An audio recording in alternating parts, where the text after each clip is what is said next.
Ma'am, good morning. Good morning, Vinodji. Good morning. How are you? Yeah, fine. Everything is done? Yes. Good, good. All the best to you Thank and all of you. us. Yeah. So I have sent the link, so they must be joining ना all the. Yeah. मैंने भी सभी को जो link भेजी है अभी. हाँ, तो अभी पर्सनल वो लिंक भेजी है सभी को. अब बस ठीक है, जो स्पीकर्स है सबको भेज दिया. हाँ. ठीक है, वो अभी ज्वाइन करेंगे. आप एडमिट कर रहे हैं, आ रहे हैं ना उसमें. हाँ जी. हाँ. आप एडमिट कर रहे हैं ना उधर से. हाँ, कर रहा हूँ.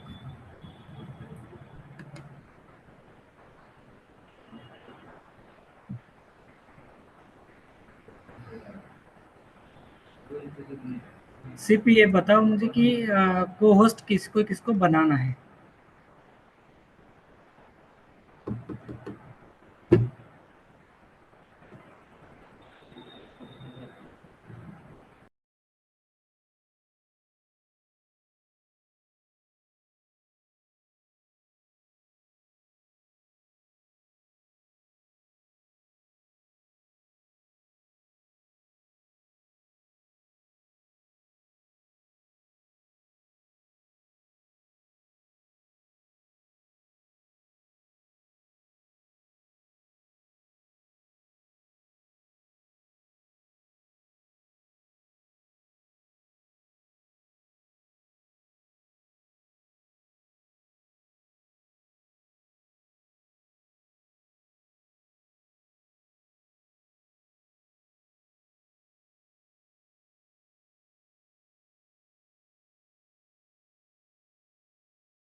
कुठं आलं? इथून आहे. चला, हो, कुठं माहिती मूड आहे आणि अरे नाही तिथे. नाही, नाही, नाही. मी जबरदस्त आला हो आता. नाही नाही तुम्ही येतो ना. नाही येतो ना तुमच्यासोबत. तुम्हाला काम आहे ना. काय येतो ना तुमच्यासोबत.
Okay. Yes. Stop. Somebody is there already online. You can turn on the volume and turn off the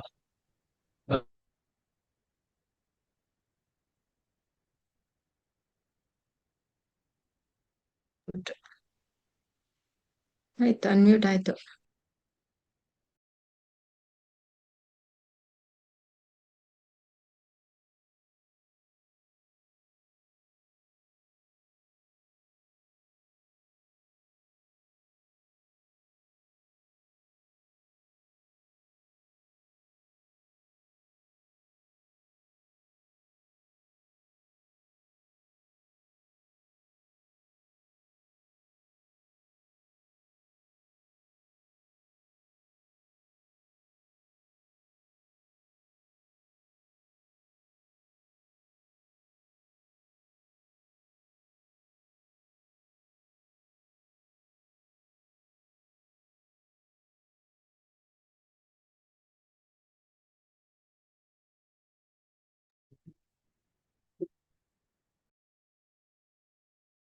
ಮಾತಾಡಿ. Hello hello Hello, ma'am. Hello, Ma'am, ma'am. you're audible. Hello ನಮಸ್ತೆ. How are you? Good morning, You ma'am. are looking Good very bright and clear. Don't worry. Thank you so much. How are you? Yeah, good. Your brightness always transcends on me. Oh, no. When you are there, So, you ma'am, know, how are you? so happy. All good? Good. Yeah, Yeah. good. No, you are very much audible, visible, clear. No problem. Okay, just like you. Yeah, just like me. I said your effect always has its impact on me. When you are there, I feel very happy. Good morning, Abba ma'am. Abba ma'am has also Good joined. morning, good Good morning. morning. Good Hello, morning, Abba. Dr. Indra. How, Indra, how are you? so Hello, nice to see Abba. you. How are you? Hello, Rajesh. How are you? Hello, Yeah. Rajni. Rajni, all the Nice best. to see you all.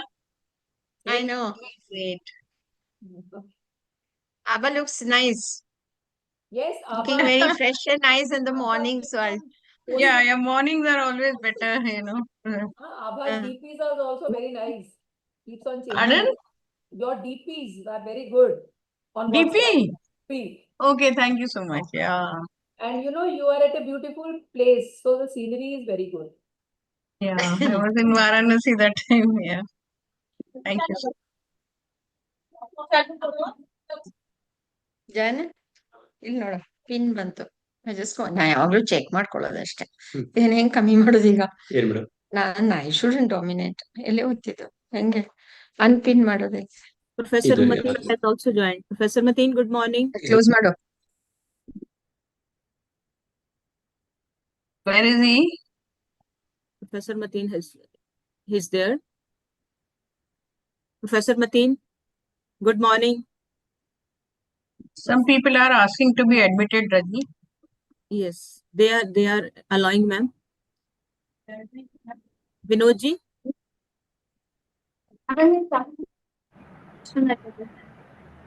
Ji ma'am, ये कुछ admit लोग कर रहा हूँ मैं।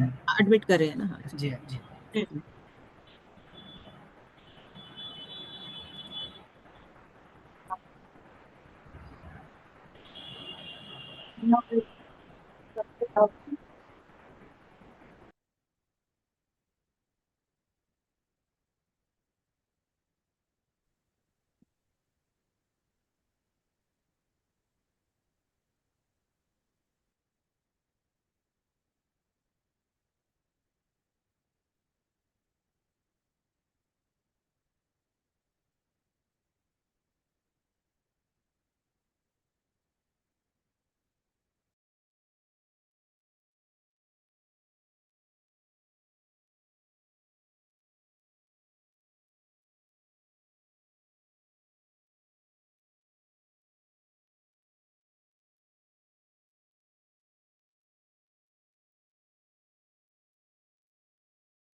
Good morning, ma'am.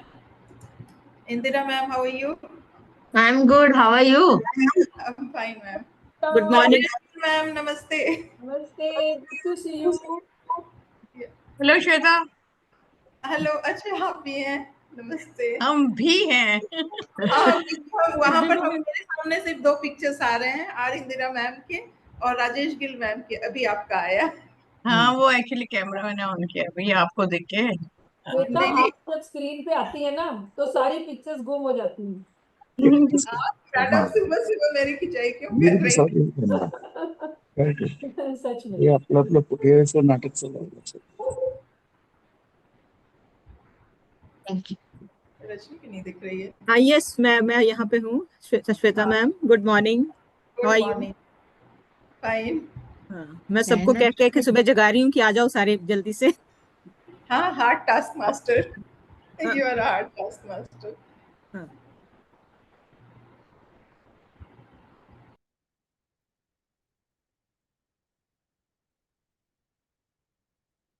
Professor Mateen को मैं जरा एक बार कॉल करके बोलती हूँ कि वो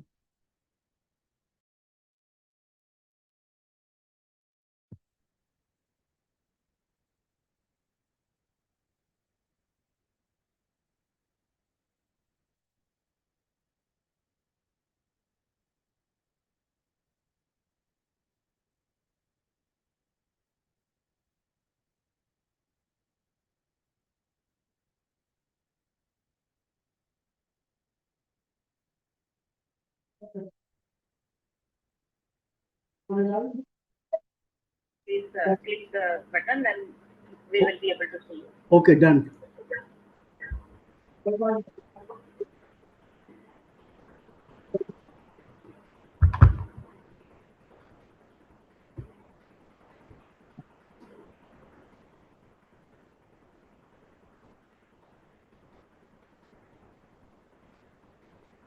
yes professor Abdul Madeen, can you hear us now?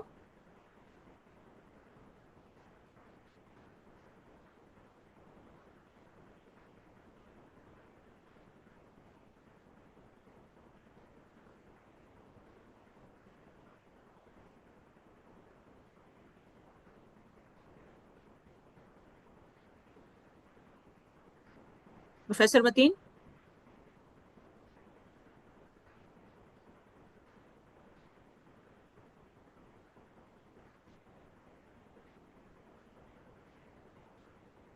Doctor Vinod, क्या?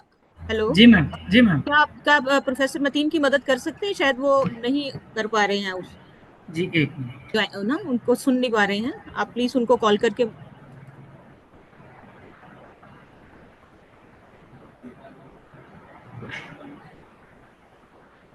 हेलो मैडम, लेकिन वो विजिबल है। विजिबल है पर वो सुन नहीं पा रहे, जी, हमें वो कॉल किया तो उनको, तो क्या मैं उनकी। कॉल हाँ, कर देता हूँ। हाँ, कॉल करके प्लीज उनका जरा हेल्प करिए। जी,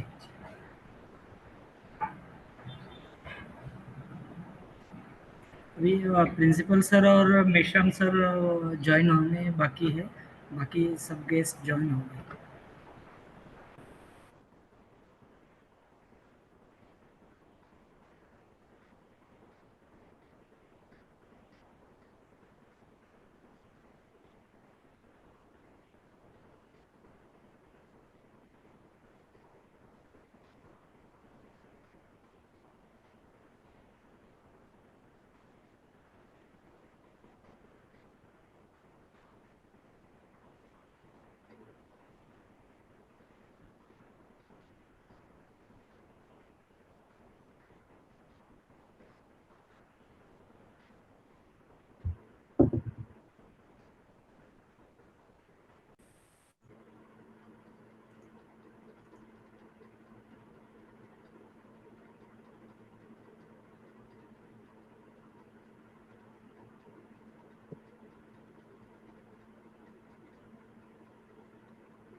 Call is now being recorded. Hello hello, good morning. हाँ सर, आप ज्वाइन नहीं हुए अभी तक? मैं ज्वाइन कर चुका हूँ और मेरा म्यूटेड भी है, वीडियो भी ऑन है और ऑडियो भी ऑन है, लेकिन ये स्क्रीन में आ नहीं रहा। आप देख सकते हैं प्रोफेसर अब्दुल मतीन, वो ऑडियो भी ऑन है और वीडियो भी ऑन है, लेकिन स्क्रीन पे आ नहीं रहा है। नो ऑडियो नहीं आ रहा। Ma'am, the audio, Rajni?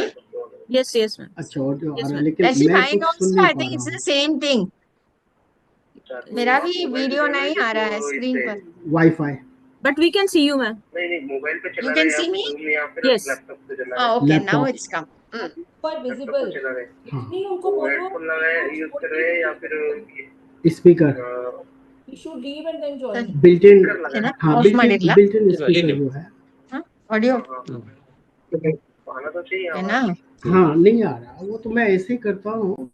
क्या हुआ? नीचे ऑडियो का ऑप्शन रहता है डेटेड टाइम के पास में, वहां से साउंड एक बार बढ़ा के देख लीजिए। वो 95 में है, वो जो साउंड है वो है 95 में, बल्कि 100 कर दिया अभी मैंने। हेलो, उसके ऊपर में एक नाम लिखा रहता है, स्पीकर हेडफोन रियल टेक करके लिखा होगा। हाँ हाँ, उस पर क्लिक किया आपने? उस पे कुछ हो नहीं रहा, क्लिक कर रहा हूँ, नहीं हो रहा कुछ। अच्छा, टॉगल करने से। हाँ, टॉगल किया अभी कुछ आया ना, 100 है इसमें।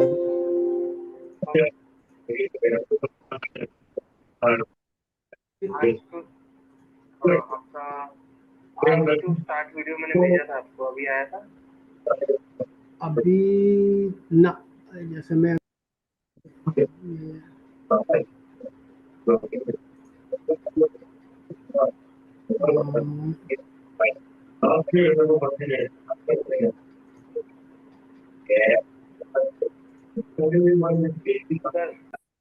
सर आप एक बार रिज्वाइन कर लीजिए ना, मैं आपको अभी यहाँ से एग्जिट कराता हूँ, आपको एक बार फिर से रिज्वाइन करिए। ज्वाइन करते समय ऑडियो वीडियो का ऑप्शन आता है, तो दोनों ही ऑन कर दीजिए। ठीक है, okay done, okay.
Professor Mateen, अभी आप सुन पा रहे हैं?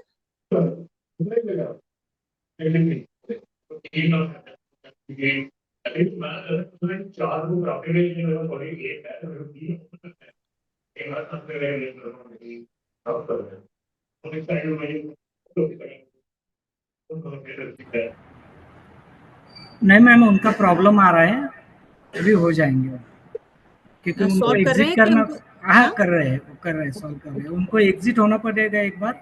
हाँ। हाँ, एग्जिट हो गए, अभी ज्वाइन हो जाएंगे। हाँ,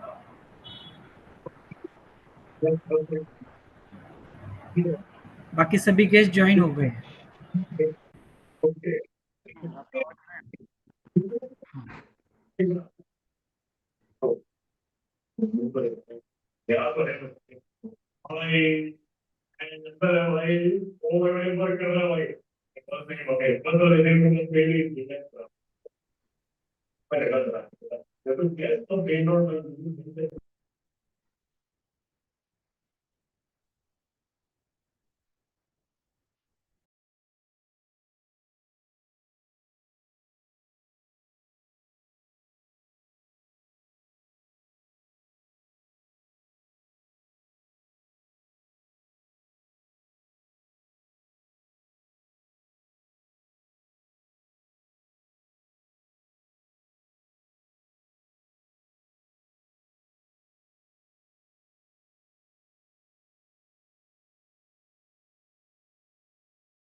hello.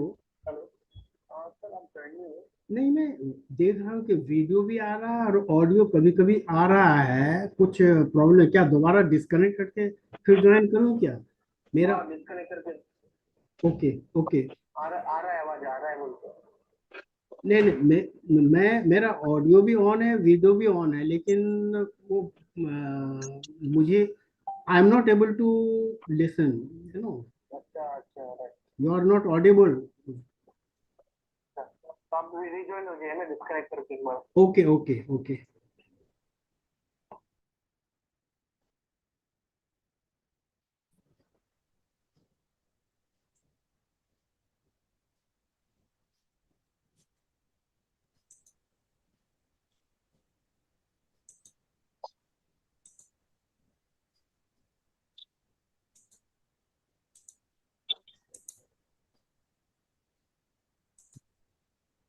We are just waiting for our keynote speaker to join.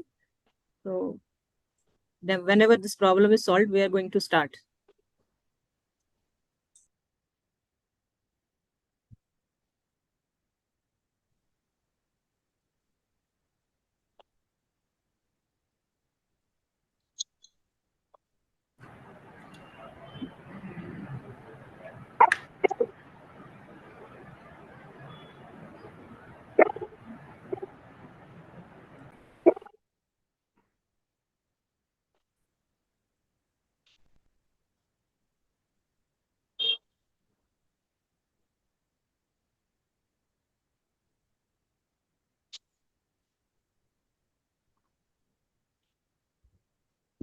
Ma'am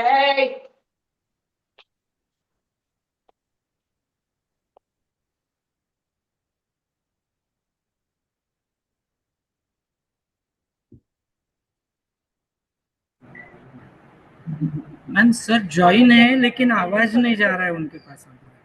वो फोन से ज्वाइन कर सकते हैं इस सेशन के लिए? कर सकते हैं। है ना, फोन से उनको कहिए ज्वाइन करने के लिए। जी जी।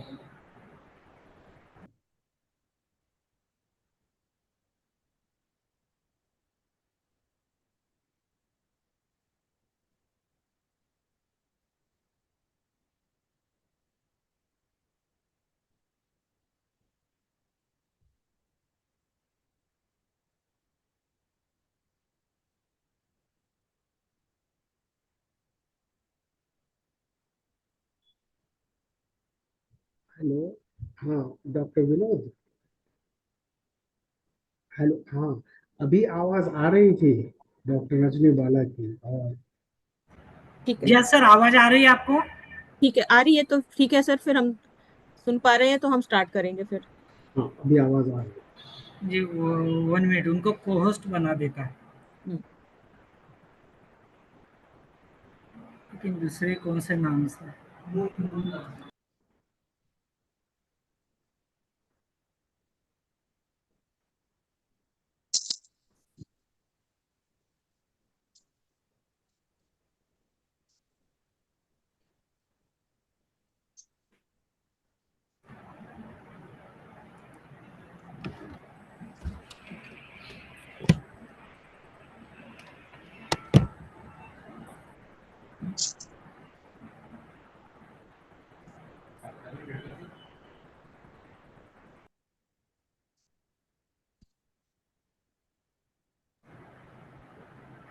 सर आवाज आ रही है ना आपको? हेलो। हाँ, आवाज आ रही है आपको? Hello, am I audible? जी, audible yes audible. Yes. Professor Abdul Mateen here. Good morning, Hello, नमस्कार everyone. hello. Good morning sir.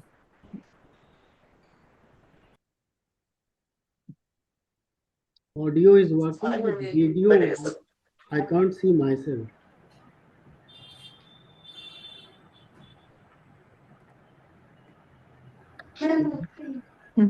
Audio is भाग working, video is not working. भाग लो क्या मुंह Good morning. मैम शुरू करना है? हाँ हाँ, शुरू करें सर। स्टार्ट आप सुन करना पा है? रहे हैं ना? प्रोफेसर मतीन, आप सुन पा रहे हैं ना हमें? हाँ, audio, yes, audio, but not video. Okay sir. Sir फिर let's start then. Okay. Okay. Am I audible? Yes yes please. Thank you. Nimish late आಗೋಯ್ತು Start करूं sir? हाँ please start. Good morning, everyone. Respected dignitaries, esteemed speakers, faculty members, research scholars, and dear students. On behalf of Dr. M.K Umathe College, Nagpur, and the Research Committee on Gender Studies, RC10, Indian Sociology Society, it gives me immense pleasure to welcome you all to the one-day national webinar on the theme Gender and Violence in Digital Space, Understanding Problems, Exploring Solutions. So it's my privilege to invite and welcome in today's sessions our special guest, Dr. D.V. Naik sir, Principal Dr. M.K Umathe College, Nagpur. Our guest of honor, Sri Kishore Bhau Umathe sir, President Satimata Shikshan Sanstha, Nagpur. Our second guest of honor, Professor Pradeep Mestram, Chairman, Board of Studies in Sociology, RTM Nagpur University.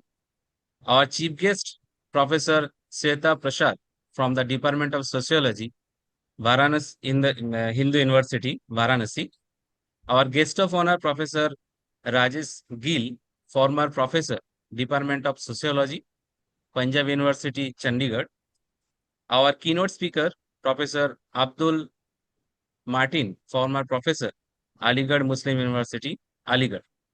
And the chair of today's session, Professor R. Indira, former President of the Indian Sociology Society. So we are truly honored to to have such eminent academician and leaders with us today.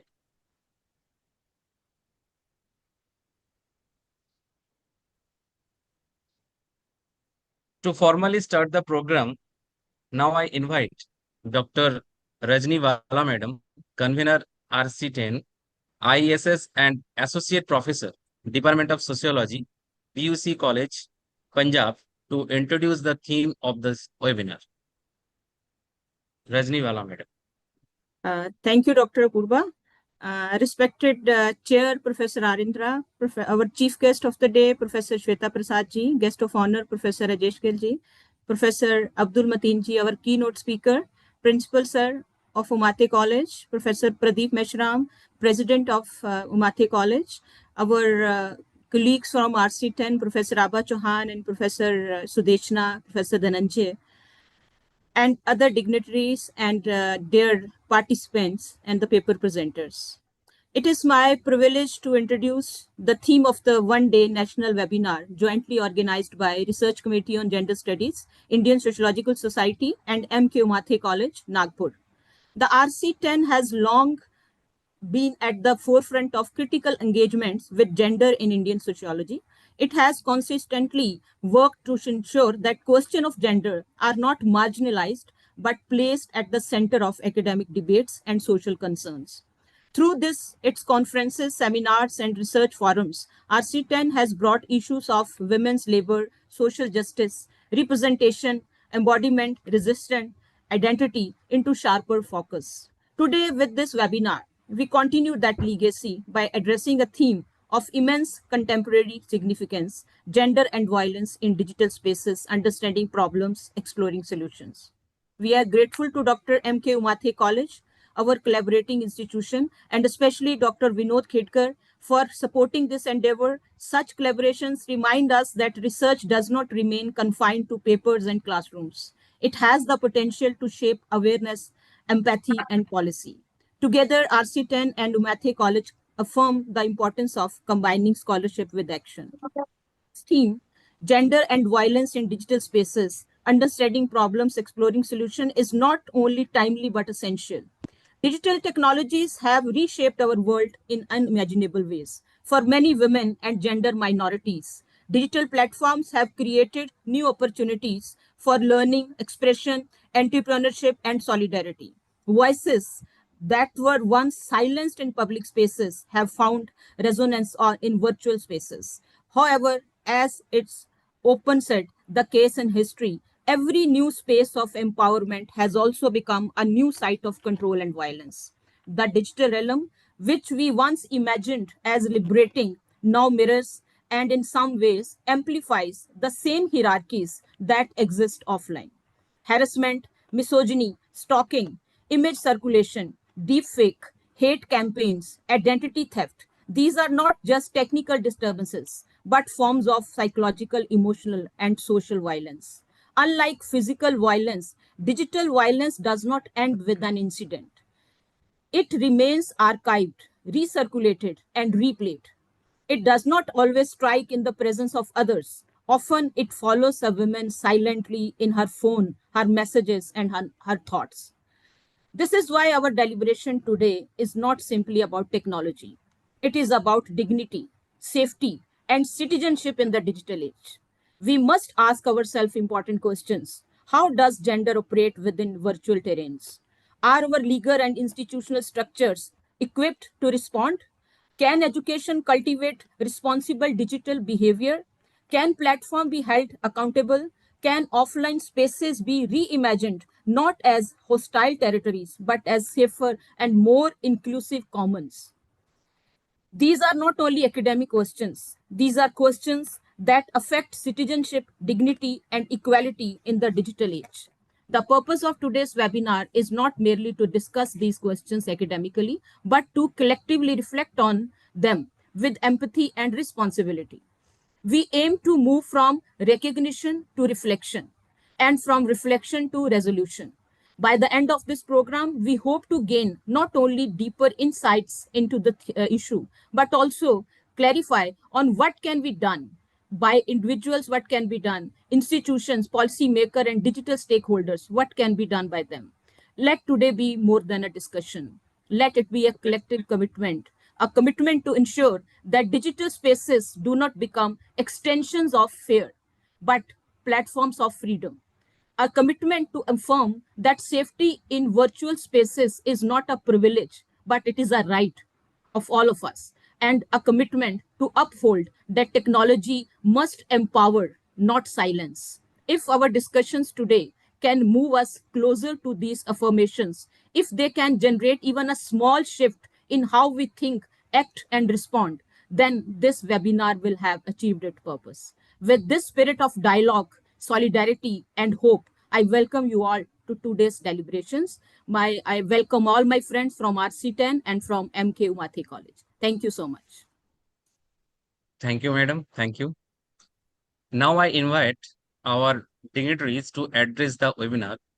Firstly, I request Dr. D.V. Naik, sir, our special guest, to share his words of encouragement. D.V. Naik, sir.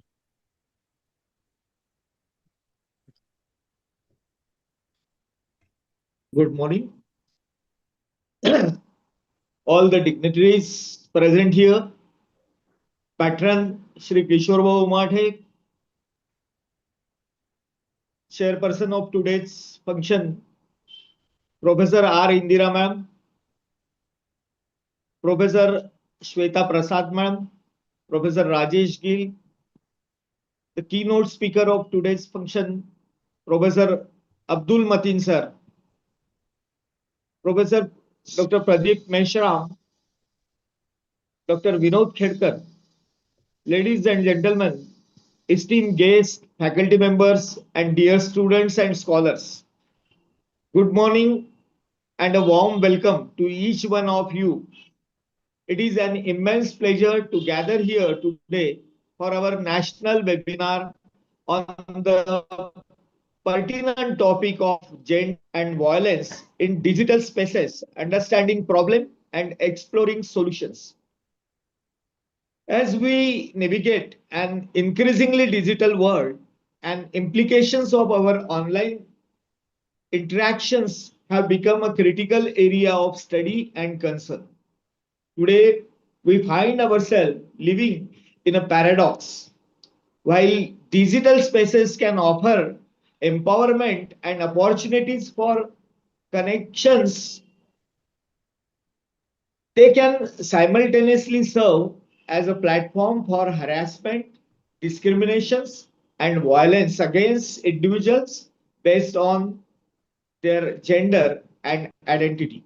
In recent years, we have witnessed a surge of awareness regarding these pressing issues.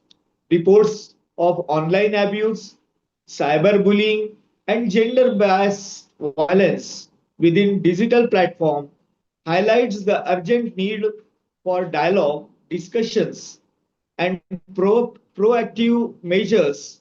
It is our collective responsibility to address the complexities of these challenges, particularly as they intersects with broader social issues related to gender inequality and systematic violence. This webinar aims not only to shed lights on the problems we face, but also to explore viable solutions that promote safer and more inclusive digital environment. We are privileged to have with us distinguished panel of experts, activists, and thought leaders who will share their insights, experiences, and research on this vital topic. Their diverse perspective will enrich our understanding and provide us with the tools necessary to contribute to positive change in our communities. I encourage all of you to actively engage in discussions, ask questions, and share your thoughts and experiences. Let us foster an atmosphere of learning and collaborations where we can collectively work towards dismantling the barriers that perpetuate violence, and discriminations in digital spaces. I would like to express my gratitude to the organizing committee for their hard work in putting together this important event, as well as to our esteemed speakers for taking the time to share their expertise with us today. This is I hope that this webinar will inspire each of you to become advocates for change and allies in the quest for gender equality in both our physical and digital worlds. Once again, welcome to the webinar, and I look forward to an engaging and enlightening sessions. Thank you. Thank you very much. Thank you, sir. Thank you for your encouragement. Now, our guest of honor, Sri Kishore Umathe, sir, is unable to join us at this moment. So now I request our second guest of honor, Professor Pradeep Mesram, sir, to address us. Pradeep Mesram, sir.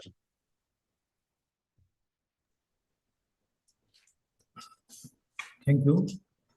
Can I audible? Can I audible?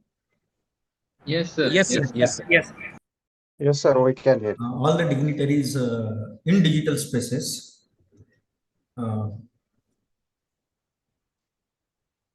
And I am thanks to Vinod for calling me as a special guest on his one-day national webinar on gender and violence in digital spaces.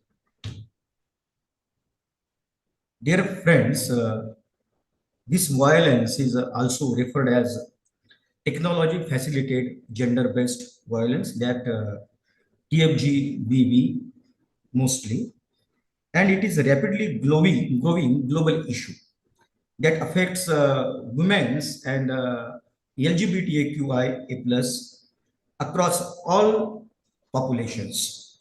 Here's the some problems I think which can be addressed in this webinar. Mostly, there are many issues which arises in digital spaces regarding to this violence, like online harassment and trolling. Basically, where most of the third genders and women are targeted, abused, threats, and intimidations. There is some image-based abuses like deepfake pornography or revenge pornography. Some cyber flashing is also some which issues where some sending unsolicited explicit images.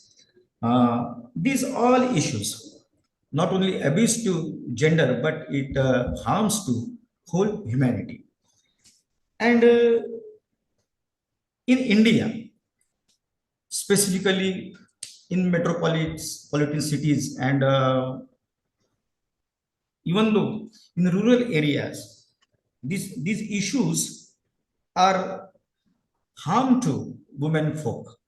And I think this webinar will address to all these issues. I just uh, give congratulations to Vinod and give good wishes to this seminar. Thank you. Thank you, sir. Thank you so much, sir. May I now invite Professor Sweta Prasad, Madam, our chief guest, to share her reflections. Professor Sweta, Madam.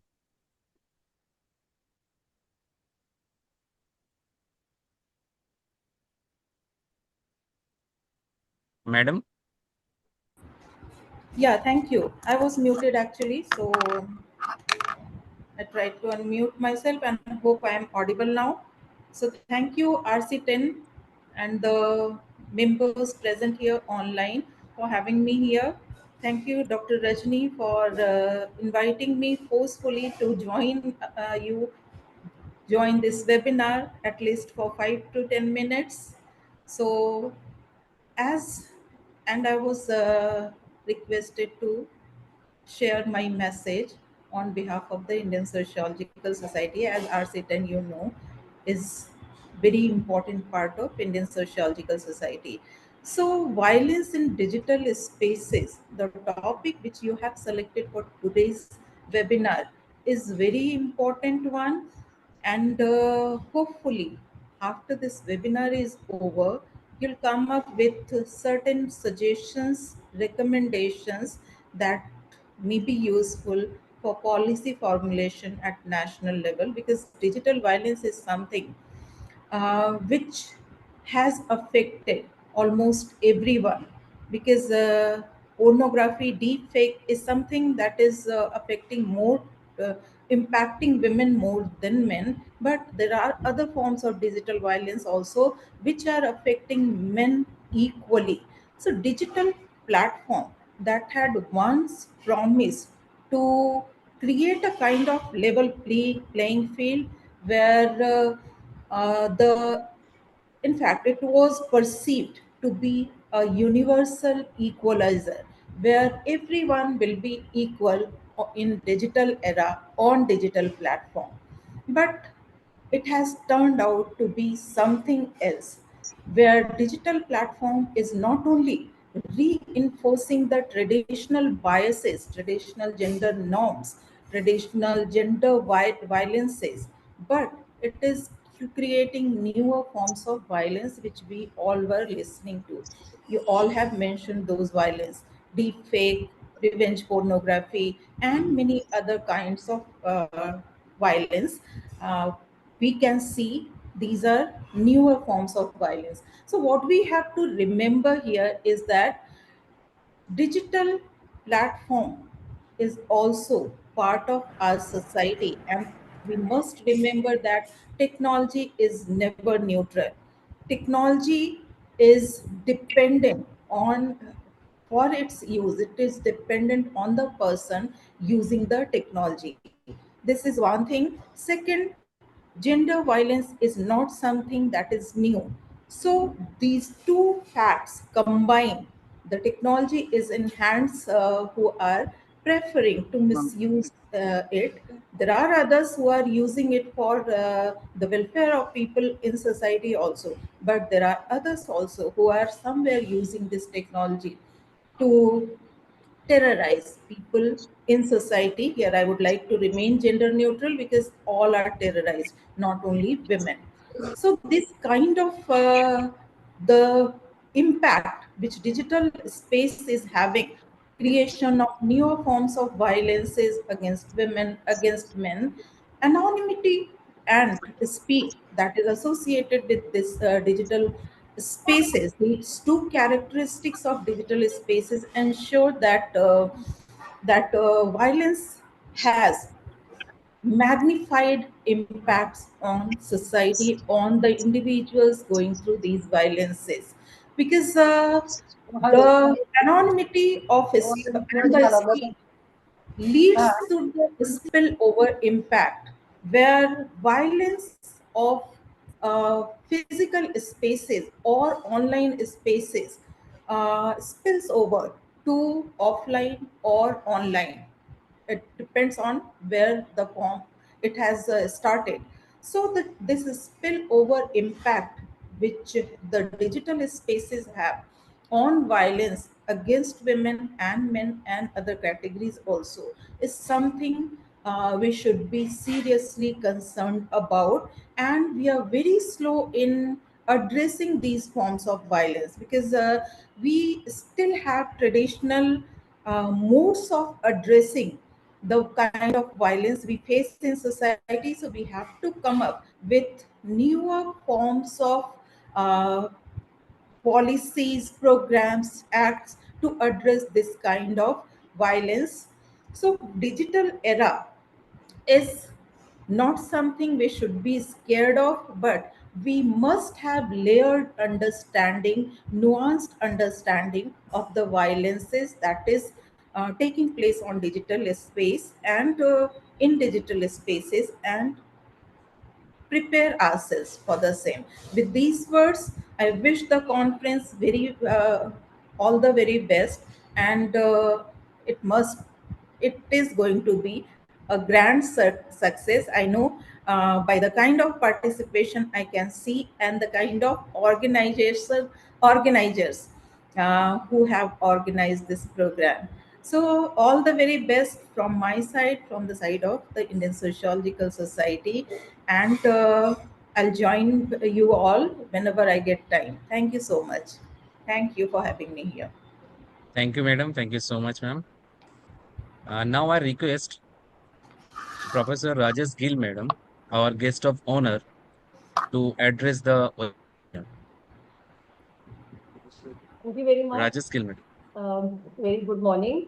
And at the outset, I would like to compliment the organizers, Dr. Rajni and Dr. Vinod, for, as Shweta ji rightly said, for a very good organization and picking up a theme, which is very relevant today, gender and violence in digital spaces. We were, at least, till now we were talking about safe physical spaces. We have not been able to develop physical safe spaces. There is a lot of literature coming from cities wherein it has been stated that cities are full of unsafe spaces for women.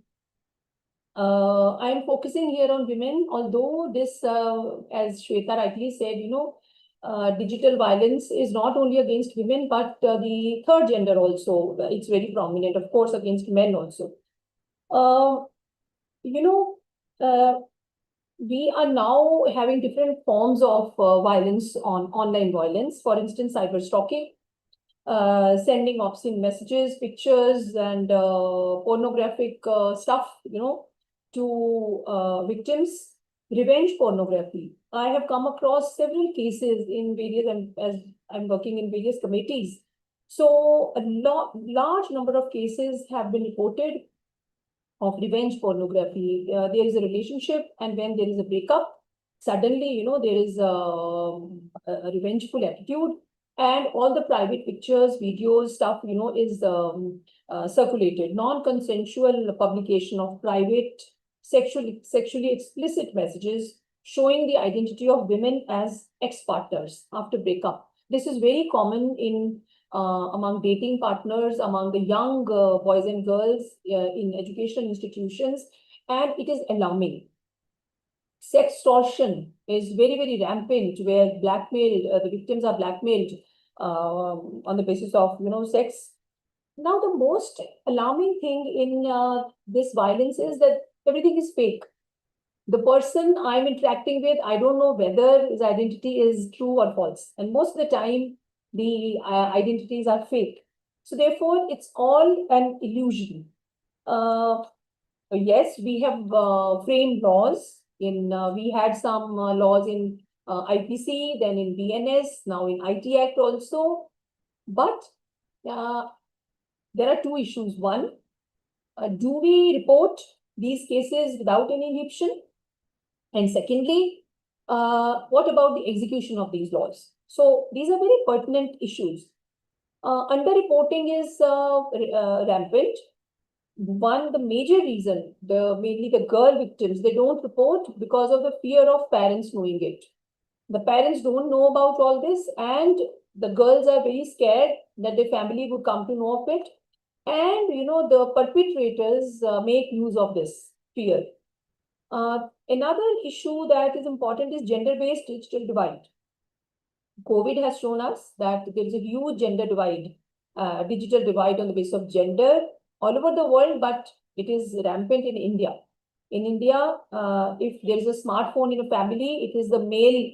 If one smartphone, it's the male member, who is going to have it, and not the female. Cultural norms, that is shaming of victim. That is a very, very major factor, which keeps the online perpetrators very, very active and victims most vulnerable. In the police, we have developed cyber cells, but there's a lack of cyber trained police personnel.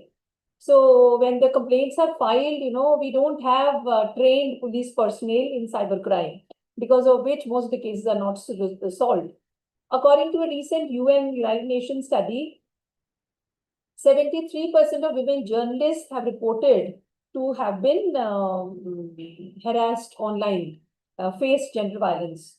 58% of women parliamentarians in Europe have said that they have been targeted, subjected to online violence. Now, if these women who are in positions of power, if they are being harassed, we can well imagine what is happening to our women and girls in remote areas, rural areas, and so on. Why gender violence, digital violence is important is because it has a chilling effect. It immediately results in silence. It results in self-censored mode. That women close themselves, the parents, the family, the communities would say that because I conducted a study in Haryana, Punjab and Haryana, and in Haryana, young girls were not supposed to use a mobile phone. Okay, the ladki bigad jati hai. That was the famous, phrase. So we have criminalized these acts, but that has not helped because execution has not been there. And the question that we need to ask, Rajni has posed very pertinent questions. I would like to add some. I would say, why do young girls and women continue to be an easy prey? Why is it? One thing is clear, that we thought that technology is going to control society, culture, everything, but no, it is the other way around. The scientists, the technocrats, they have discarded social sciences and languages, literature as something which is not required. But actually, we require social sciences now. It underlines the need for social science because social norms, culture, social traditions, the misogyny, patriarchy, all these norms, they have controlled technology, they've controlled digitization and everything because the trend shows this. So why is it otherwise that the girls and boys enter into relationships? Men and boys can walk out of relationship very easily, but it's not possible for girls. They are caught there. They are targeted there. At a time when we are having prenuptial contracts in marriage, why do our girls blindly submit in other relationships? So today I was reading in the newspaper, there is a statement by Akshay Kumar from the Bollywood, who said that my daughter was playing video game and she was instructed online, to post some nude pictures of hers. And she, with the presence of mind, she just disconnected. But many of our girls fall prey to this. So therefore, why do we teach our daughters to be graceful, to be compliant, to be cows? No, we don't want them to be cows.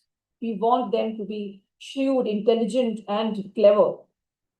So therefore, I have seen in my experience that girls tolerate violent behavior of their boyfriends in dating, of their husbands in marriage, which has to be stopped. And then they won't file complaint because there's a loss of reputation and they become an easy tool for harassment. So therefore, the cultural norms are important. These have to be fought. Technology is not going to help. It is the social sciences which are going to help. With this, I compliment you, wish you all the best, and thank you very much for having me here. Thank you, madam. We sincerely thanks to everyone for your thoughtful words and blessings. Now it's time uh, to invite our keynote speaker, Professor Abdul Martin sir, former professor, Aligarh Muslim University, Aligarh, to deliver the keynote's address. Abdul sir. Am I audible? Yes, sir.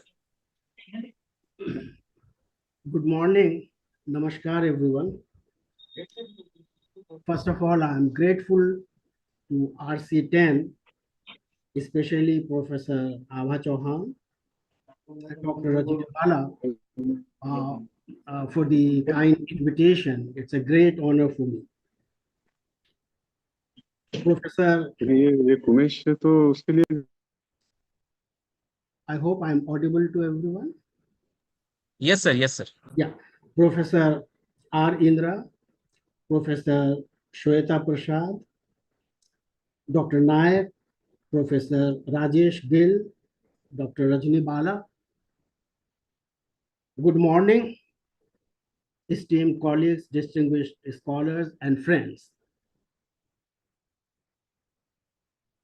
I will, in agreement with the previous speaker's observations, I will reiterate what my predecessors have observed. So it is both a privilege and a responsibility to speak to you today on an issue that lies the intersection of gender, technology, and society.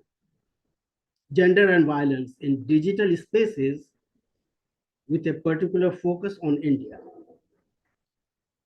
The digital world has promised us inclusion, democratization of knowledge, and new avenues for participation. But it has also reproduced, in many cases, amplified the inequalities, hierarchies, and violence that women and marginalized genders have long experienced in physical spaces. My task today is to walk with you through these complex terrains to make sense of both the challenges and the ways forward. When we talk of gender and violence on digital spaces, we must understand that online violence is not separate from offline realities.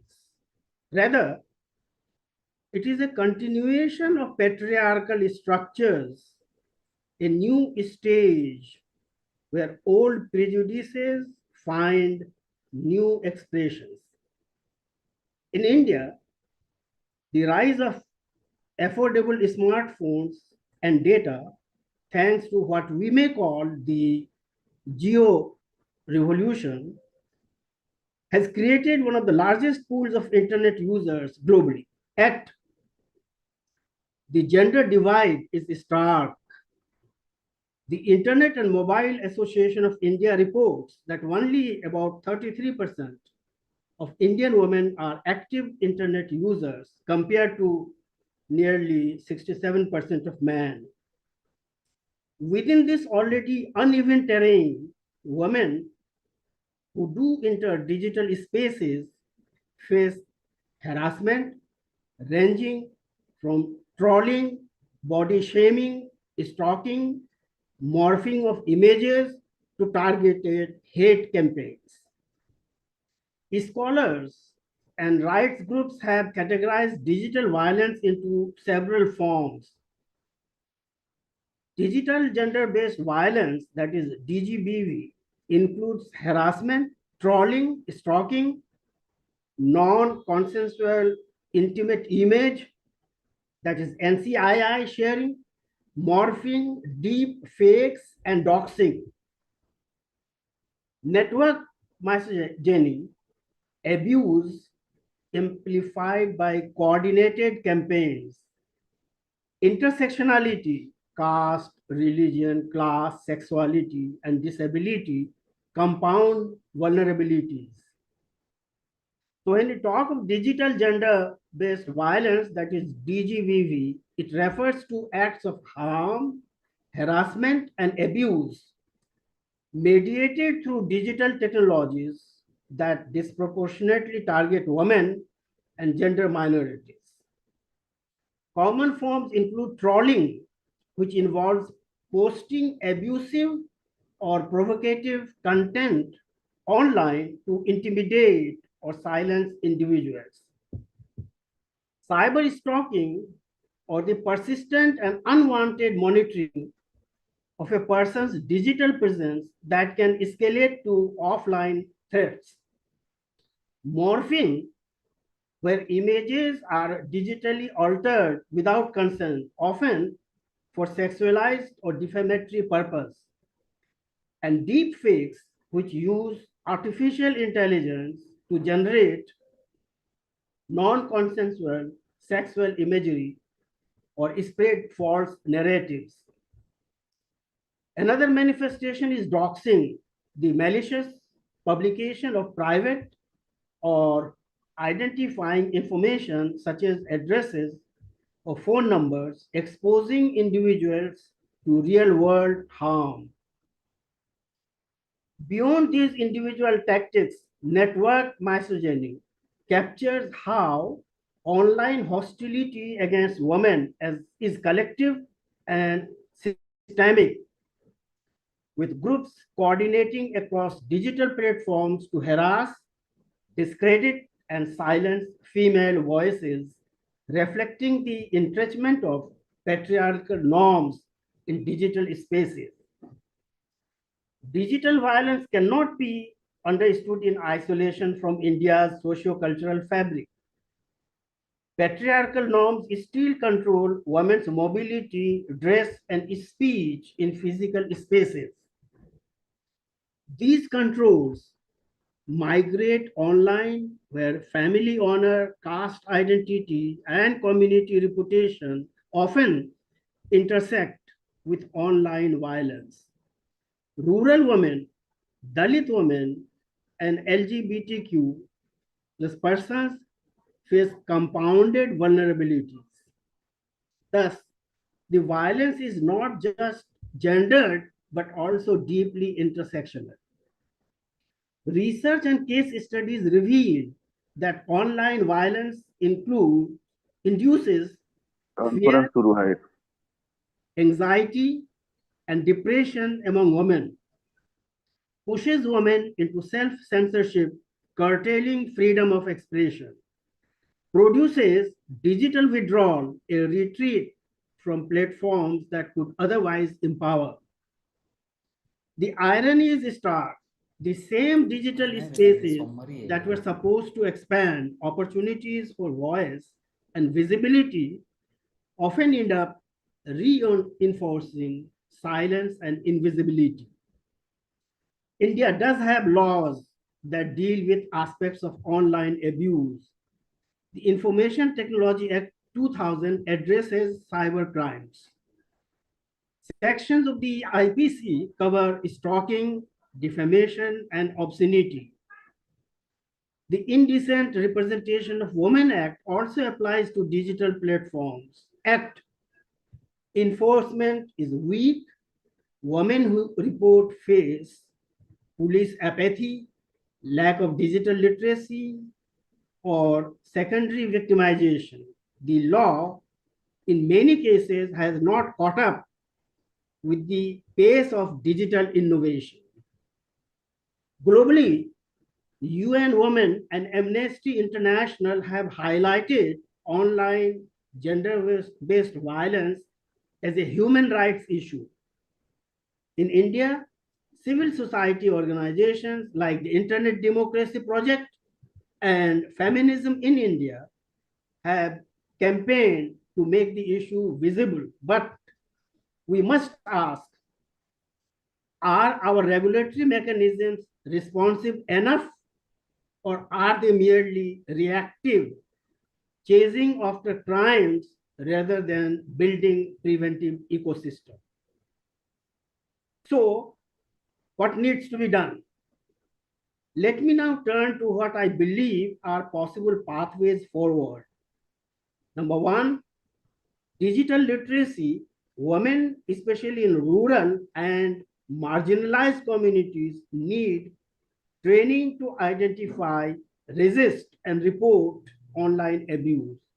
Number two, stronger legal implementation. Laws exist, but they must be enforced sensitively and effectively. Number three, and I want to especially draw your attention, all the participants and dignitaries, platform accountability. Social media platforms must not hide behind free speech rhetoric when hate and abuse run rampant. Algorithms and what I call ethical algorithm should not reward virality of abuse, rather other way around. Support systems. Number four, psychological counseling, peer support groups, and safe reporting mechanisms are critical. And finally, number 5, feminist digital spaces, encouraging platforms and communities built on principles of equality, empathy, and inclusivity. Finally, to conclude, let me emphasize that digital spaces are not neutral. They are cultural and political battlegrounds where the old hierarchies of gender, caste, and class reappear in new guises. Our responsibility as scholars is twofold. First, to document and theorize these transformations critically. Second, to intervene and advocate for a digital world that is safe, equitable, and empowering for all genders. I leave you with a thought. If the digital is the new possible sphere, then ensuring gender justice here is not optional, it is essential for the future of democracy itself. Thank you. Thank you all. Thank you. Thank you so much, sir, for your insightful and thoughts. Now I request our eminent chairpersons of this session, Professor R. Indira, former president, Indian Sociological Society, to share her reflections. Indira, madam. Yeah. Thank you. Can you see and hear me? Yes, ma'am. Yes, ma'am. Okay. Thank you. Namaste and good morning to all of you. At the outset, I would like to thank Dr. Rajni Bala, convener of RC10, and Dr. Umathe College for this opportunity. My respects to all my senior colleagues and friends. And it's always a pleasure to be part of any program that Rajni organizes in RC10 and the opportunity that she gives me to be a part of it. Well, thank you very much for sharing a few of my thoughts on this topic of such critical importance today. I just put down some of my thoughts because I don't want to overshoot my time. Well, I would start by saying that I wouldn't totally reject the digital space as the most harmful change that has taken our life by storm. It's true that the obsession with the digital world, cutting across generations, is the most visible change that has engulfed our lives. Of course, the digital world has given us access to information, helped us explore opportunities for socio-economic mobility, get over ignorance, embarrassment, which many women and girls especially experienced in asking questions, especially about their body, because sexuality is an important component of human life. And of course, learn and unlearn many lessons. However, the digital space is emerging as a serious threat to creating a violence free society, especially for women and girls and sexual minorities, with the body becoming the source of attack, revenge, abuse, and trivialization of female lives. Many social media platforms with little or absolutely no social responsibility have crossed the barriers of public decency and dignity, both in the use of language and visual images. There is indeed gender violence induced by the digital space. Since my colleagues have already spoken about the forms of digital violence, I will not repeat it, but I would just like to, before I conclude, share one or two thoughts and concerns of mine vis-a-vis the digital world. First, the solution, according to me, lies in making the right choice of which form of digital knowledge we have to choose to spend time with. It's true that multiple digital platforms are available to everyone, and in the changing social scenario, when human relations are governed more by calculations rather than emotions, the digital medium has emerged as the most preferred and used way of spending time. So, this is an area which we must seriously address. I know it's difficult to talk to people, especially the young, who spend so much of their time with this digital medium. However, I think that through seminars like this, through workshops that are especially organized in rural areas, I'm saying this with a purpose, and I'll just tell you and share my experience and conclude.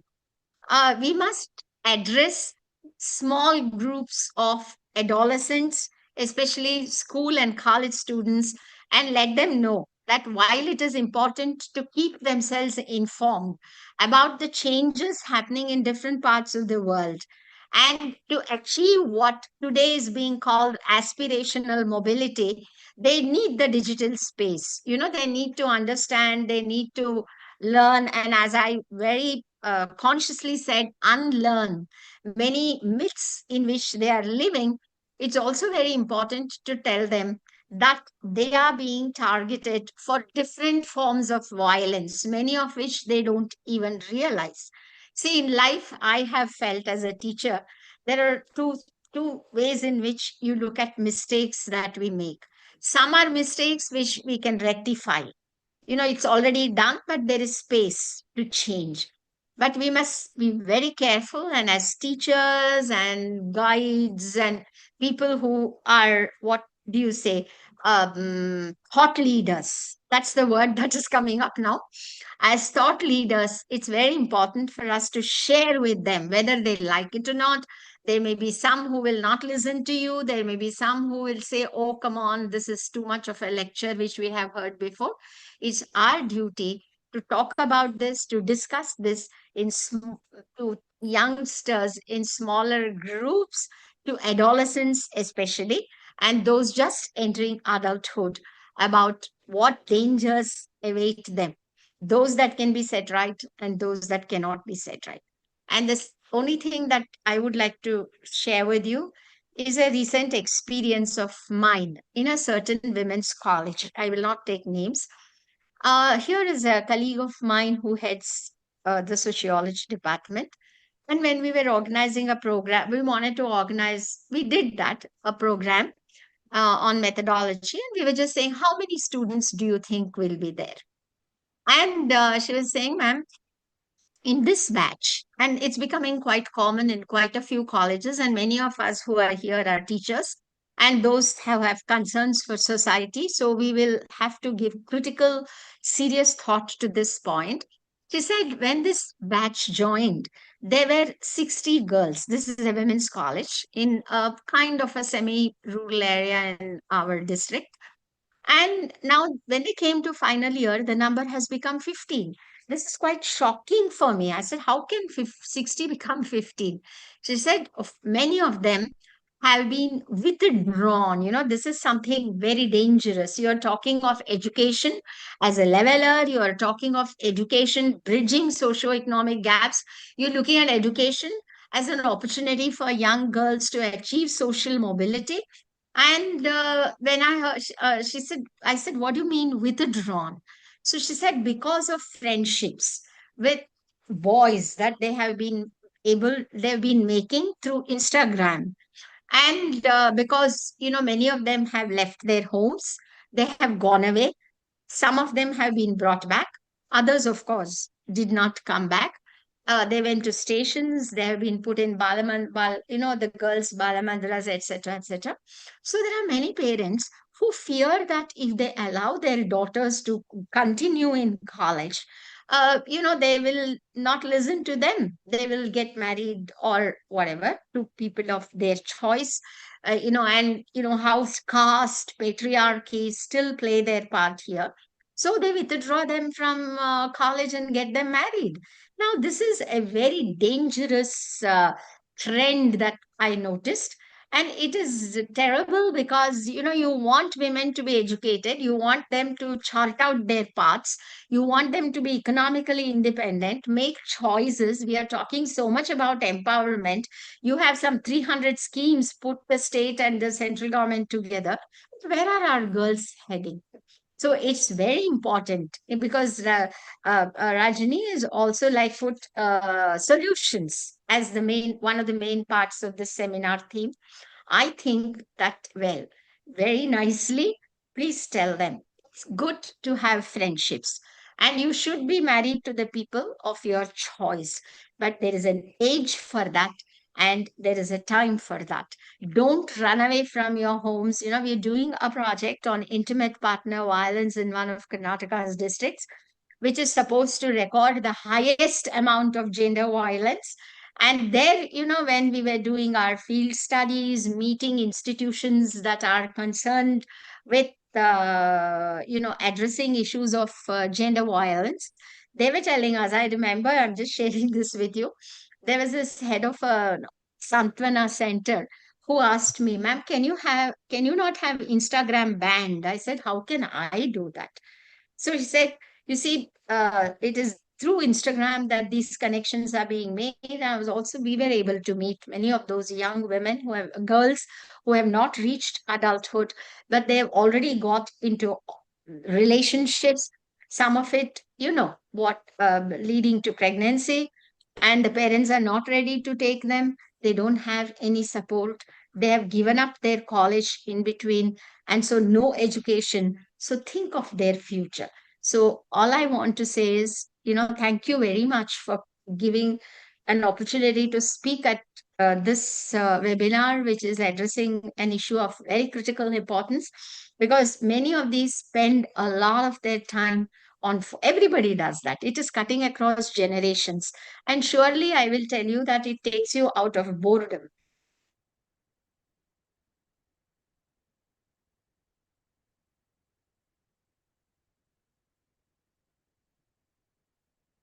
Always do. However, it's very important to educate young people, adolescents especially, because any village that you go to, you come across these cases. And I'm scared of these girls and also boys giving up their education halfway and not having a life, where life becomes a question mark. And with education, knowledge, becoming so specialized, so many new opportunities coming up, they should look for those choices in life. So, thank you very much. I hope I just shared some of my thoughts on this theme. Thanks, Dr. Rajni and friends from the friends from the Dr. Umathe College for this opportunity. Thank you. Namaste. Thank you so much, madam, for your valuable words. Now, I request Dr. Vinod Khedkar, sir, convener of the webinar and assistant professor, Department of Sociology, Dr. M.K Umathe College, Nagpur, to propose the vote of thanks. Khedkar, sir. Thank you, Pal sir. Today's one-day national webinar on gender and violence in digital space, understanding problems, exploring solutions, organized by Research Committee on Gender Studies, RC10, Indian Sociological Society, New Delhi, Dr. M.K Umathe College, Nagpur, Maharashtra. आज के इस programme के special guest Shri किशोर Bhau Umathe, secretary, Satimata Shikshan Sanstha, Nagpur, इनका मैं आभार व्यक्त करता हूँ। Student special guest principal doctor D V. Naik sir, principal doctor M.K Umathe college, Nagpur, इनका भी मैं आभार व्यक्त करता हूँ। Today's guest of honour professor Pradeep Meshram sir, chairman board of studies in sociology, Rashtrasant Tukdoji Maharaj, Nagpur university, Nagpur, इनका भी मैं आभार व्यक्त करता हूँ। Today's chief guest professor Shweta Prasad ma'am, department of sociology Banaras Hindu university Varanasi, इनका भी मैं आभार व्यक्त करता हूँ। Today's guest of honour professor Rajesh Gill ma'am, professor former professor department of sociology Punjab university Chandigarh, इनका भी मैं तहे दिल से आभार व्यक्त करता हूँ। Today's keynote speaker professor Abdul Mateen sir, former professor Aligarh Muslim university Aligarh UP, इनका भी मैं तहे दिल से आभार व्यक्त करता हूँ। Today's address by the chair professor are Indira ma'am, इनका भी मैं तहे दिल से आभार व्यक्त करता हूँ। यहाँ पर उपस्थित doctor Sandeep Chaudhary sir, professor Saraswati Bhuvan Mahavidyalaya Chhatrapati Sambhaji Nagar, doctor Dhananjay Sontakke sir, professor Priyadarshini women's college Wardha, इनका भी मैं महाविद्यालय की ओर से और आरसीटेन की ओर से आभार व्यक्त करता हूँ। यहाँ पर सभी पार्टिसिपेंट का भी मैं आभार व्यक्त करता हूँ और ये इनॉग्रेल सेशन यहाँ पे समाप्त होता है, इसकी घोषणा करता हूँ। तुरंत ही पैनल डिस्कशन सेशन स्टार्ट होने वाला है। सभी पार्टिसिपेंट को मैं सूचित करता हूँ कि कोई भी लेट ना हो, तुरंत ही अगला सेशन शुरू होने जा रहा है। Thank you. Thank you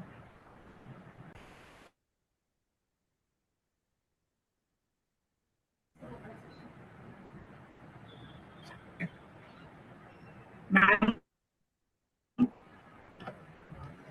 The next session. Hello Rajni ma'am. Yes.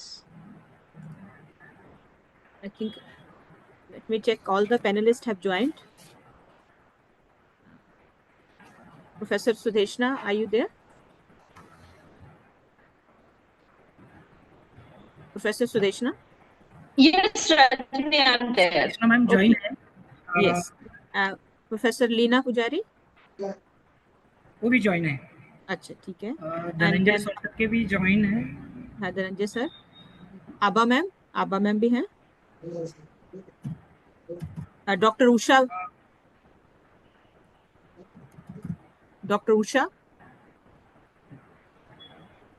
है, ज्वाइन है, वो भी मैम ज्वाइन है। Okay then. So, हमारे मैम ज्वाइन नहीं है खाली। all are there then.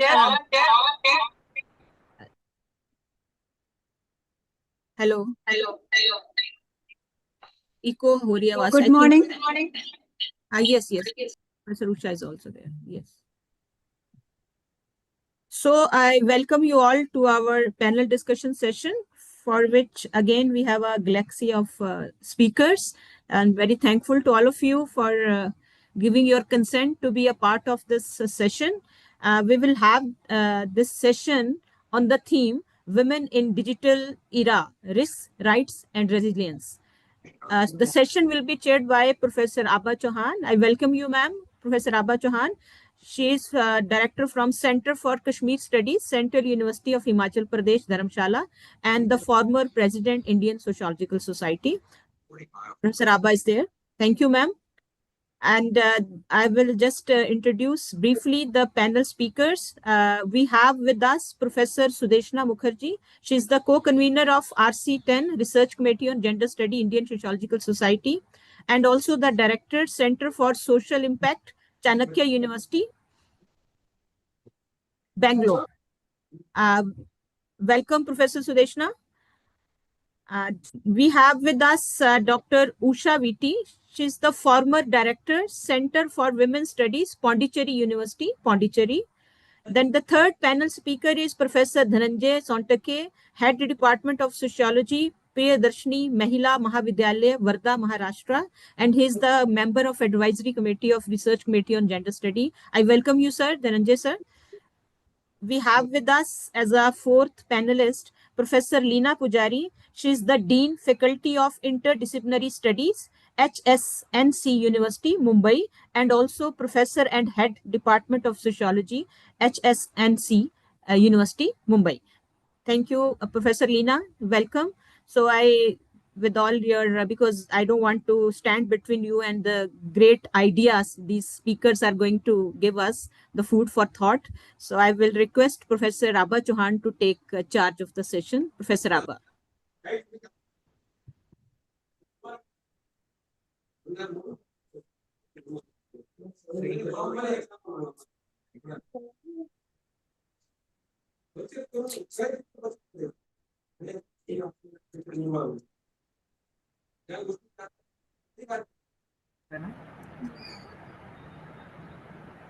Professor Abha, we cannot hear you. You are muted, ma'am. I'm so sorry. Yes. Thank you so much, Dr. Rajni, the convener of RC10 Gender Studies, Indian Sociological Society, the co-convener Sudeshna, and all members, and Dr. M.K Umathe College, Nagpur, for this opportunity and giving us the platform to come together to discuss such a vital and important issues on gender and violence in digital spaces. We were fortunate to have a very good discussion in the inaugural session where people expressed their views regarding this topic, and and I'm also delighted to say that we have a wonderful panel of speakers. The speakers have already been named and introduced by Dr. Rajni. I think we should not really waste too much of time in any other thing. And straight away, I will come to each speaker. They, as was told to me, that they will get time around 10 to 12 minutes, which is not enough. I do understand, but we also want to have some discussion and maybe some of my views towards the end of this session. So after 10 minutes, I'll just say 2 minutes, which means 2 minutes left. So please try to wind up during that time, and so that we have a little more time for interaction. The official time was, we have a little more time, I think, because because of the last session, we could take a little more time. So it said 12:05. We'll try to finish by 12 or maybe 12:05 if it goes till then. So trying to keep the time limit. Uh, so I think straight away, this particular panel on women in the digital era, risk, rights, and resistance, I think very important. Talking about risk also and the rights also and the resistance also. Some of these things I think have come also in the inaugural session. So I would begin with Professor Sudeshna Mukherjee. Sudeshna, you are there? Yeah. Thank So you, ma'am. you Thank can you. tell about your topic and then Yeah. take your time of 10 to 12 minutes. Yeah, sure, sure. Thank you so much. A very good morning, and thank you, Professor Abha, and thank you, our beloved convener Rajni, for, I mean, very often she holds us with such interesting topics, and she makes the RC10 so vibrant. Thank you so much. And thank you, the college, for Umte College, for giving us this opportunity for holding this one-day national webinar. So, without taking much time, I come to my topic, and my greetings to all my co-panelists. So what we see that in today's digitally driven world, nearly every facet of human life, communication, education, healthcare, governance, economic activity, all has undergone a rapid transformation. This changes offered very new avenues for creativity, participation, and empowerment. But yet, beneath this progress lies a paradox: the very technology designed to connect and liberate can also deepen the existing divides. Nowhere is this more evident than in the experience of women. So we can see that these technologies, one hand, they are offering tools for autonomy, self-expression, and economic freedom. On the other, they expose women to amplified inequalities, gender threats, and systematic exclusion. The digital landscape, much like the societies that created it, mirrors and magnifies historic power imbalances by exposing this complex terrain through the lens of gender and sociological theory, and by unpacking real world examples of both progress and peril, we gain a deeper, more nuanced understanding of how women are redefining, resisting, and reshaping their roles in the digital era. So, if you look at the digital risks, the rapid spread of digital technology has brought serious, unevenly distributed risk for women, especially those from marginalized sections. These include online harassment, data privacy breaches, algorithmic bias, all of which intersect with factors like race, class, caste, and sexuality. Intersectionality theory introduced by Crenshaw helps to explain how these overlapping systems of operation heighten digital vulnerabilities. Online gender based violence is one of the most prevalent threats which we have been hearing since morning. It includes trolling, cyberbullying, doxing, revenge porn, deepfake. A 2021 UN Women report found that 73% of the women have faced online users, they have faced online violence, yet reporting system remained ineffective. High profile journalists like Maria Ressa, Rana Ayub, they have been targeted by coordinated attacks. Often the powerful patriarchy supports that, revealing broader failure to protect women's digital safety. These digital assaults often aim to discredit them by targeting their gender, religion, or personal lives. Despite platform policies, tech companies have failed to protect these journalists, exposing gaps in platform accountability and digital governance. Another example is also the proliferation of the deepfake pornography. So we see that victims struggles to have these videos removed, and the psychological toll is immense. Laws are usually insufficient to tackle such emerging crimes. Digital surveillance further compounds the issue, restricting women's autonomy and expression, particularly in authoritarian and conservative society. Activists in countries like Iran and Saudi Arabia face arrest for online dissent, while facial recognition tools in countries like China raises deep privacy concerns. Feminist scholars emphasize that surveillance disproportionately police women's bodies and behavior. Digital exclusion remains significant structural barrier.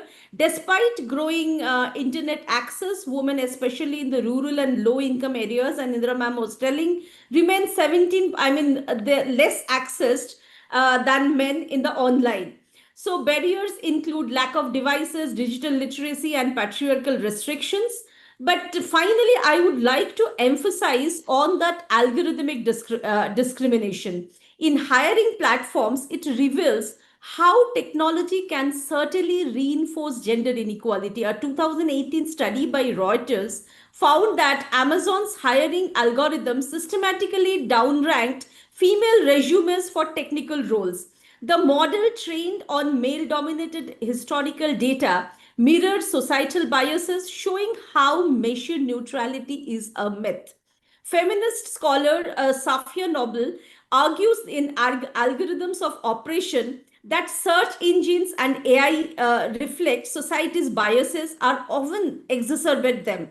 The widespread use of female names and voices for digital assistants like Siri, Alexa, Cortana reveals a deeply embedded gender bias that mirrors and reinforces long-standing societal norm. These naming and design choices are not arbitrary. Instead, they reflect historical association of women with roles centered on care, subservience, and emotional labor. This feminization of AI assistant goes beyond voice, it's embedded in their behavioral design. Female voice digital assistant are often programmed to respond passively, even to a sexist or abusive remark. As highlighted in UNESCO's 2019 report that I would blush if I could, such responses normalize submissive femininity and reinforce the notion that female coded entities must remain accommodating regardless of mistreatment. These sends a troubling message, especially to the young user, and perpetuates broader societal norms that tolerate disrespect towards women. Technological bias is further deepened by dataset uses to train AI, which often reflect historical gender stereotypes, linking men with professions like engineer and women with roles like nurse. These associations arise from the technology itself, but not from the technology itself, but from the biased content it learns from. So naming choices and default female voices also create feedback loops. Users expect digital assistants to be female, pushing developers to confirm that even when gender neutral or male options exist, they are rarely set by default. Technofeminist Judy Wascom argues that technology mirrors the societal norms and power dynamics of its creator, and in this case, it upholds the patriarchal pattern. This bias has tangible effects. Research shows users are more likely to interrupt or mistreat female voice assistants while treating male voiced ones with great respect, mirroring offline gender dynamics. These repeated digital interactions certainly normalize sexist behavior, reinforcing inequality through everyday technology.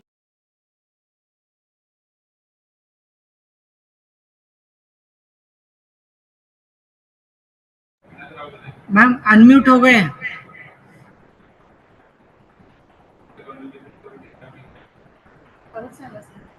Hello ma'am, आपका आवाज ma'am mute हो गए। हाँ।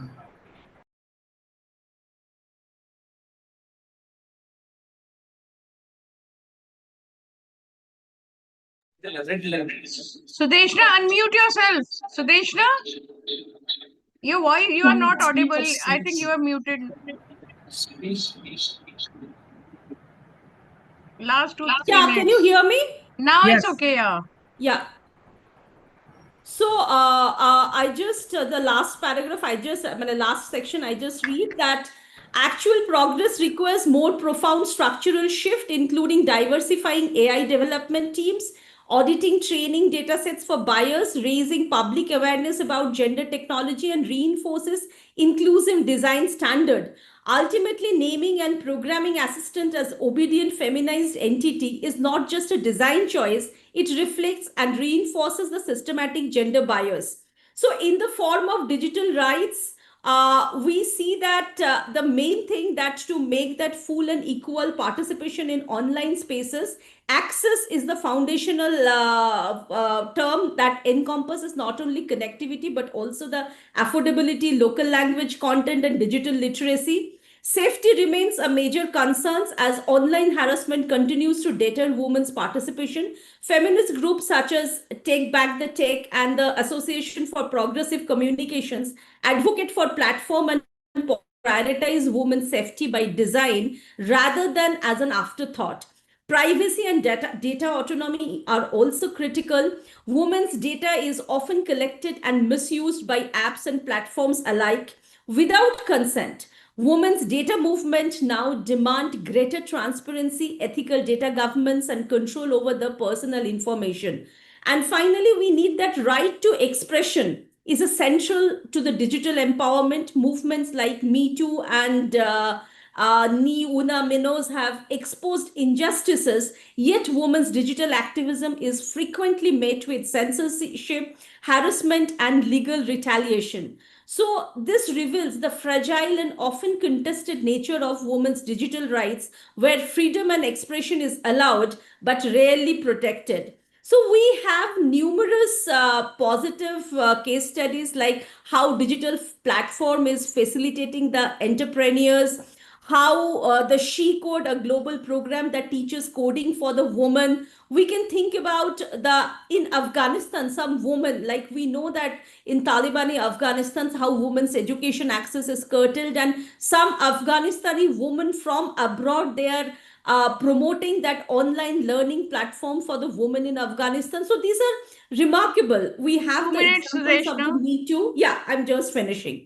So, in conclusion, we can say that digital era represents a paradox for women. On the one hand, it offers tools for emancipation, education, and expression, and economic mobility. On the other hand, it reproduces and intensifies existing inequalities, exposing women to the newer forms of violence and often exclude them from decision making. By exploring the risk, rights, and resilience of women in the digital world through sociological and gender theories, we uncovered both challenges and transformative possibilities ahead.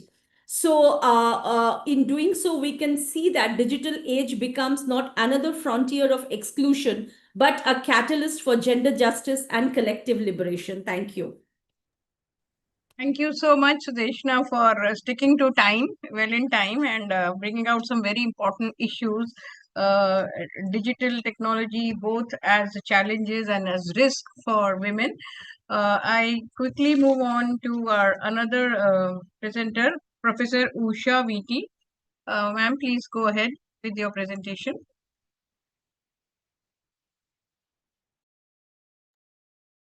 Good morning. Let me begin by congratulating the organizers, in particular Dr. Rajni Bala, for bringing up such an interesting topic for discussion and debate. Well, we all know that the digital age is a wonderful age in the sense that we have so many new developments and so many new possibilities coming up. We are able to reach across the world.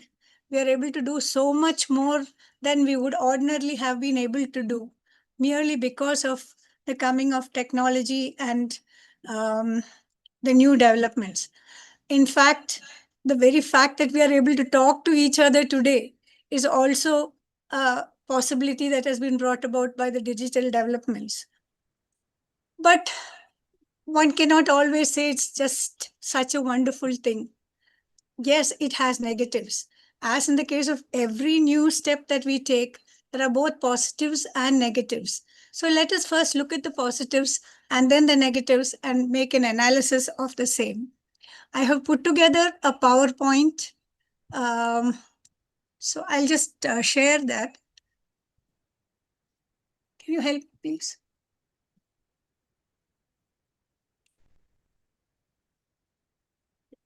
But sometimes it doesn't share. Doesn't matter. Use Can you see? Can you see my PowerPoint? No, ma'am. No. happens.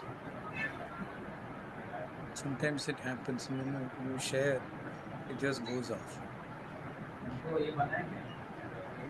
Post है ना.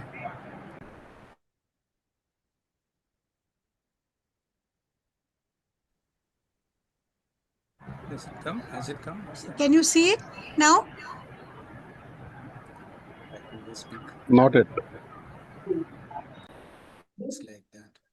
But something is not clear. You ask sharing says. Yes, it is visible now, ma'am. Can you see the PowerPoint? Yes, yes, yes, ma'am. Yes, ma'am. Yes, ma'am.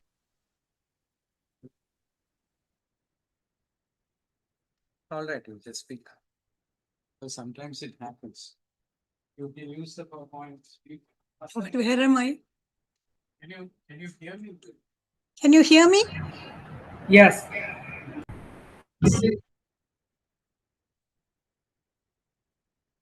Can you hear me? Yes, ma'am. Yes, Yes, ma'am. I think I'll just abandon the PowerPoint and just speak. Can you hear me? Can you hear me? Yes, ma'am. Yes. I cannot hear anybody. Yeah, it's all good. Well, so I was asked to talk about women in the digital era, risks, rights, and resilience. I mean, that's what this whole panel is supposed to be about. Yes, when we're talking about women in the digital era, we know that there are lots of advantages, especially in the field of education. There have been wonderful, I mean, there's lots of new opportunities for women, especially in the field of education. We have already had a lot of discussion from the inaugural presenters, inaugural speakers, the guest speakers who spoke about education and how access to education and knowledge has been a wonderful way to move forward. So a lot of people who never thought they could go back to learning, girls, for instance, who had left off learning either due to marriage or child care or whatever reasons they may have left, or leaving a particular state moving into another place. All of them have been able to go back to education because of the digital availability of education so easily these days. So education, not only availability, but also accessibility. This has been something that has really encouraged all people, and in particular women. Apart from that, we also, we talk of it as the 3 E's, education, employment, empowerment. So here you find that the digital developments, technology has helped us move towards visibility, greater visibility. We are visible not only for the wrong reasons, but sometimes also for the right reasons. We are able to carry on with advocacy, for instance. We are able to give voice to a lot of issues that were never discussed openly or publicly. Even the fact that we are able to talk about all this today is also very significant, isn't it? Because we are able to voice these issues, identify these issues, voice them, and then we can move forward towards solutions to many of the problems that have been brought about by visibility. Also, we have greater opportunities, both physical and online, because of the digital technology, which allows us to move all over the world. And also in the case of employment, remote work and digital entrepreneurship, all these things are possible only because of digital developments, because of this technology that has taken us to so many different areas which would never have been possible if we were just thinking physical. So this is such a wonderful way in which we could reach out to all these people and get support most of the time. Excuse me. The visuals are not there. What happened? To turn off that thing. I'm doing it. See this. Yes. Oh. So, sorry about that. Well, once again, this is what happens when the digital, technology goes against you at times. Well, technology is not human, but technology is technology, isn't it? It's not human. It is not able to reach where the human being can. It cannot think the way human beings think. So this is all very suggestive of all that. So yes, I was talking about advocacy and giving voice to women-specific issues. All that would not have been possible if it was not for the wide reach of technology. Let's take the Delhi case, for instance, which had led to a lot of legal reform and women-sensitive legal reforms. All that was possible only because of the wide reach. It went not only all over India, the issues were discussed not only all over India, but all over the world.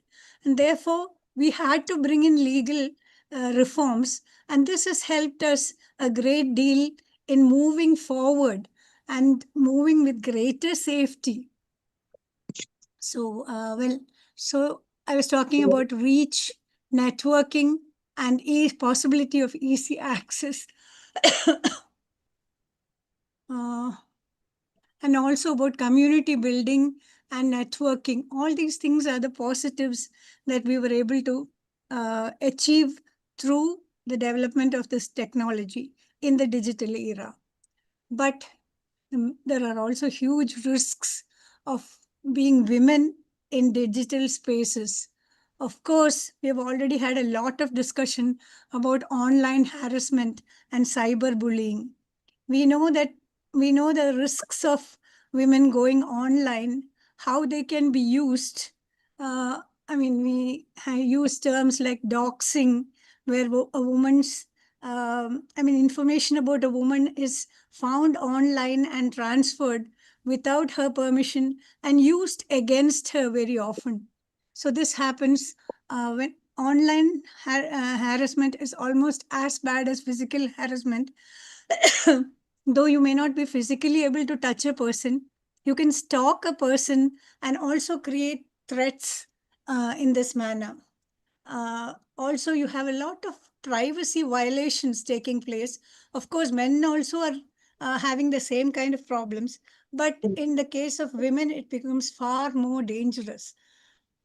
Then we have also had discussions about deep fakes, how the internet, especially with the use of AI, you see how the woman's appearance can be used. And I mean, somebody has gone to, one of the film stars has gone to court against that. And now they're removing all AI created images from the YouTube slowly because of this horrible way in which a human face can be distorted and made to say something that he or she never even thought of. So this kind of horrible things can also happen online. But another more dangerous phenomenon when it comes to the digital age is the economic exclusion that women women experience. Technology itself is more or less male centric. I think my previous speaker has already been talking about that. This exclusivity, it's almost as if the computer has been trained to think anti-women. So very often, even before the later stages of an interview, the woman is removed um, from the whole discussion. So she doesn't get a chance. This is called algorithmic bias and discrimination, and it's very, very relevant and prevalent in the technological what do you call it, progress or technological use these days, we find. Now, what can we do to all this, to stop all this? We have to have our own strategies, right? We know that, well, in fact, we have developed a whole new theory, a terminology, we could say.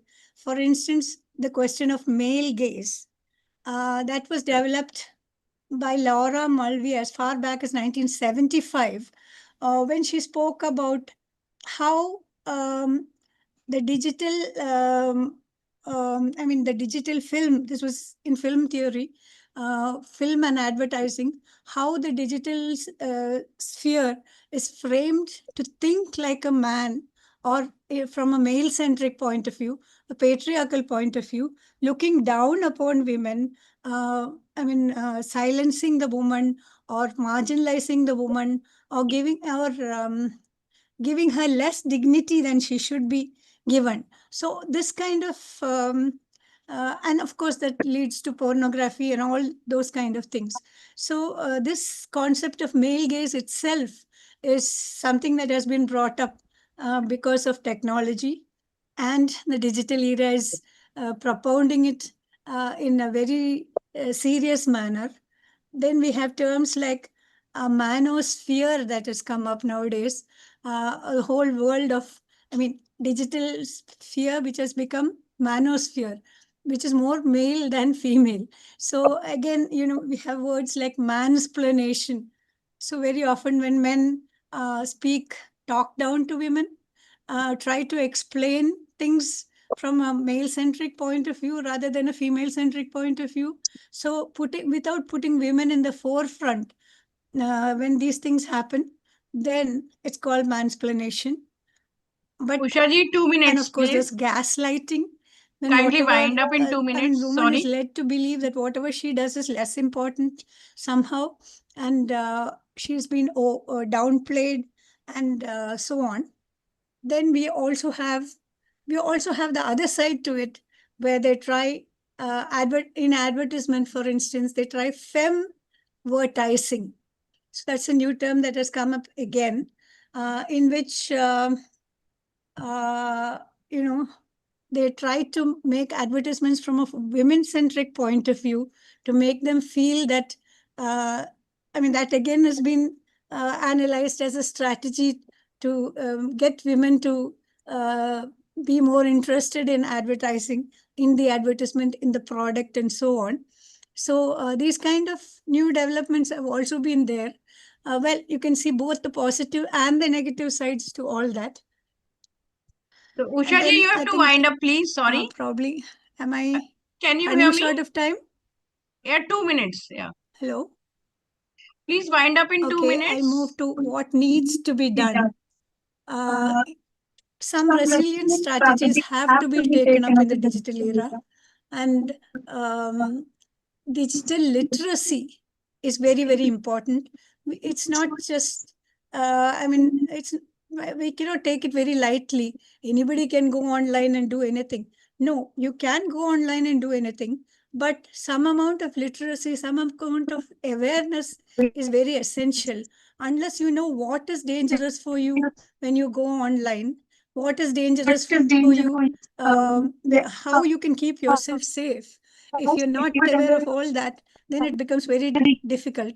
Therefore, more of cybersecurity training is required. And some kind of training, if it is given, some kind of awareness raising is also very important. Apart from that, we also need to have more community support, and we also need to have more safe spaces. So there should be more and more communities, and the community, it's not just some individuals or just not just women alone, women and men. And let's not say that men are all male centric. No, we're talking in terms of human centric here. So all of us need to be together to make sure that this internet is a safe space for women, and that technology does not make it a negative space. So therefore, there should be more. Well, we do have a lot of laws to support, to help women, but this is not at all enough. We need many more laws. So a lot of lobbying has to be done, a lot of legal research has to be done, and a lot of advocacy is required so that more legislation is brought about for the sake of women, to help women be safe on the internet. In short, I would like to, and of course, there should be a lot of inclusion in tech design and policy making also. It's not enough. We do have a lot of involvement, a representation of women, indecent representation of women. Prohibition Act was there. It was enacted in 1986, and it was revised again in 2012. So this is for advertising. All these things were there and have been revised. But even then, we still need more revisions, more awareness, more sensitivity, and more legislation. And more important than all that, we need we need, advocacy, and we need to be aware. More of training is required. So the digital era has brought in so much change in our lives, making empowerment a greater possibility. Yes, we can move forward with education, employment, empowerment, and activism. But we have to be aware of the risks and dangers which are an inherent part of the digital space. So armed with these weapons, awareness of the dangers, rights, and legal issues, the support of well-minded and gender just supporters, we can move towards gender justice. Thank you. Thank you so much, Professor Usha, for bringing out some very pertinent issues, bringing both advantages and disadvantages of digital technology, and also that how it empowers women, but also how careful they must be about the risks and hazards that are created. Thank you for that, and also giving some suggestions towards the end. So now we move on to our third presentation, Professor Dhananjay Sontake. So Dhananjay, are you there? So good morning, Professor Abha Chauhan and other panelists. RC convener, Dr. Rajni Bala. See, as the subject of this panel is women in digital era, risk, rights, and resilience. So, in the 21st century, the world has come closer with the digital technology. The fourth wave feminism that focuses on empowering women using internet tools. The power of this movement is to express our opinion, create Sir, discussions, and each other. sir, एक Uh, minute. Sir, 1 minute. like Facebook, WhatsApp, Twitter, Instagram, YouTube, and blog. So, Professor Sudeshna mentioned in her study published in Sociological Bulletin in 2021 that this medium of technology helps women to relate to others. Women shared their women shared and expressed both personal and professional matters in the space with deep emotional involvement, and this impacted their individuality and sense of being. Of course, women access to women and internet tools is important for this expression. There is a difference between men and women in terms of ownership and use of mobile phones. The concept of mobile gender gap is used to highlight these differences. As per Global System for Mobile Communication Associations, that is GSMA, women's mobile phone ownership has increased significantly in low and middle income countries since 2014. However, women lag behind on access, uses, and ownership of mobile phones in India. According to GSMA 2019, it's a 2019 data, the Indian gender gap in mobile phone ownership was 26%, while the gender gap in use of mobile internet was 56%. Affordability, literacy, and digital skills uh, as perceived lack of relevance and safety and security concerns are the most important barrier to mobile ownership and mobile internet use for women. The obstacles to women use of mobile phones are economical and economical, social, and cultural. There have been studies that have explored barrier to women's mobile use in India, and these studies particularly they highlighted the influence of patriarchal ideology in which women consider being online or spending time on mobile phones to be a shameful for the family, and the patriarchal system needs to control the women, which restricts women mobile use. The hierarchies of power and privilege of real world were reflected in the online world too. Then I'll move forward to there are other studies, but in India, the purpose and place of phone use is gendered with women expectation to use the phone considerably less primarily at home to not arouse suspicions.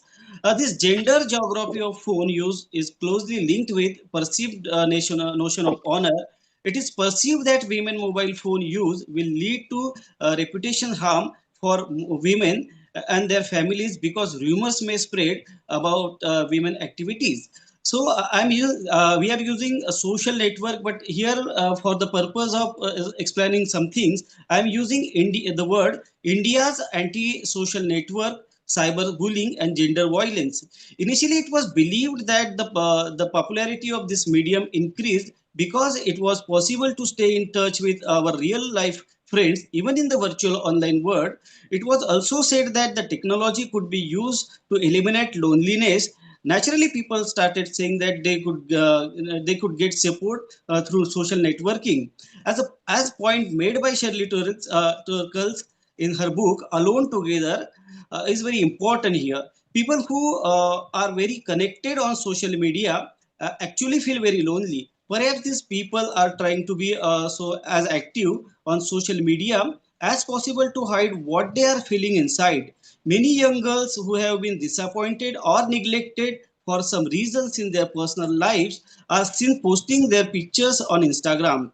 This is okay. I think this feeling of loneliness creates attention seeking attitude may leads to online harassment. Women and girls, especially those from marginalized community, are disproportionately targeted with online harassment, threats, doxing, impersonation, often with sexual content. In our daily lives, women are always unsafe in India. See, I have conducted one survey of use of mobile and social network in Wardha.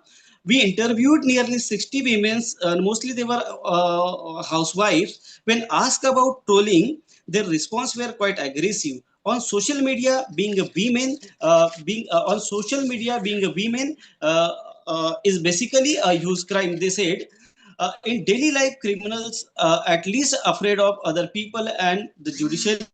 However,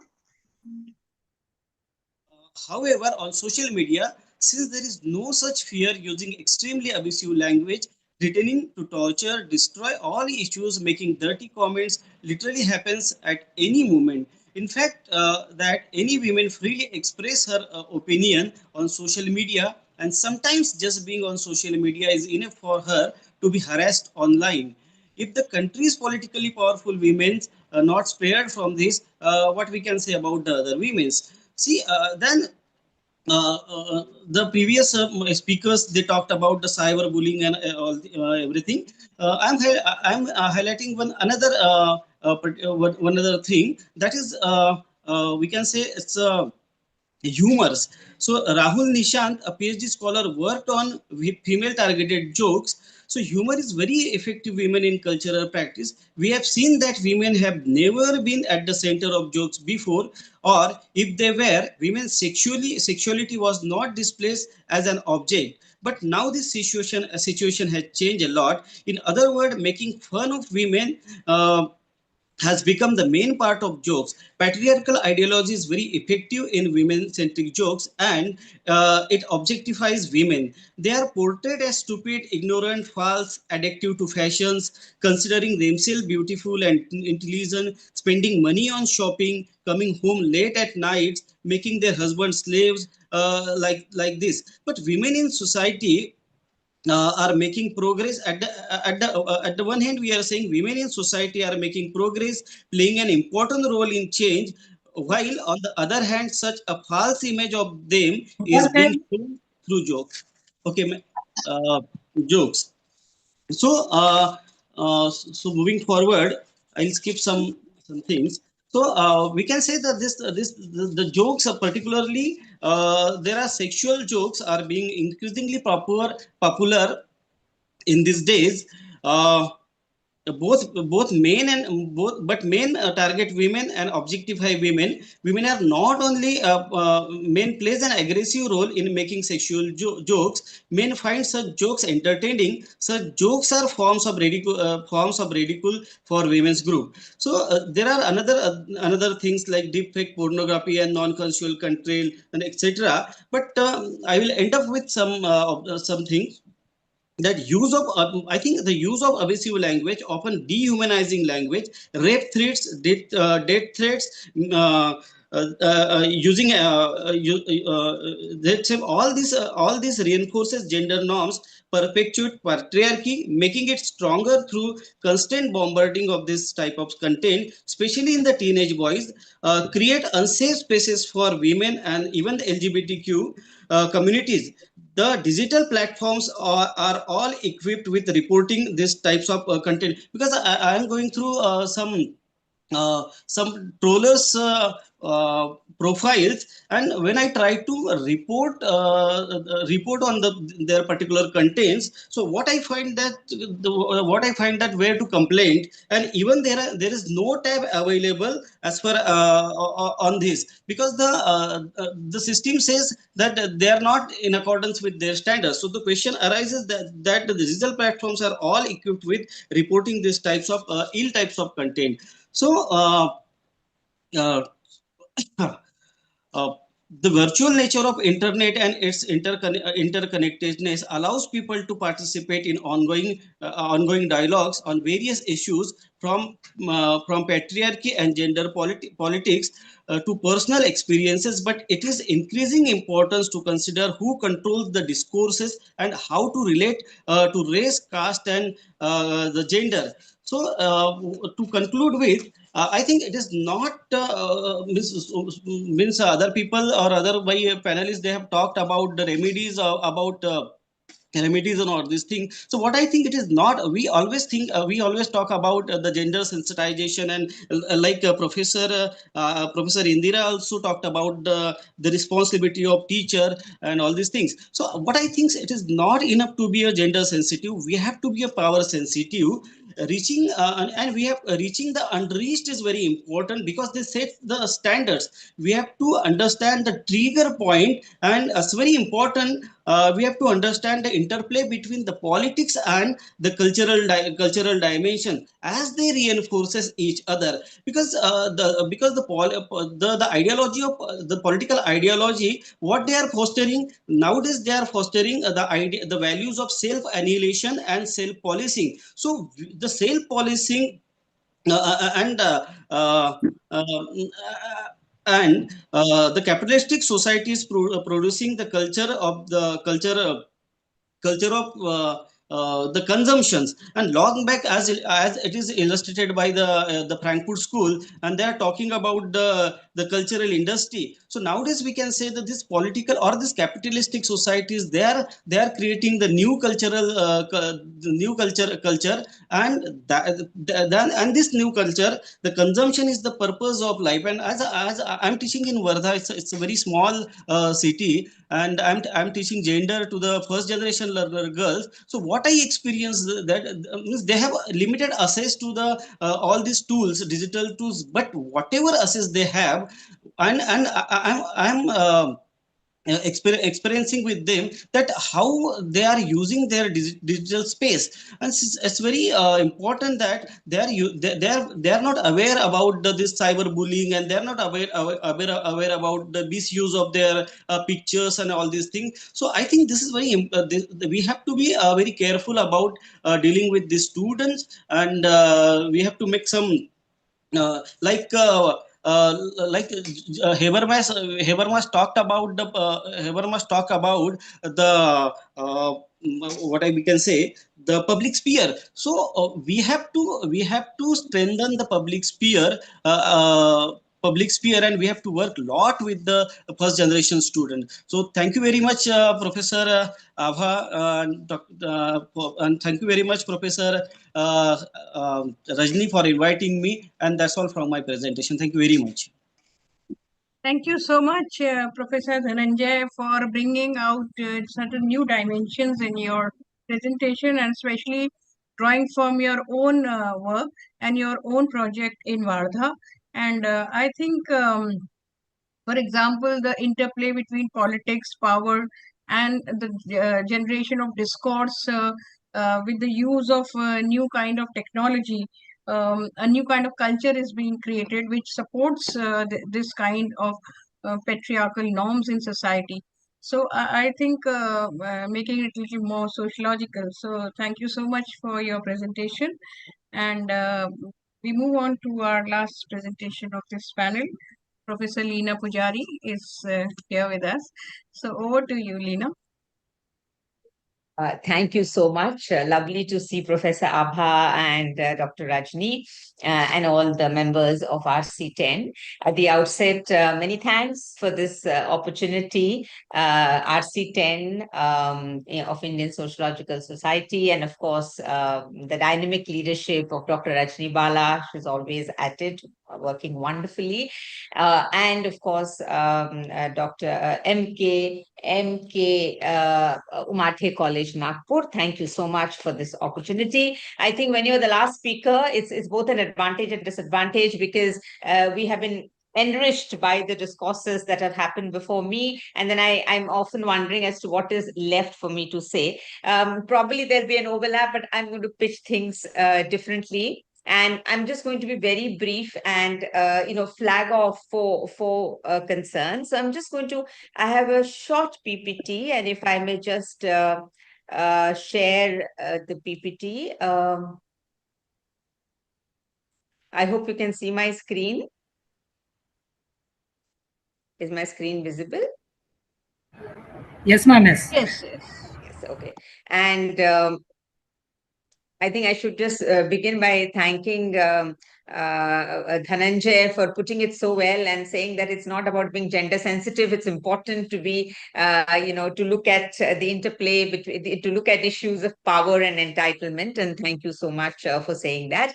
Well, I begin by talking about the phygital era. This is not a concept that I use, but a concept that is often used by, someone who works in this area, and Bisakha Datta. And she always says that we live in a phygital era today. We are all digitized academics here. Digital lives are real.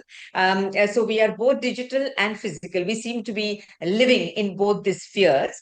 And in fact, today we know more about people from their digital lives and their digital footprints that they leave behind without ever having met or known them. So it seems as though our digital bodies have become more important than our real flesh and blood bodies. And it can be a little alarming at times, but so is it. And this is here to stay. Let me complicate and unpack the category women. I think some of them before me have also done it.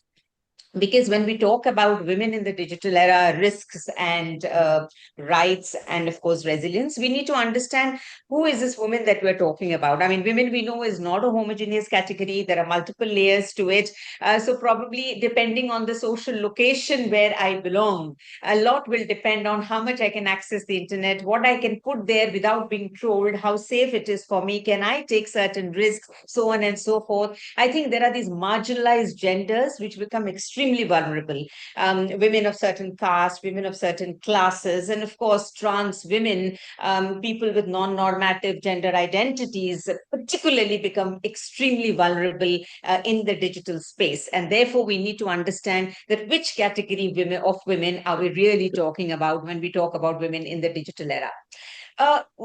Certainly and most definitely, when we got onto the internet was definitely seen as a very democratizing space. I mean, it gave us an opportunity to speak, to express, to leave ourselves out there, and we felt that something which we could not do in the physical space, in the non-digital space, we could do it so well in that space.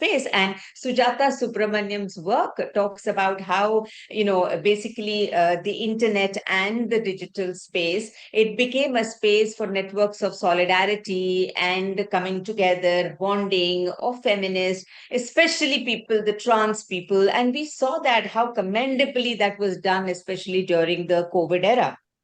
So therefore, it is most certainly a democratic space, without doubt. And I mean, one is often reminded of the lovely digital campaigns that have been able to shift and move and bring about a paradigmatic change. I mean, Professor Dhananjay also spoke about the feminist wave, the fourth feminist wave. And, who can forget, for example, Nisha Susan's entire Facebook campaign, the Pink Chatti campaign on Facebook, or Happy to Bleed campaign on Facebook, or more recently the Me Too movement, which brought about a huge change in the way we looked at the entire space of sexual harassment. So the internet definitely is a very enabling space, without doubt.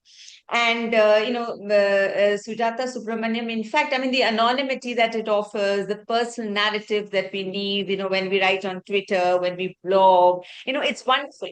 And in fact, Professor Dhananjay, to borrow from him, he concluded by talking about Habermas's concept of public sphere. And he said, can we really use this concept of public sphere? Because the social networking sites today are the ideal public sphere. This is where people are huddling together. Be it Instagram, you look at the N number of Instagram pages, look at Facebook, N number of pages, look at Twitter. These are the spaces, they give you a kind of anonymity. They do become a safe space, in many ways an inclusive space, if it is a closed space. I mean, without doubt, it is the public sphere. And this public sphere, in fact, is contesting, interrogating, and challenging many of the things that we normally identify, which are normative, which we are supposed to conform to. And of course, the consequences of doing so in the public domain become a bit too much. But if it's a closed space, it's a closed group, then it's a different scenario.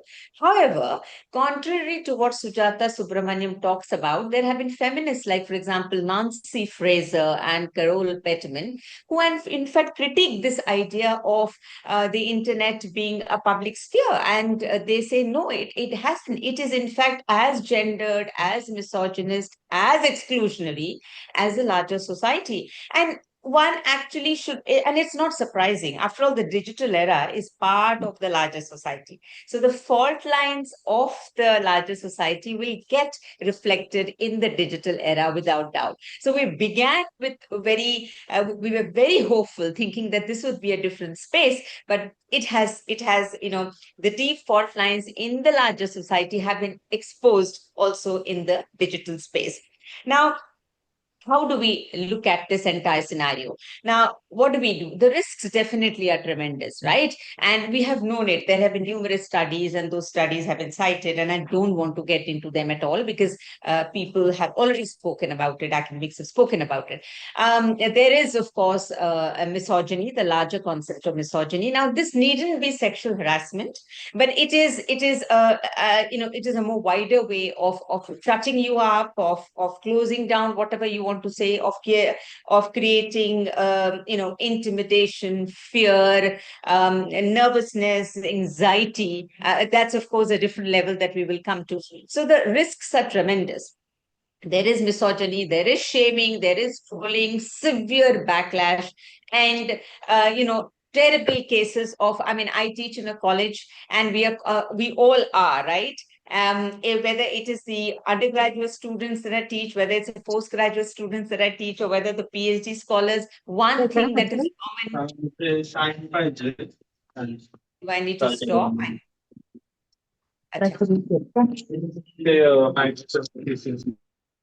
Please mute, yeah. It's okay. Yeah. So one thing that is common, which I have found, is the kinds of mental health issues that have emerged in the recent past, primarily because of their presence in the digital space and the opinions that they are expressing, right? So the mental health issues today are of a different feel and fabric altogether. And most of that is emanating from the kind of things that are happening in the digital space, because most of the youngsters, and that has been spoken about, have a digital presence and have the digital lives are the most important lives. There are two ways in which we get connected. I'm sure this must have been spoken about, but if I may just flag this. One is, of course, every time that we are doing this, we are connecting, we are talking to our students, we are calling, we are doing online spending. Every time that we are connected to this network of technologies. And then the second one is, of course, the user generated data, the immense data that we generate when we are on social media sites and whenever we are posting, including photographs. And it's interesting to see the interplay between these two. Now, the question that arises here is, what do we do? This is the reality, that the consequences are tremendous. We know that, and it can be traumatic. But then what is the way out? These are ways of edging us out. These are ways of simply ensuring that we are not there. But one thing that I have seen is very interesting. If you look at the internet and the algorithm that it works, there are certain things that get edged out. So if you are, for example, in conformity, in sync, in line with the popular opinion, with the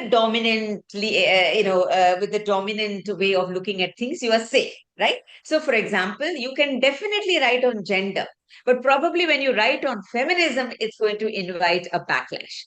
You can definitely talk about rape in the public space, and you will have a lot of people who will like it and respond to it and comment on it. But you talk about marital rape, and then you see the kind of responses that it generates. So it is, what is it that we can write and what is it that we cannot write? And then it makes us question about, what is this space for? Is it a space to critique?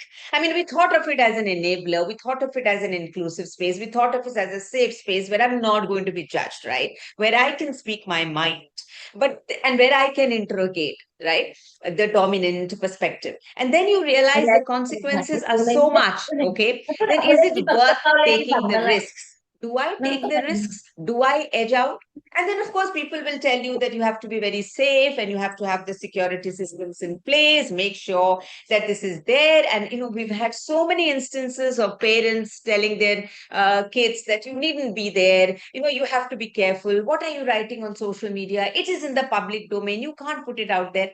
We are going back to square one. And square one is, you always put the burden on the women to make herself safe. We are not asking questions here about the trollers, right? Anonymous trolling that happens. What systems do we have in place to check them, to take them on, to call them out? That is not the question. And as someone rightly said, we don't even have mechanisms, properly developed mechanisms to track them, to stop them. I mean, we've had numerous, there was an incident where one student from a very privileged law school in the country, and I'm not going to talk about it, she posted something about that was happening in the campus, the extreme misogyny that was happening in the campus. And you won't believe the way she was body shamed, character assassinated. She went into trauma, into depression, into anxiety. Our attempts to reach out to the university, to the IC, to the WDC fell on deaf ears. Because the usual question was, but this is happening in the online space, right? WDC and IC are not meant for that. I mean, it happened in the COVID era. And thankfully, later on, the definition got expanded. So what do we do with these kind of cases? That is the question. And the inevitable thing that is asked, but you should have been safe. Why did you write? Is that the answer? I don't think that is the solution to what we are trying to address today. It is important that we shift the burden to the perpetrator as well. People, it is important to take risks. You have to take risks. And I'm so reminded about Shilpa Phatke's book on the right to loiter, on loitering. And she says, how do we know that a physical space is safe? If I can venture out of the home at 3 a.m. in the morning and go to a local train or walk on the streets, come back safe without being harmed, then we know it is a safe space. So safety is judged from the risks that you take and not from the protection that is given to you in these spaces. And I think I will pitch the same thing even with respect to the digital space as well. Your ability to take risks and yet be safe and be unharmed. And I'm just going to end with feminist principles of the internet, which I just love. These of course have been enunciated by a particular organization known as the Internet Democracy Project, and it talks about several things. Our access begins by talking about the marginalized genders and identities access to the internet. It talks about everybody should have access to the internet, right? Of course, there are class issues. Who can own a smartphone? Who can access it? I mean, as Dhananjay rightly said, I mean, these are first generation learners, and they are very excited at the prospect of being able to access it, post. It gives them a sense of freedom. It gives them a sense of, I'm being able to do that without surveillance, and it's an empowering thing, without doubt. But we don't know that what can be the consequences that can come out of it. Absolutely.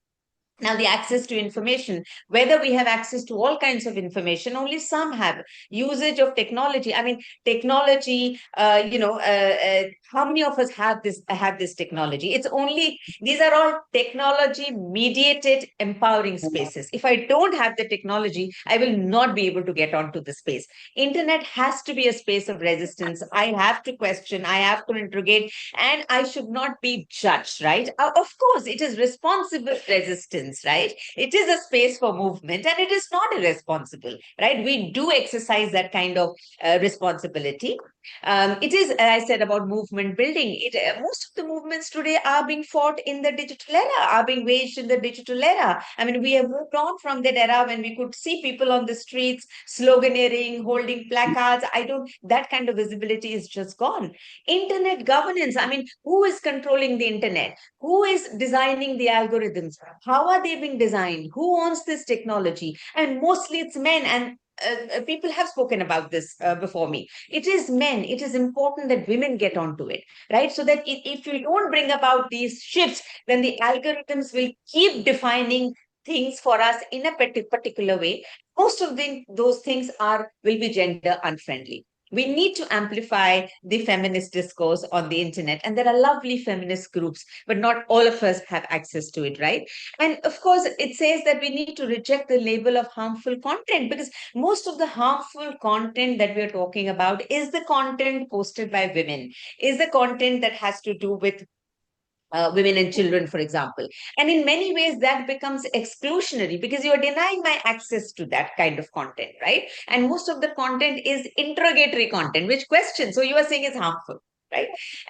Privacy, issues of privacy, anonymity, consent, my right to post. If the trollers can be so anonymous, why can't I be anonymous when I'm posting something which seems very legible and seems, extremely meaningful and important? But I don't have that kind of anonymity at that point of time. Consent. I mean, my photographs are being posted without my consent. I must tell you that even when I do not, I actually am very reluctant to even tag people without their consent, because I feel it's important to ask people when I'm putting out their photographs out there. Yeah, so these are some of the things which I thought I'll just flag off. And thank you so much once again for the opportunity, and let us build a very strong and resilient and accessible digital space for all of us. Thank you so much. Thank you. Thank you so much, Professor Leena. You have taken 15 minutes, much more time than others, but I didn't interrupt you. I'm sorry. No, it's okay. I didn't interrupt you toward the end because you were in a flow, at that time, expressing yourself so well. So thank you for all your opinions and views regarding it. And many things, you said are also related to what other previous people have said, bringing out both the advantages and, it's a democratic space, and how does it give accessibility on various fronts to people, to women in particular, at the same time keeping their anonymity and privacy also intact. I mean, it's again the kind of a thing paradoxical which have been pointed out to many other speakers. So, and this phygital era, like, it was an important concept, and I liked it because we are all, most of the times, with digital technology and also in physical spaces. So that's an important concept. So thank you so much for your presentation. And I think, Rajni, we can open it now for some questions to the speakers. Yes, If ma'am, any, please. yeah. Yes. If anybody wants to ask questions, you're most welcome. We have half an hour and maybe 20 minutes question and answer could be there. You can raise your hand or you can just speak. Are there questions in chat box? Let me check from the chat box. So any one of you, we've had 4 wonderful presentations. To any of the speakers, if anybody wants to ask anything or give their own views.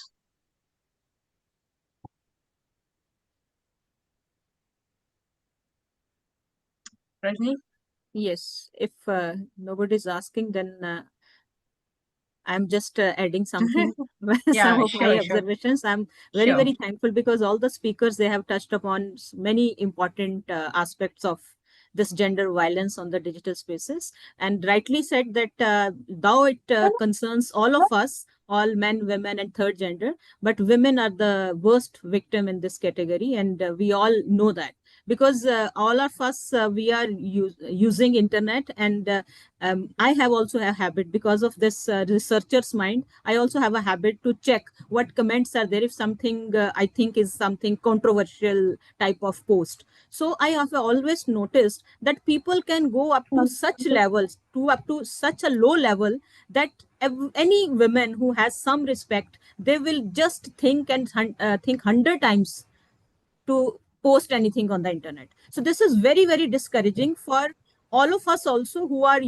very vigilant and educated and empowered and all. So how to fight with this issue, that is very important, because we really need stringent laws, and but at the same time the implementation of those laws is also very important, because whenever we have, as Lina has also pointed out, it is very difficult to deal with such issues legally. So, our panel, I request all of you to give suggestions how to make it effective. We all notice that the crime is being done on the internet, and you cannot use such language for women. You cannot use such language for other human beings living on this earth. But even then, they have this courage. They have, I don't know from where they get this courage, but they have this because they won't be caught. This is in their mind. So what all of us, we should now come for the solution. You all suggest me and the others younger members of this whosoever is now logged in. So please give your good suggestions ki how at their workplaces and at their digital spaces they can do something. Actually, yesterday I was talking to my daughter, and she's pursuing her master's in sociology. So, very interestingly, she talked about. She said, "Ki we have to we will have to talk with the students, like first generation students, about the moral policing, because mostly the all the tollers means they're always doing moral policing." And as earlier I was talking about the self policing also, system creating such environment, or they are fostering such ideology that you will have to be always you will have to policing yourself. So I think the student, because those students with whom I am working, I think I have to be very sensitive about their positions, and I will have to talk about the issues of moral policing. Okay, anyone else want to respond to that? Is there some kind of suggestion that Rajini was asking? Sudeshna, can so you have mentioned a few in your presentation. Yeah, so Just in a thank minute you, or so. Rajni. So I think another thing is that the gendering space is very important. Like, especially why this kind of bashing goes undetected in the policies of the, I think, the social media groups. Because many a time this uses the local regional languages, which the Facebook or you say Instagram, they unable to detect. So we need more of the, I mean, back operations in the local language where these things and reporting, like when a woman is getting trolled in such a bad way, so like aware women, they can report this to the. So here I believe that sisterhood can play, I mean, can stay strong, because troller always work in groups, and at that time that a person become quite a singled alone. And many a time, because though we are talking about, we are trying this anonymity, these are empowering, this is helping women to use the space, they can use it from the this work from home, the very concept. So this is also, you can see, to me, this is reinforcing the existing patriarchy only. We have to question this, that why anonymity, like I mean, why by using these mediums in anonymous way or working from home, so why we are thinking this as an empowerment? So I mean, the very feminist goal, or you can see that the woman's liberation goal is to go and join the public sphere. So this is more and more pushing us inward, and maybe we are using the space, but it is our negotiation. So it is not our reclaiming space, the public space. So that reclaiming of this public space or gendering space is more important to fight such kind of a behavior. That what is our traditional goal or way we are talking about this sensitization, or where Professor Dhananjay was talking about this moral policing. So unless and until those people are sensitized, so like now I think we have done enough on sensitization of the woman. Now this is high time we should take up the issue of the sensitization of the men, and that too right from a very tender age. So that we are not working much. So I think we need more field level, physical level activity on that side. Thank you. I Professor would, Usha, yeah. yes, I would like to mention a couple of things. taking off from what she just said, we have been doing some gender sensitization of primary school textbooks. Those kind of things, they are effective. But I don't know about cyber crime though, because whenever we report cyber crime, we have a cyber cell. And when we report these cyber crimes to them, and they keep saying there is not enough legislation to support, they're not able to act because they don't have the teeth, I suppose. This is the police department speaking. So you can see how legislation is not enough to support them. And besides, we have also to be trained in order to, collect evidence of the crimes. Only then can they act also. So that is another thing. Just as in the case of physical sexual harassment, we could take photographs, we could use media pictures, media images, and use that as support. In the same way, if we could do something online for the digital media also, more forms of digital media, then legislation, I think, is very, very important. So we could, move towards that. That would help. We do have the IT Act. That is one of the points that I was trying to make. We do have the prohibition of indecent representation of women. All that is there, but gender stereotyping continues, and in worse ways than it has been happening earlier. So this is something that we can, all the Me Too movements did work. So maybe something can work if we, work together to add to the legislation, and also advocacy, as I mentioned earlier. Thank you. These ways in which we could move forward. Yeah. Leena, you want to add something? Yeah, I just want to say, Rajni, what works best, that happened recently is mass reporting of those posts.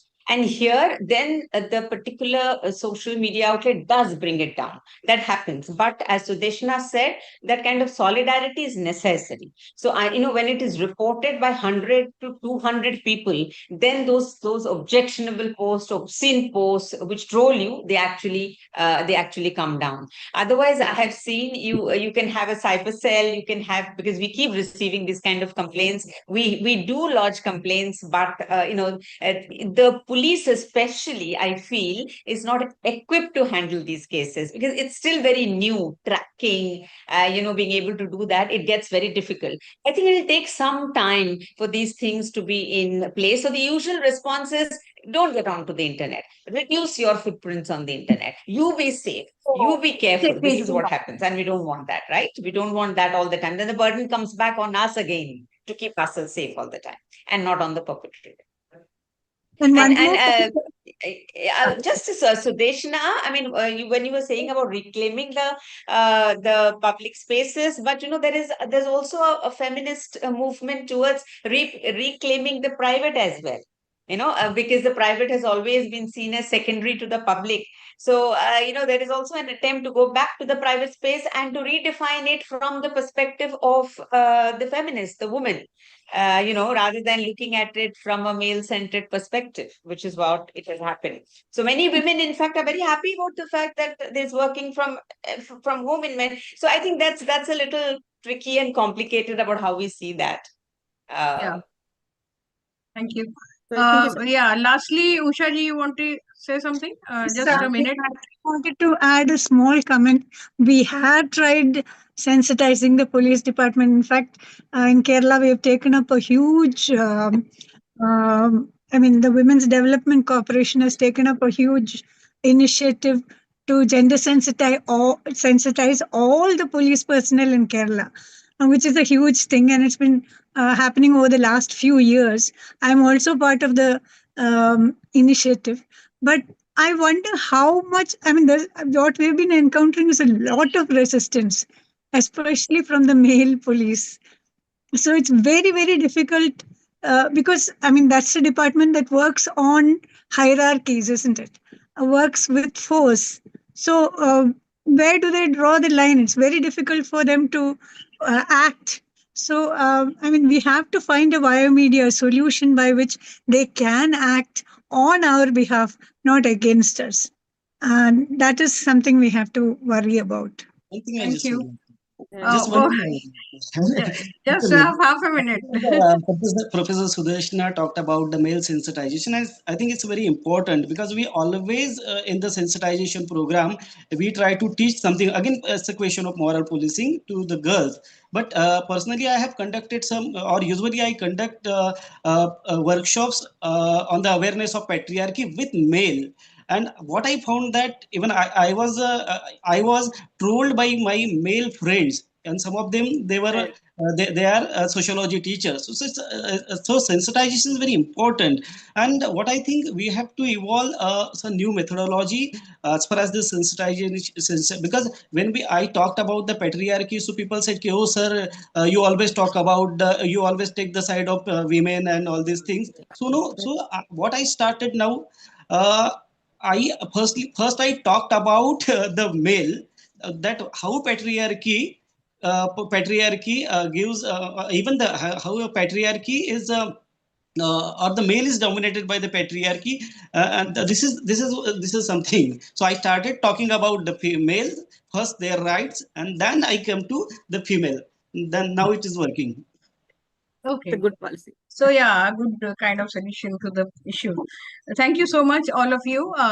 As I said that at the outset, that I really thank the convener, Dr. Rajni, and all the panelists who joined us today in this wonderful session. And all the presentations were really good, and and it also gave us a lot of food for thinking.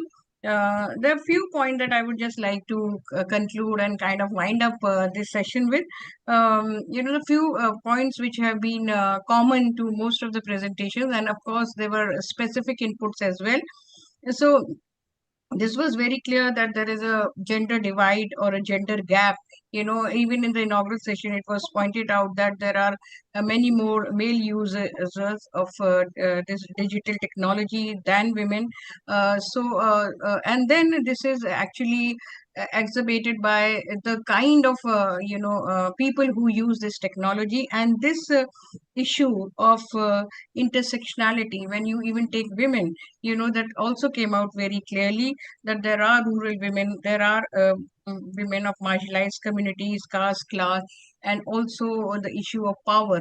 Also, all that came out, and patriarchy, of course, has been a very common word which was used, because with patriarchy also comes power.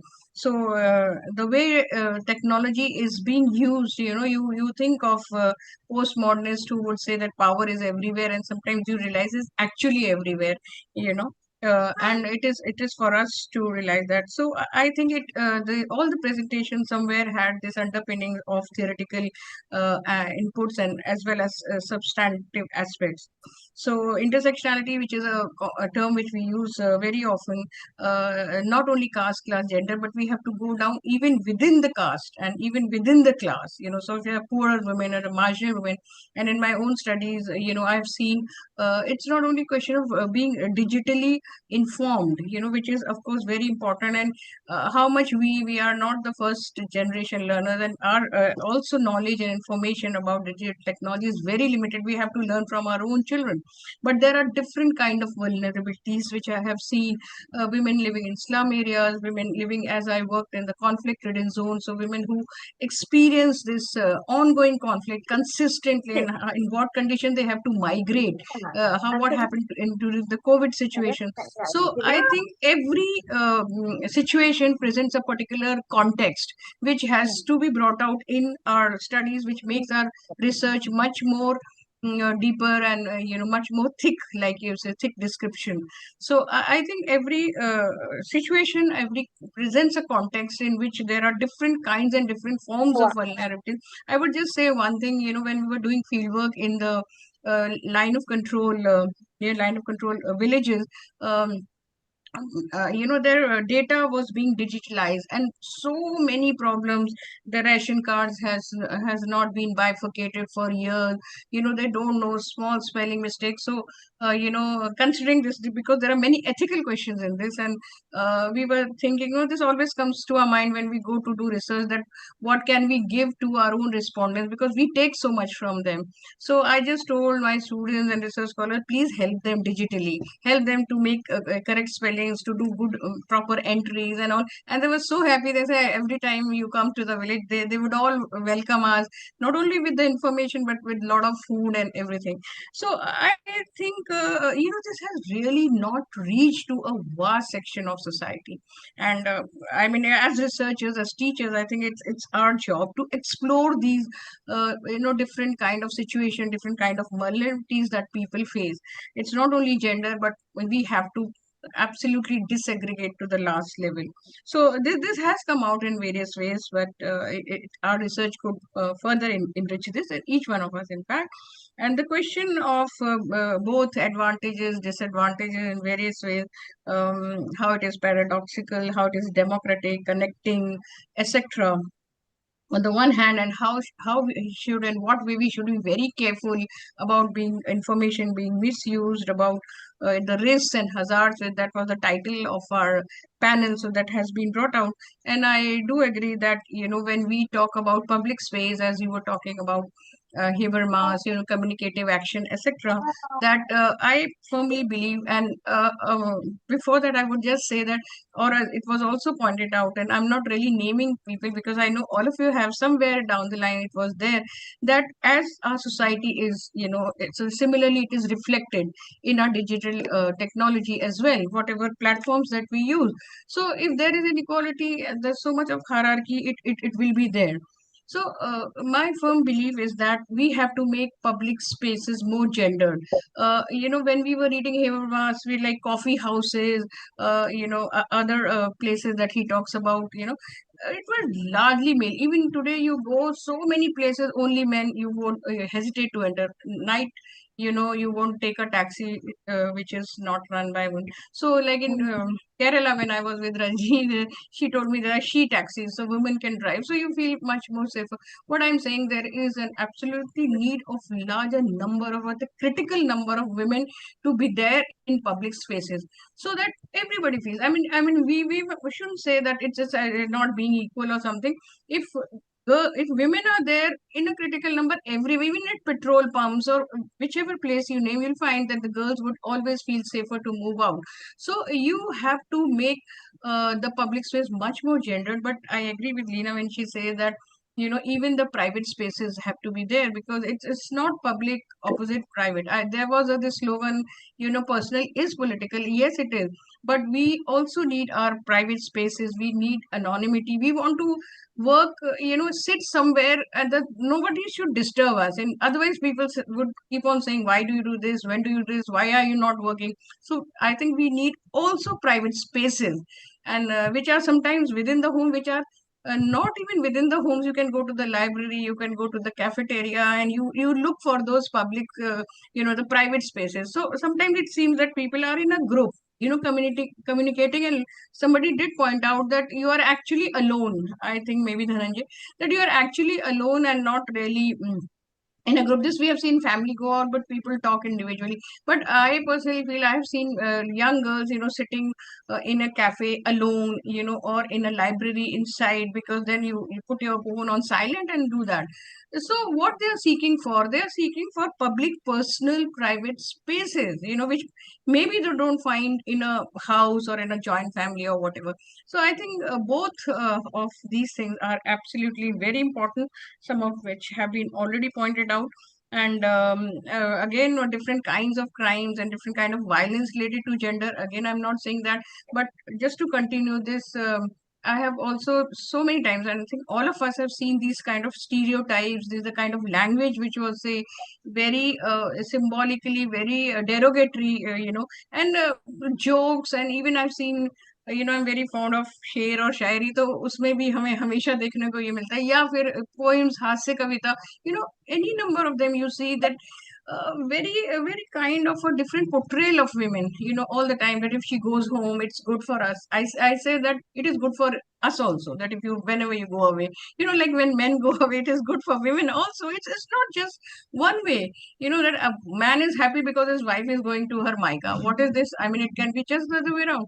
So many stereotypes, so many preconceived notions, so kind of constructed things, which we, of course, if you go by Derrida, all that has to be deconstructed.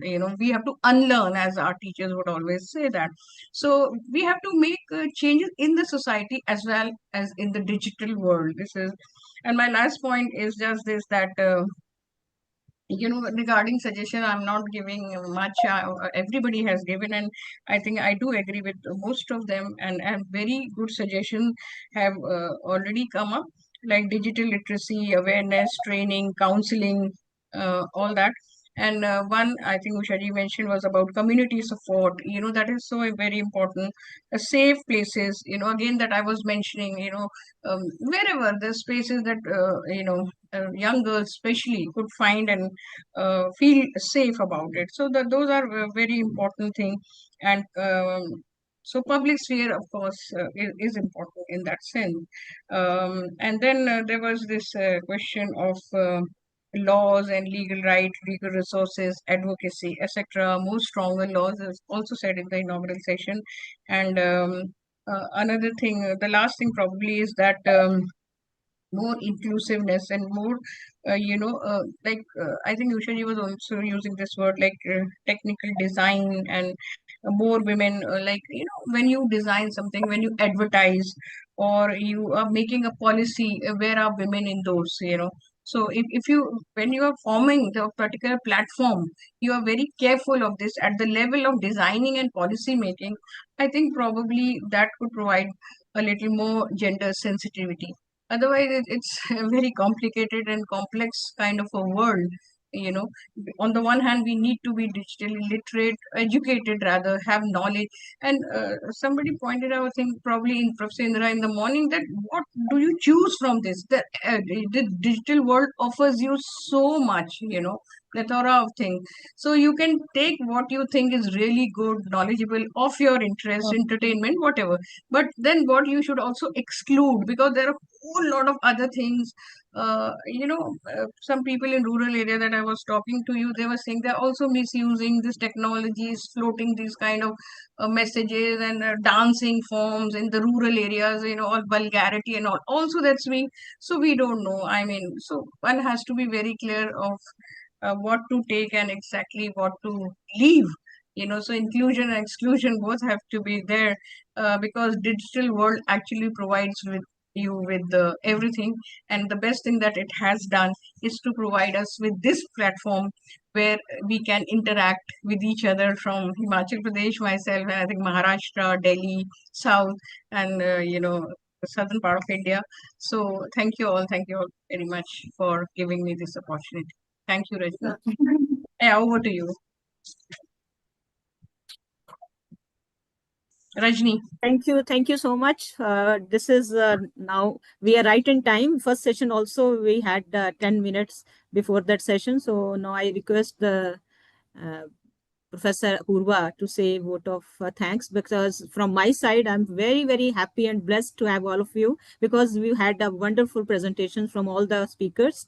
Thank you, because all of these members are very active in RC10 also and all the activities, and they are always guiding me and they're always motivating us. So we all are working together. Thank you, Professor Dhananjay, for taking care of the part at Maharashtra, and he's in organizing committee also there. So Professor Vinod and Professor Meshram, Pradeep Meshram, he is also from RC10. So I'm very happy all the RC10 members have joined hands in this particular project. So over to Professor Purva, sir. Thank you, madam. Thank you. So it is my privilege and honor to extend a warm vote of thanks on behalf of the organizing team for this enriching panel discussion session on the theme Women in the Digital Era, Risks, Rights and Resilience. So first and foremost, I extend my heartfelt thanks to our chair, Professor Ava Chauhan, madam, Okay. Center for Kashmir Studies, Central University of Himachal Pradesh and former president, Indian Sociological Society, for her insightful comments and thoughtful observations that beautifully summed up the essence of today's discussion. My sincere thanks to our panel speakers, Professor Sudeshna Mukherjee Madam, co-convener RC10, ISS and Director, uh, Center for Social Impact, Chanakya University, Bangalore. Dr. Usha Viti, former Director, Center for Women Studies, Pondicherry University. Professor Dhananjay Santakke, Head Department of Sociology, Priyadarshini Mahila Mahavidyalaya, Wardha. Professor Leena Pujari Madam, KC College, Mumbai. Each one you have shared important views and thoughtful idea about the challenges and opportunities women face in the digital era, making this session meaningful and inspirations. The special words of appreciation goes to Rajni Wala Madam for smoothly conducting the session. Uh, and I also thanks all the delegates, participants, and students for their active engagement.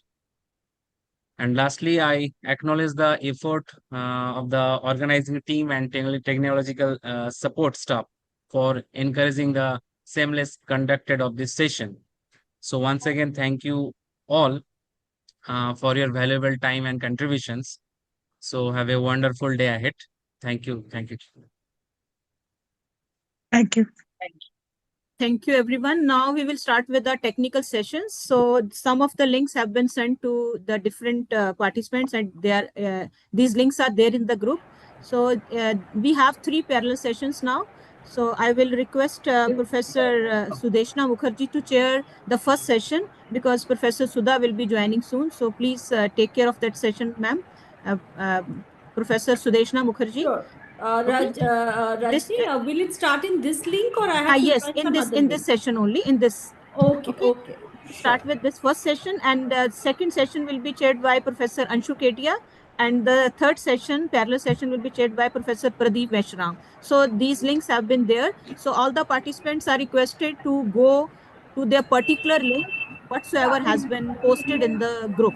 Thank you so much, everybody. So we will start with the session here in this particular. This session is session 1, technical session 1.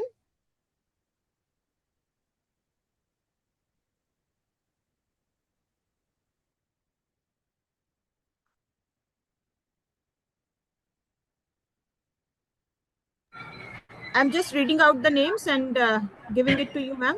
Sudeshna ji. Dr. Milind sir. Dr. Milind Gate.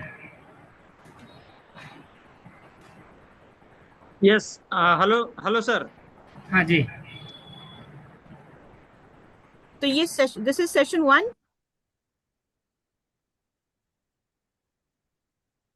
Hello. Professor Sudeshna, this is how session many 1. papers and how much time we have? So we This can, is from 12 to 1 we have, and this is technical session 1, 12.05 to 1 p.m. So in place of Professor Sudha Khotke, I invite Professor Sudeshna Mukherjee, the co-convener of RC10. So she will be chairing this session, and in between, if Professor Sudha joins, then she can leave the chair to. So how much time do we have? I think we have how many papers? It's all about 10 papers. So 10 I can papers. take 7 or 8 minutes we can give to them. So I'm just quickly reading the names. Dr. Jan Elizabeth is there. Mr. Parivel M. Somkuar, Dr. Ashok Borkar, Dr. Pundit Rao, Dr. Parmita, Dr. Vatika, Dr. Rajni Jassal, Miss Anjali, Maninder ji, and Mehak, Ansilo, and Karnika Lal. We have 10 papers there in this session. I'm sending a list to you on your personal WhatsApp number also, ma'am. Rajni ma'am. Yes. Doctor Milind घाटे संचालन कर रहे हैं. हाँ ठीक है. Professor Nalin, हाँ yes, please take over. Professor Nalin, please come.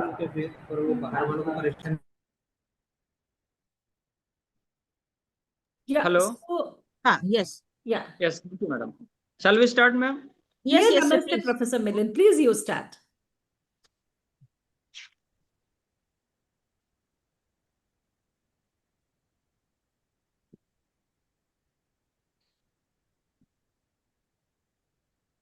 Good afternoon, one and all. I am Milind Ghate. Welcome to this technical session 1. I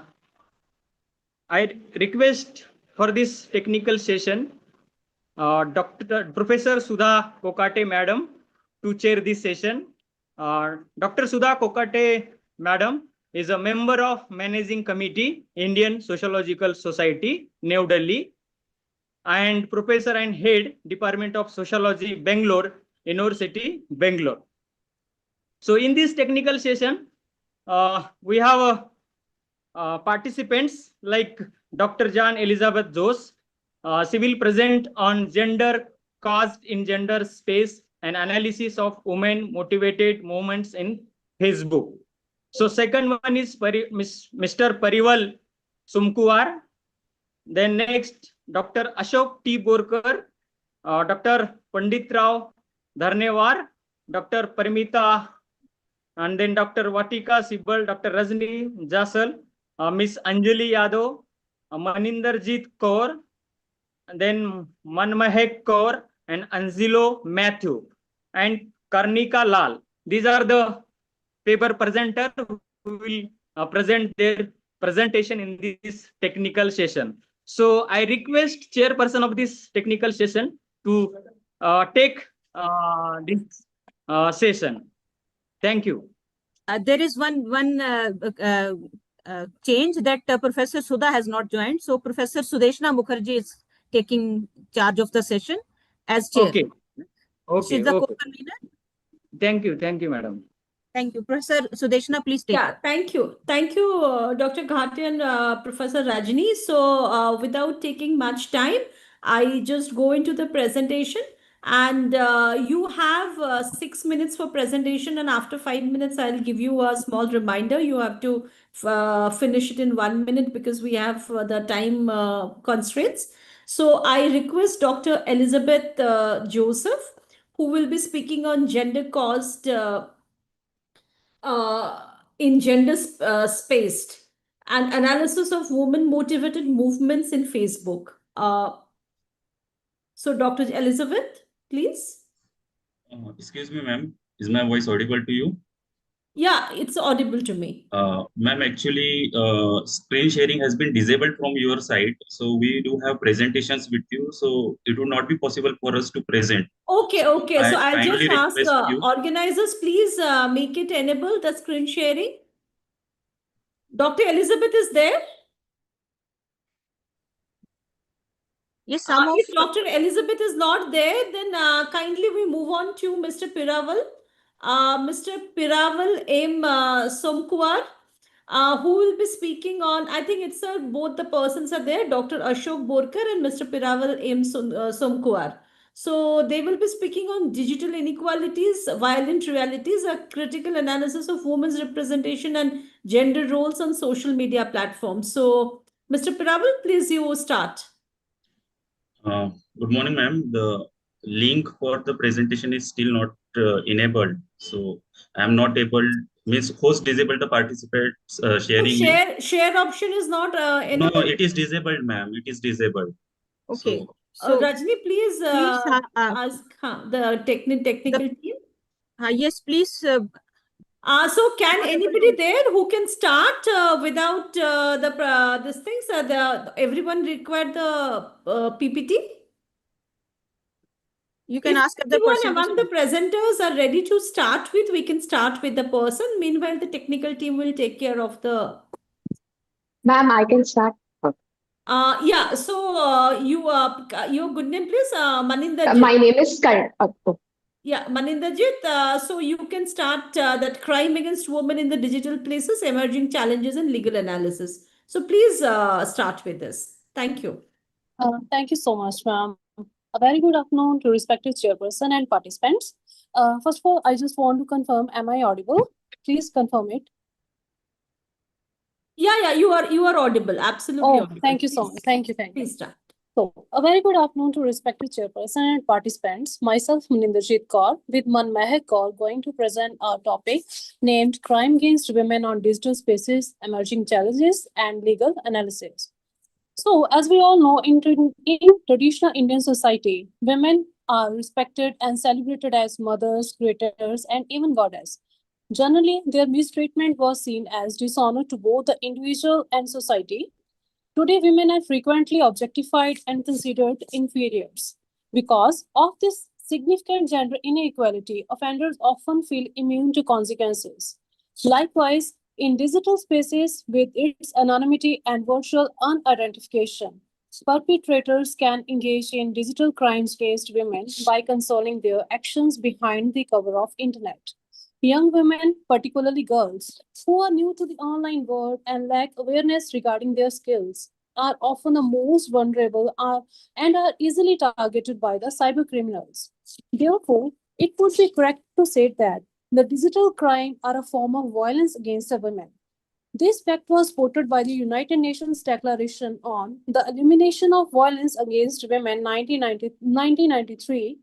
It defines violence broadly as any act of gender-based violence that result in or is likely to result in physical, sexual, or psychological harm or suffering to women, including threats, coercion, or arbitrary deprivation of liberty, whether occurring in public or in private life. So, according to this definition, online crimes that inflict psychological harm, intimidation, fear, or reputational damage fall squarely within the ambit of violence. Judicial precedents have reinforced this position. So, there is a case, Ritu Kohli, that was happened in 2001, which is India's first reported cyber stalking case, revealed how online impersonation and harassment could violate a woman's dignity, leading to hundreds of obscene calls after her identity. Likewise, there is a case, Suhas Gati versus State of Tamil Nadu, that was of 2004. The accused was convicted of posting obscene and defamatory material about a woman in a Yahoo group, which led to harassment and humiliation. Both cases demonstrate how digital misconduct translates into psychological and reputational violence against the women. The cybercrime against women must not be treated as isolated technological infractions, but as a continuation of gender-based violence in the digital era. So, it necessitating strong legal and policy intervention. Now, I want to discuss about the terms associated in this form of violence. First of all, there is a term digital, that is originated from the Latin word digitus and initially it refers to the counting on fingers. By the 20th century, it evolved from denoting numerical digits to describing electrical pulses in wartime computer systems, and later to recording, broadcasting, and computing. Today, digital space signifies a virtual environment created by technologies such as internet and social media, transcending physical boundaries while leaving digital traces. So, digital crimes refers to unlawful acts involving computers, networks, or digital systems. It encompasses various anonymous terms like cybercrimes, online crime, e-crime, though no single universal definition exists. Such crimes often involve unauthorized access, data alteration, or system disruption. Unlike traditional crimes, digital crimes are borderless, intangible, and leave electronic rather than physical evidence. So, digital spaces empower women to access information and voice their rights, but they are also especially vulnerable to online crimes. Offenders are targeting women and doing harassment, stalking, and exploitation, which pose grave threats to their dignity, privacy, and security. Despite existing legal safeguards, women and girls continue to face rising risk of victimization in digital environments. Now I want to discuss about the different types of digital crimes against the women. So, women in India are often seen as 1 minute left. Okay, so these are cyber barbarism, cyber harassment, identity theft, phishing, morphed images, email harassment, email spoofing, cyber stalking, cyber defamation, child pornography, cyber bullying, cyber grooming, digital impersonation, revenge porn, doxing, hacking, and financial cyber crimes. So there are various causes of digital crime against women. These are patriarchal norms, anonymity and accessibility, lack of digital literacy, psychological and social motives, weak legal enforcement, cultural and media influence, technical exploitation. So there are the various safeguards prevalent in the Indian Constitution, such as Article 14, 15, 19, 41, and there are directive principles under Article 39 and 46. So many ministries are dealing with these issues, and there are so many provisions, legal provisions, such as Information Technology Act, Bharati Nyaya Sanhita, POSCO Act 2012, PMLA 2002, and there are other also laws which directly deals with these issues. But the challenges are there is complexity of cybercrime demands specialized skills. There are understaffed police and inadequate tools, delay, weak evidence collection, and low conviction rate, unreporting due to fear, stigma, or lack of awareness. So in the conclusion, I just want to say that the growth of digital technology has transformed human interaction and created new avenues for women's empowerment, expression, and visibility. Yet these opportunities are paralleled by increasing risk of digital victimization, including cyber stalking, trolling, phishing, identity theft, etc. So although constitutional safeguards, the IT Act and the Bharati Nyaya Sanhita provides a legal foundation against such crimes, persistent gaps in implementation, awareness, and victim protection undermine their effectiveness. So there is a need of holistic approach in combination with the other laws. So only through these such integrated measures can cyberspace truly serve as a platform of empowerment and equality for women rather than a site of harassment and exploitation. So with this, I just want to conclude my presentation, and I sincerely thank you all for the time and the attention. And thank you so much, ma'am, for giving me such opportunity. Thank you. Thank you, and we welcome Professor Sudha. She has joined. Hi, she has joined. So I hand over to Professor Sudha. She is with us. Yes. Welcome, Sudha. Professor Sudha, please unmute yourself. Professor Sudha?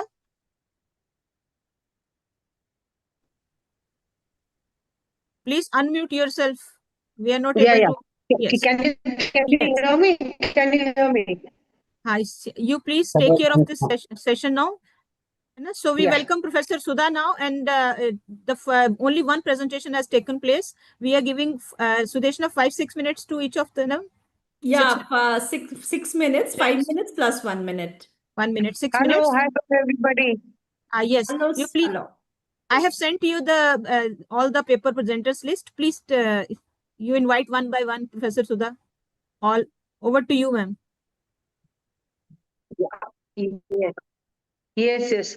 Good afternoon, everybody, and welcome to this technical session on gender and violence in digital spaces, understanding problems, exploring solutions.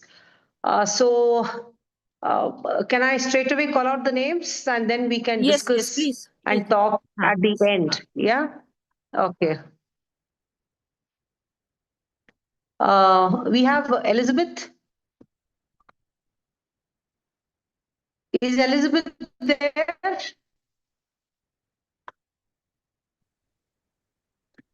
The next Prevail.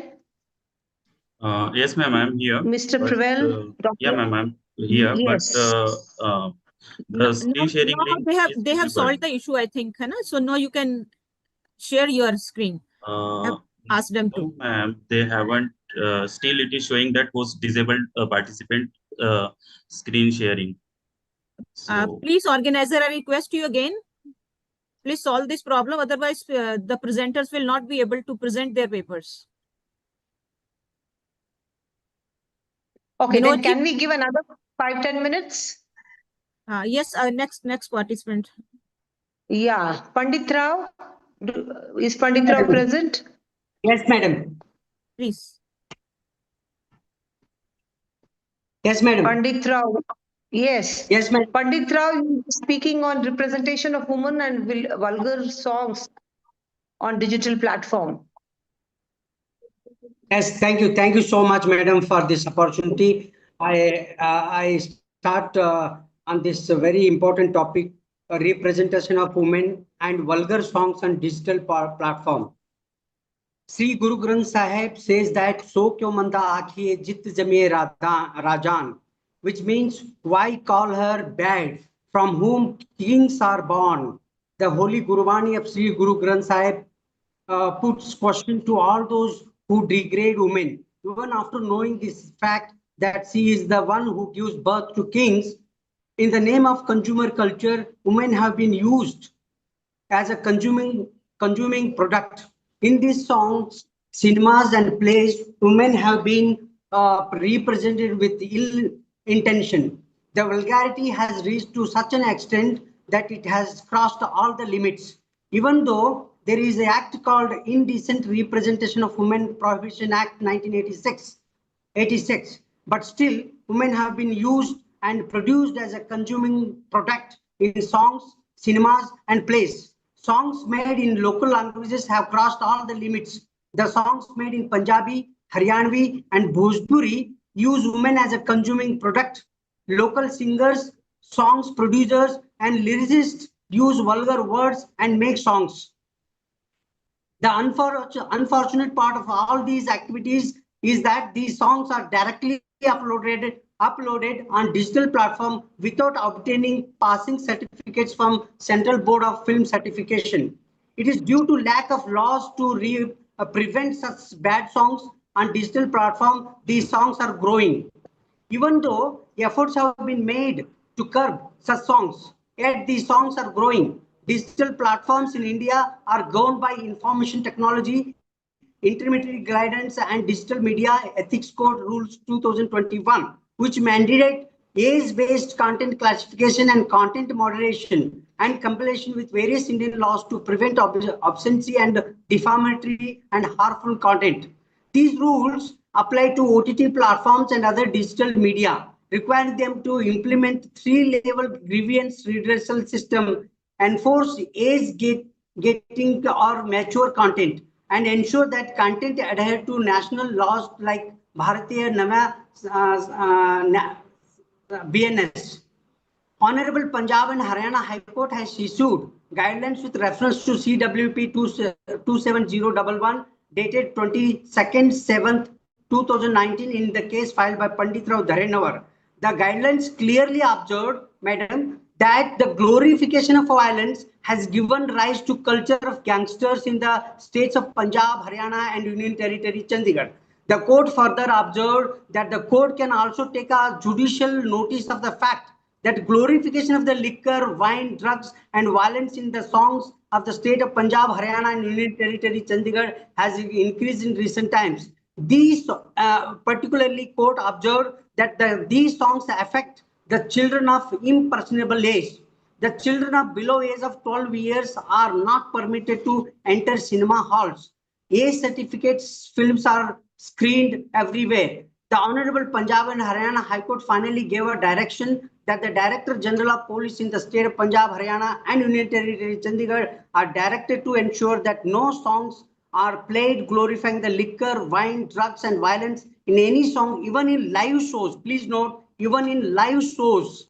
The court also said that district magistrate and senior superintendent of police of each district shall be personally responsible to ensure due compliance with the directions issued herein. Even after these directions, Punjab has been witnessing vulgar songs.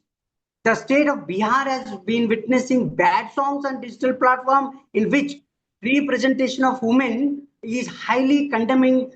Therefore, this paper deals with research-oriented question to deal. The paper will, I'm sure, inspire other research scholars to take up on this topic, because in South India, women have been objectified, even in Kannada films, Tamil films, Telugu films. The point here, madam, I'm trying to put forward in my research paper is high-level research is needed in this field, because unwanted songs uploaded on YouTube and other platforms. What urgently needed to be done by all the speakers or our chairperson of this webinar to make sure to send a representative to the respective Women Commission of the states and Chief Minister of the state, so that the intention of the webinar will be fulfilled and the dignity of the woman will be uplifted and respected. Ji, madam. Thank you so much.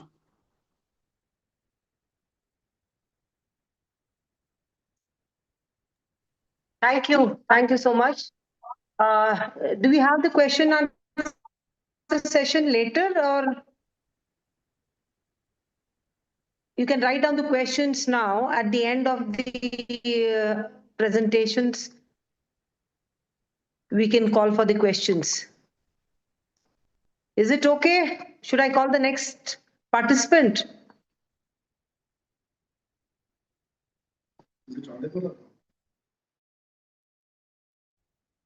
Can you hear me? Illa.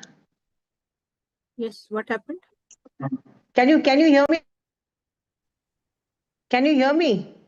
Yes, ma'am. Yes, ma'am. Yeah. So the presenter just finished his presentation. Should we take the questions now, or should we take the questions later? At the last, ma'am. At the last. No, At the last. if we'll Okay. have time. Okay. Fine. Yes. Done. Then can we have the next presenter? Next one is Paramita. Are you there, Paramita? Vatika? Sibyl?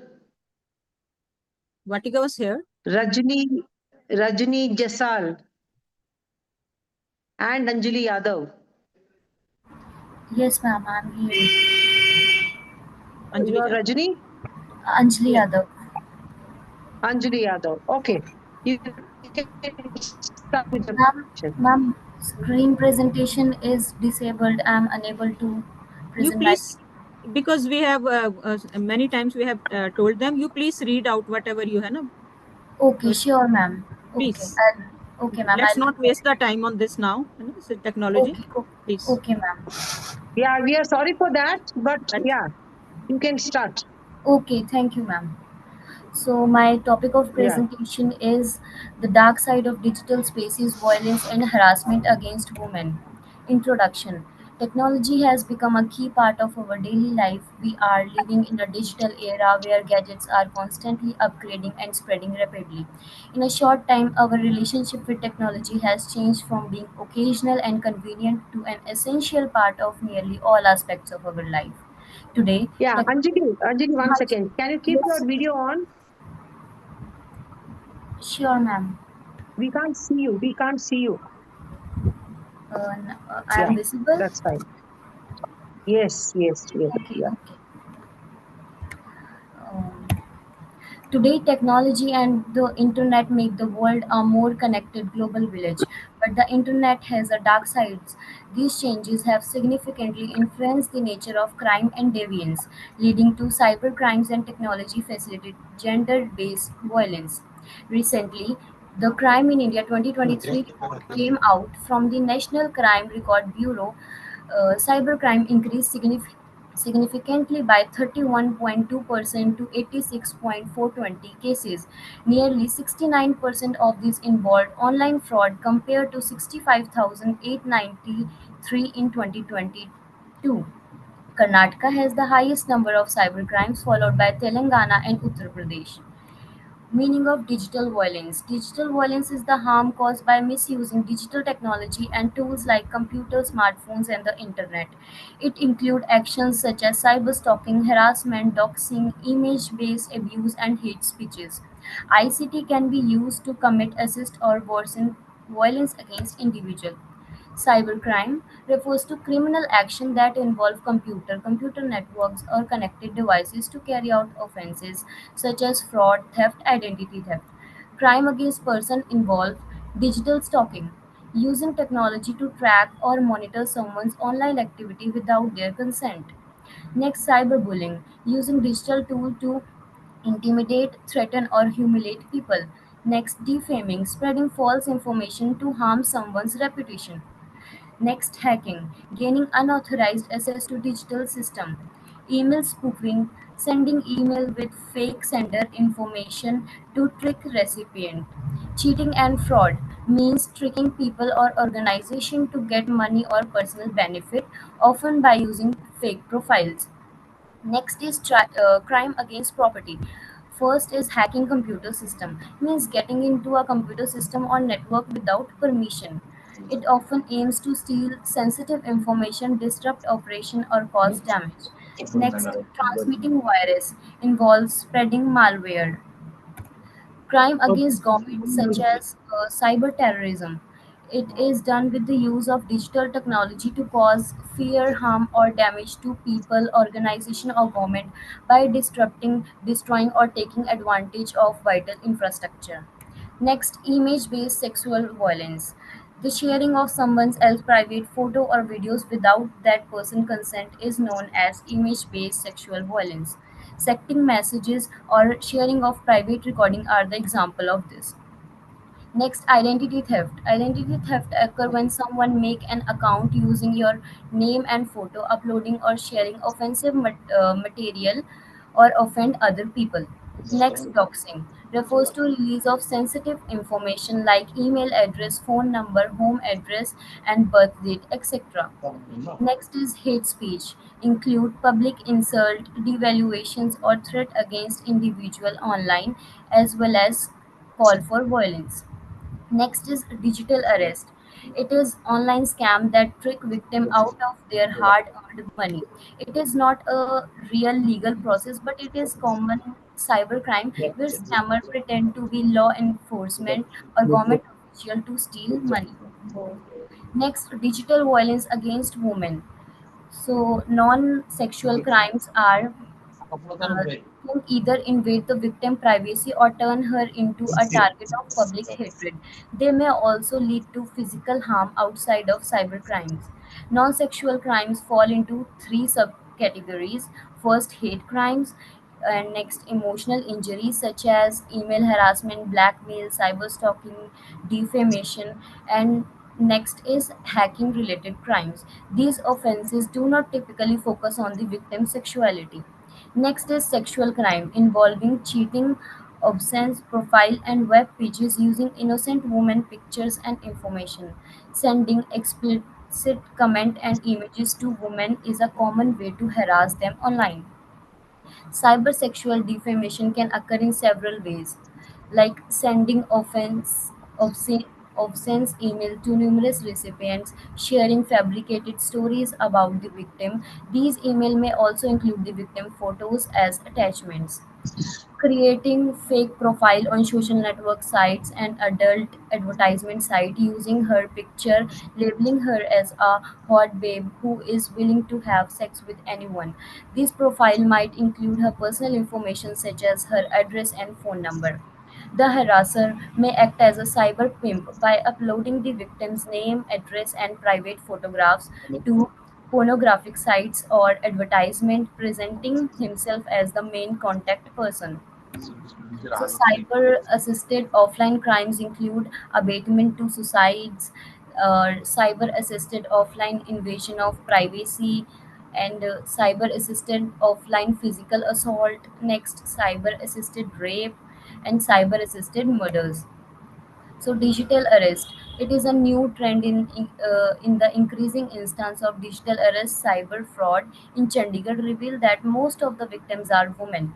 Police statistics reveal that 13 cases of digital arrest have been reported in the city so far in 2025, out of which 9 were women victims, while the rest of cases include men, majority of whom were elderly citizens above 60 years of age.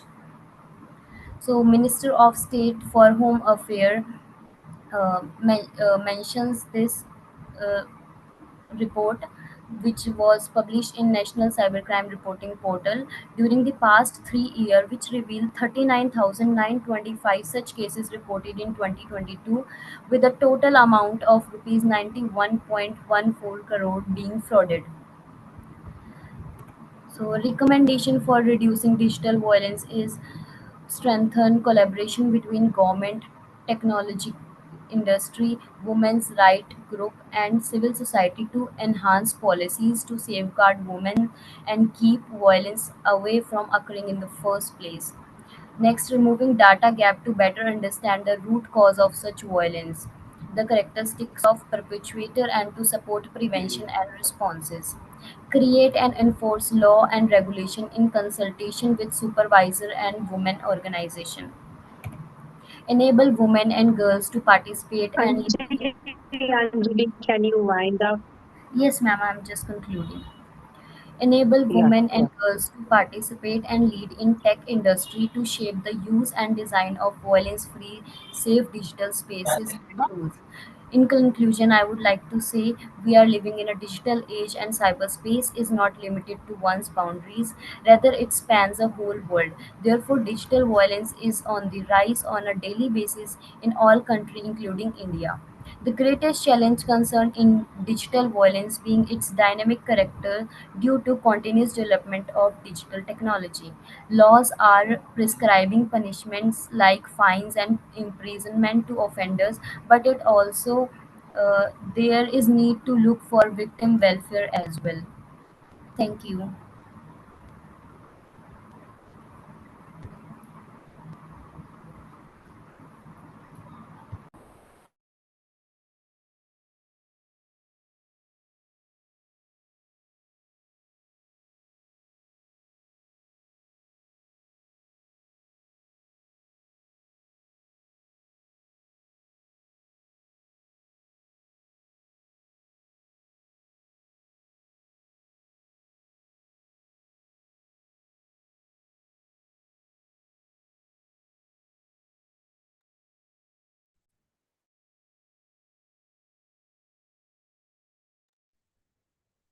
Yeah. Do we have Maninderjit Kaur?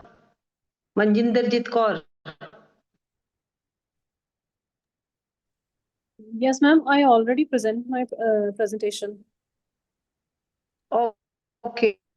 Yes. Ansilo Matthew? Ansilo Matthew? No. Karnika Lal? Yes, ma'am. Here. Yes, I'm here. Karnika I'm Lal, Yes, ma'am. are Ansilamati you is there? I'm here. here. Ansilamati is here. Yeah. Kind Yeah, of. please switch on.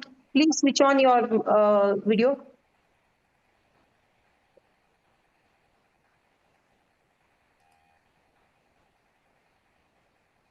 Hello, ma'am. Can I start? Yes, please start. So, very good afternoon to everyone. I'm here to very happy to present my paper on gender and violence in digital spaces, especially understanding the problems and exploring the solutions. In today's digital world, online spaces have become integral for communications, learning, and civic engagement. Yet, these very spaces also reproduce existing inequalities, especially gender based violence. So the paper is covering the content of the paper is we will be having a nutshell of the abstract, the objectives, and introduction, then conceptual framework, theoretical perspectives, a form of digital violence, the impacts, the role of digital platforms, exploring some of the solutions and the collective action and movements, education institutional role, exploring solutions, and a recommendation finally on the reference. So the abstract digital platforms today serve a powerful space for empowerment, creativity, and civic expressions, enabling individuals to connect and amplify their voices. However, these same spaces also create new risks, including cyberbullying, stalking, trolling, image-based abuse, and hate speech. Such harms are often intensified for gender diverse individuals who face heightened vulnerability in online environments. This paper explores these problems and their impacts while also offering solutions grounded in theory, empirical evidence, and practical interventions. For the paper, I have set up some objectives to define and conceptualize gender-based digital violence, analyze impacts on psychological, social, and educational well-being, evaluate platforms as both sides of patriarchy and resistance, to study the digital movements and collective resistance, to explore solutions, laws, policies, literacy, and support systems, to highlight educational institutions' role in prevention. So, as an introduction, the rapid expansion of internet penetrations has created new avenues for public participation and visibility, particularly for women and marginalized groups. However, increased online presence has also been accompanied by rising levels of harassment and exclusions. According to UN Women, nearly one in three women globally have experienced technologically facilitated violence, while in India, the Internet and Mobile Association of India 2022 reports that 40% of women Internet users face online abuse. Unlike traditional forms of violence, digital violence is marked by anonymity, permanence, and cross border reach, making its impacts more complex and enduring. The conceptual framework. Gender based digital violence is defined as any harm inflicted through digital technologies targeting individuals because of their gender identity or expressions. It takes multiple forms, including cyber stalking, where penetrators monitor or harass victims online, image-based abuse involving the non-consensual sharing of intimate images, sexual harassment encompassing unwanted sexual messages or advances, hate speech which spreads misogynistic or discriminatory content, and doxing, the public disclosure of personal information to intimate endanger victims. These acts not only violate safety and privacy but also reinforces broader societal inequalities in digital space. The theoretical perspective of the paper. Several theoretical frameworks helps in understanding the gender-based violence in digital spaces. The cyber feminism argues that while the internet holds potential for women's empowerment, it often reproduces offline patriarchal power structures.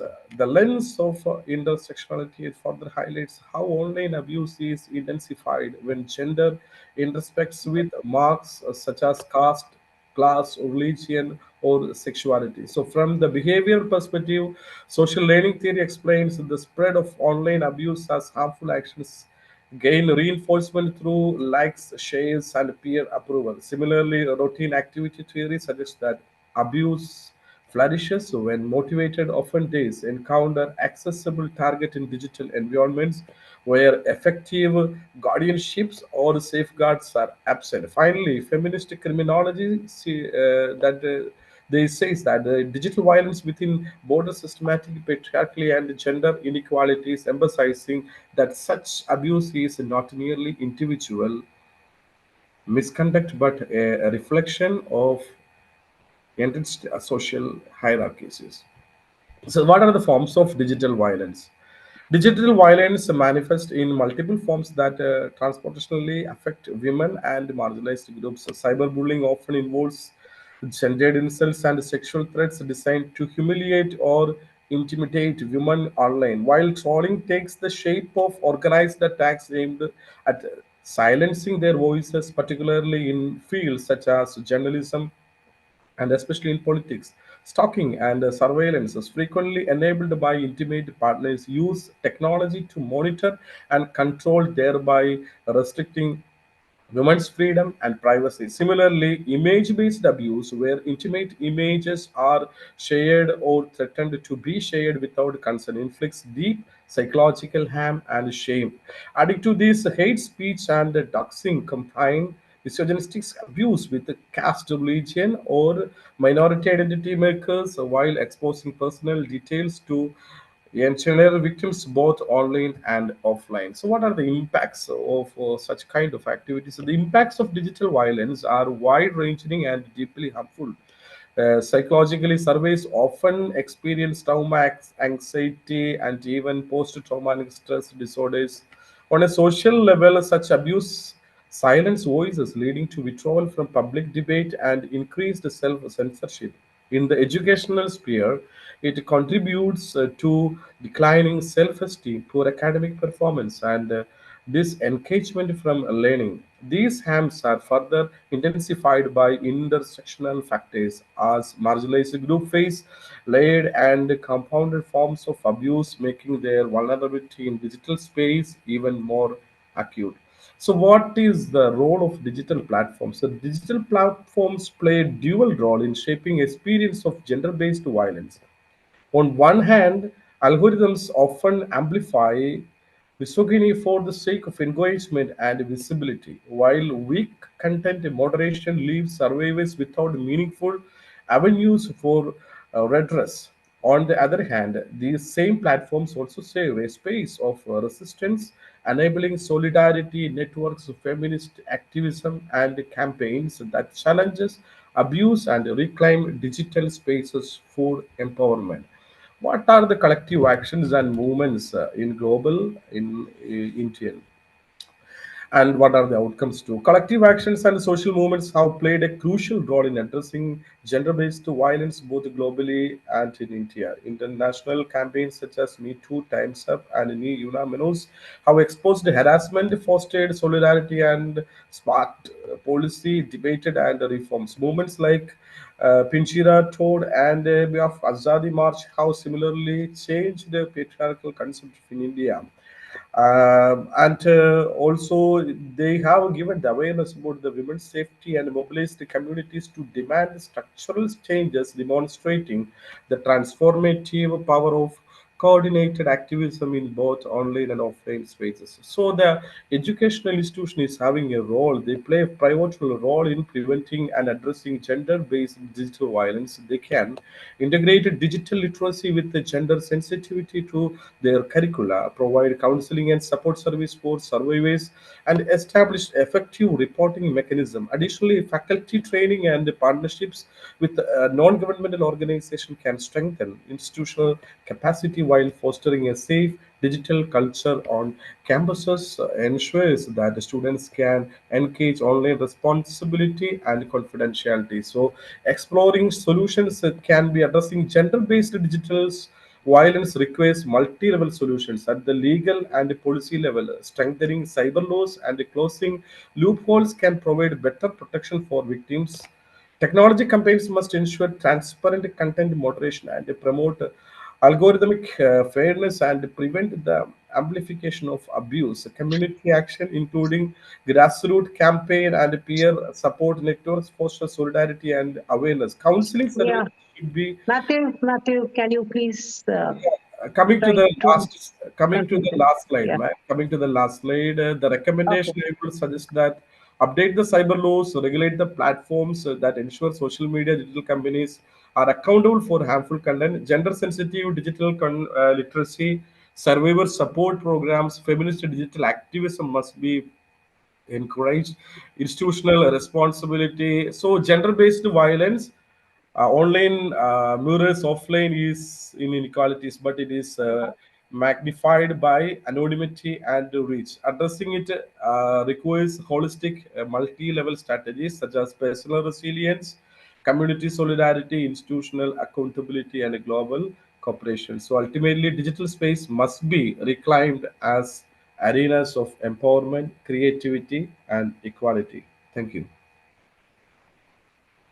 Hello, Thank you. Professor Sudha, Thank you, Matthew. can we call Dr. Parival, because now he is able to join, and because Yes, Dr. Parival. Yes. Prevail Sumpur. Yes, Is yes. my Please voice audible, go ma'am? on. Yes. Is my voice audible? Okay. Yeah, very much So, audible. Please start. yeah. Yeah. Good morning, everyone. The topic of my presentation is digital inequalities and violent realities, a critical analysis of women's representation and gender role on social media platform. So, with the advent of this social media, which promise a rupture from traditional media's gatekeeping narrative, however, this potential for empowerment exists in certain kind of acute tension where digital gender inequality as well as violence persist. While offering inclusivity and autonomy, social media simultaneously reproduce and intensifies long-standing inequalities embedding within patriarchal, capitalist, and heteronormative structures. For women as well as people of non-heteronormative categories, those at the intersection of marginalized identities, these platforms serve both as site of empowerment and terrains of violence. While framing this research paper, I have put certain kind of research questions, like how do algorithmic architecture of social media platform reinforces and modernize male gaze and phallocentric narratives? Secondly, I have addressed the question, in what ways is female identity and empowerment commodified as well as branded on this platform? Third is, how does commercialization creates new form of gendered labor and structural inequalities. Fourth is how do gender role represent insights and normalize symbolic annihilation and direct violence. Fifth is how does technological facilitate gender violence, reshape women's participation in digital public spheres. And fourth is sixth is what intervention strategies are required to dismantle digital inequalities and mitigate the violent realities. I am starting with the theoretical framework that I have utilized for this research paper is extrinsic lenses of Laura Mulvey's concept, where she has said that the mainstream media is structured around heterosexual masculine perspectives, framing women as a passive object of desire rather than an autonomous subject. This gaze is rooted in a phallocentrism, a culture that privileges masculine narratives and viewpoint which reduces women's agency and value to their physical appearance. So this traditional male gaze is prominently seen in cinema and television, where they are systematically structured around heterosexual masculine perspective. It also deals with the algorithmic amplification, which where engagement-driven algorithm privileges phallocentric contents. It also deals with the feedback loop, conforming content promoted non-conforming means it promote the invisibility of these genders, which is considered as a deviant part. Along with that, I have also covered the digital domestication perspective, where women are compelled to perform algorithmically approved femininity. So this algorithmic male gaze is not merely a cultural perspective, but engineered features of platform design, automated and amplified at unprecedented scale. Women are compelled to embody idealized gender role, just like she is presented in this platform as docile, sexualized, aesthetically pleasing, while men are, on the other hand, the main counterpart, are encouraged to embody dominance, strength, and control. So this narrative give birth to the another perspective and another theoretical framework which I have utilized here is of symbolic annihilation and digital invisibility. So these marginalized communities, especially Dalit, Adivasi, women of color, LGBTQ communities, disabled women, face algorithmic bias limiting their reach in trending topics, recommendation engines, as well as monetized contents. At the same time, this algorithmic reinforcement reproduce a scenario of misrepresentation in algorithmically funneling diverse identities into narrow, palatable truths when visibility is granted. One of the Gramsci's famous concept I would like to present here, that is of cultural hegemony. So this digital symbolic annihilation also reinforces the domination of white cis heteronormative, able body femininity, and prescribed gender role. Thus, the people from the marginalized community either face algorithmic bias that systematically exclude or get invisible and misrepresented in these digital narratives. At the same time, this digital symbolic annihilation reinforces the cultural hegemony while appearing to offer domestic participation. So, at the same time, I have utilized Judith Butler's concept of gender performativity. According to Judith Butler, when we apply this on presentation of women as well as playing of gender role, she said online spaces demand constant production of these gender roles contents where femininity must be performed repetitively to sustain the visibility, as well as it also deals with the commercialization of this performance. Unlike offline performance, digital performance are commodified. Influencers monetizes the gender performance through brands collapsing Yeah. as well as. Rivel, can you please keep your video on? Yes, ma'am. I'm coming to the conclusion. So these digital platform set certain kind of beauty standards and digital embodiments. Just like if I'm coming to conclusion, just like if I talk about the Snapchat dysmorphia, it contains certain kind of we can say a psychological stress of imperfection on the bodies of women. So this systematically need to be addressed. One of the core contexts that I have utilized is symbolic annihilation and direct violence, that is technologically facilitated gender-based violence, where we can see that it is in the form of cyber harassment, gender hate species, rise of digital manosphere, radicalization of tools, as well as it also deals with the platform design as well as cultural reproduction, systematically creation of gender binaries, repression of sexuality online is Yeah, also one of the key aspects. can you Yes, yes, ma'am. conclude, please? I'm coming to concluding. So, what can be done if we move to the towards holistic and equity strategies for gender inclusivity, promoting of LGBTQ representation, breaking of these stereotypes, equitable distribution of power, flexible sexuality, unbiased environment is the key tool which could dismantle this hegemonic structure. At the same time, it's a high time to reject the tokenist corporate feminist perspective, promote critical digital literacy, demand algorithmic accountability, as well as we ought to support inclusive communities. So the aim is to transform social media from a site of oppression into the tool of liberation, where diverse and complex representation thrives without fear of erasure or violence. Thank you, ma'am, for giving me time. That's all. Yeah, thank you, thank you, thank you. Do we have anybody left out? Yes, ma'am. Karnataka. Yeah. Yes. Yes, ma'am. Kamalika? So my topic is Karnika Lal. Karnika Lal, yeah. Yes, ma'am. So my topic is humor as hostility, the contribution of Instagram meme to the spread of misogyny and incel narrative. The popular media has increasingly drawn attention to the harassment of women and marginalized group in digital space. Please keep Online your violence. video on, video on, yeah. And try to It's on. conclude within the time 5 minutes. Okay, yes, ma'am.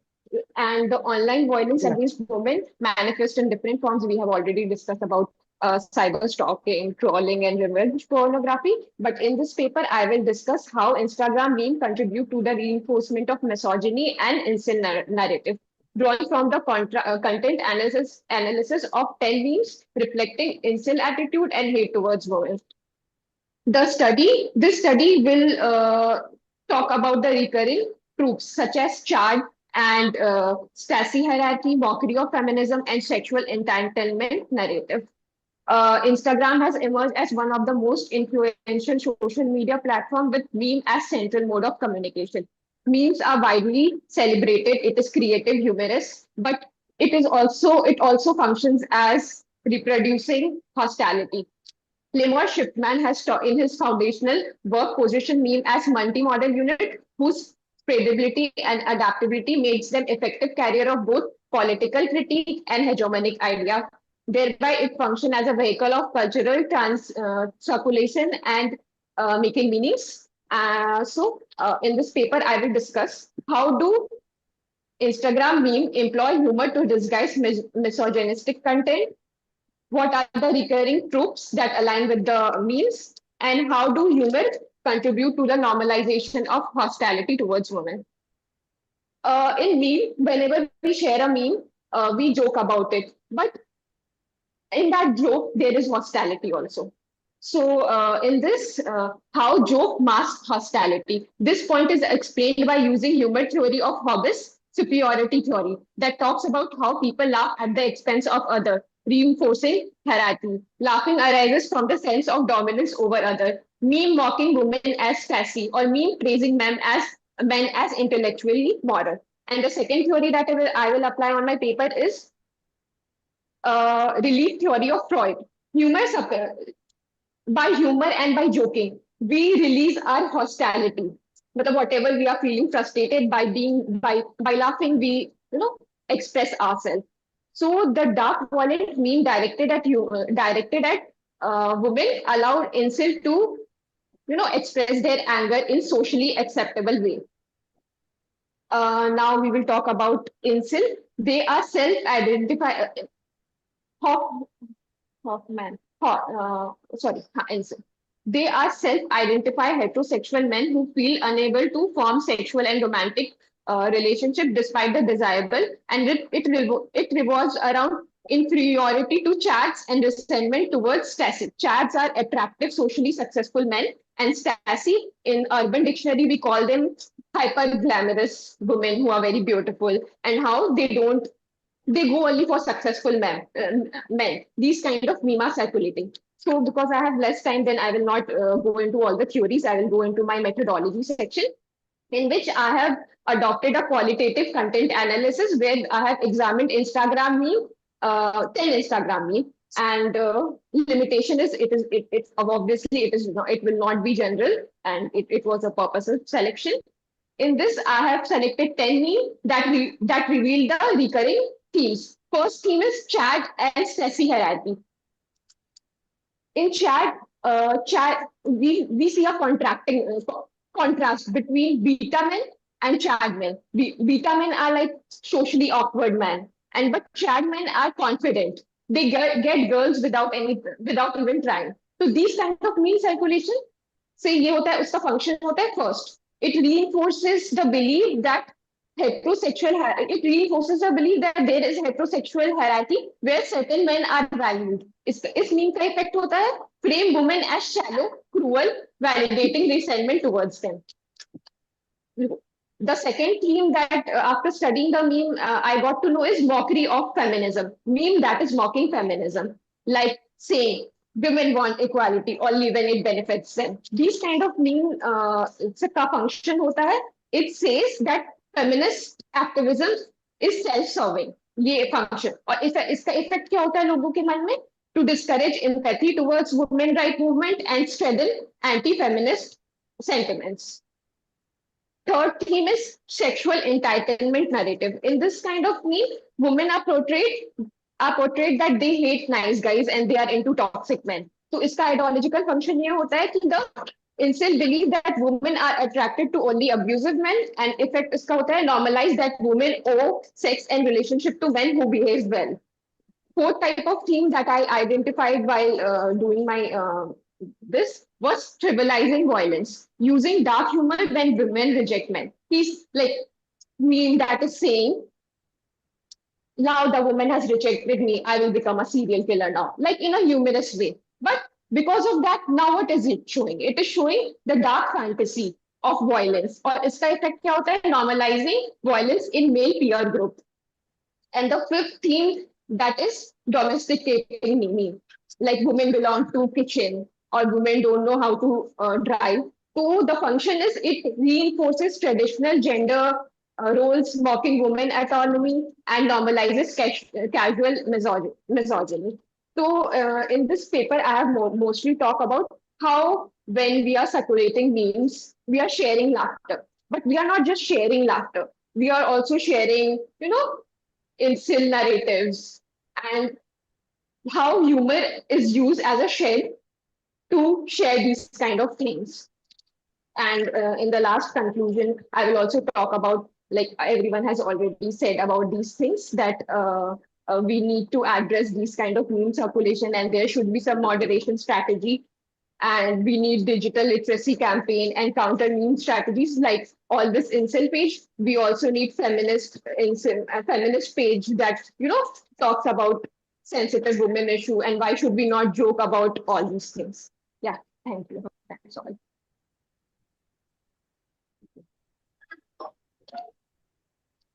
Thank you, Karunika. Covered up almost everybody, right? Is there anybody who is there in this session and wants to present? Any other paper presenter in this session? No. No. So you can just give your comments, ma'am, as a chair. And then the next session, we are already 1 o'clock. So 1 o'clock was the next session. It's getting late. Yes. Yeah, yes. yeah. I missed the first one? Was it Elizabeth Joseph? No, it was someone else. It was Maninderjeet. Yes. Maninderjeet. Okay. So we've had Anjali speaking, then Pandit Rao, Anselo Matthew, Prevail, Karnikalal, and Mandirjit Kaur, right? And each one have spoken very well with confidence. But then the paper had to be based on research, based on a research which you would have done, whether it is primary or a secondary collected information from these two sources, right? So that I thought was slightly missing in some paper. Other than that, we've almost covered everybody in the sense how the digital gender violence is taking up and creating a lot of havoc in the society, and more vulnerable are the women and people from all categories who are into the mainstream professions, from journalists to young girls. And then we also have a lot of issues as compared to the men. I think the harassment cases on violence on the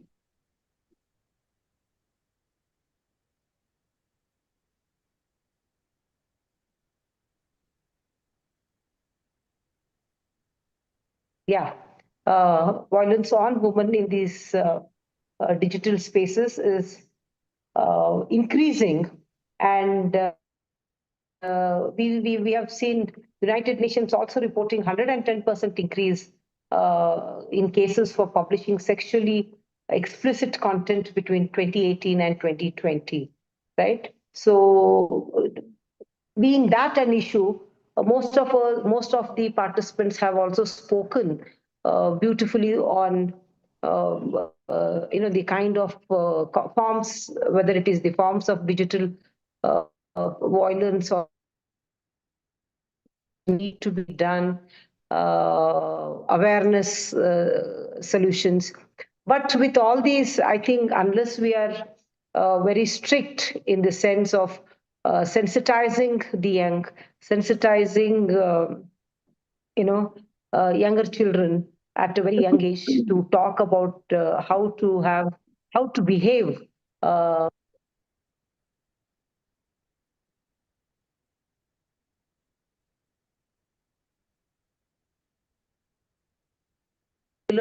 It should be included and spoken more and to be taught at a very young level.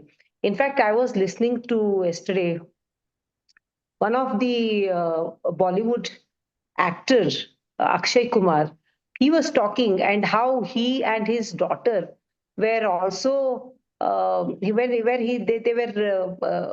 comments on his daughters making very sexual remarks on online. So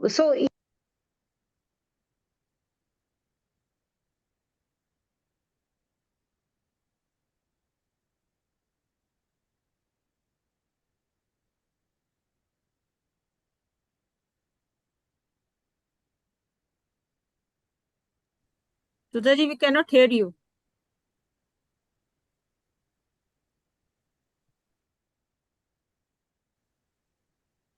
Hello? Yeah, can you hear me now? Now, yes, now we can hear you, but in between your voice got cut. Yes.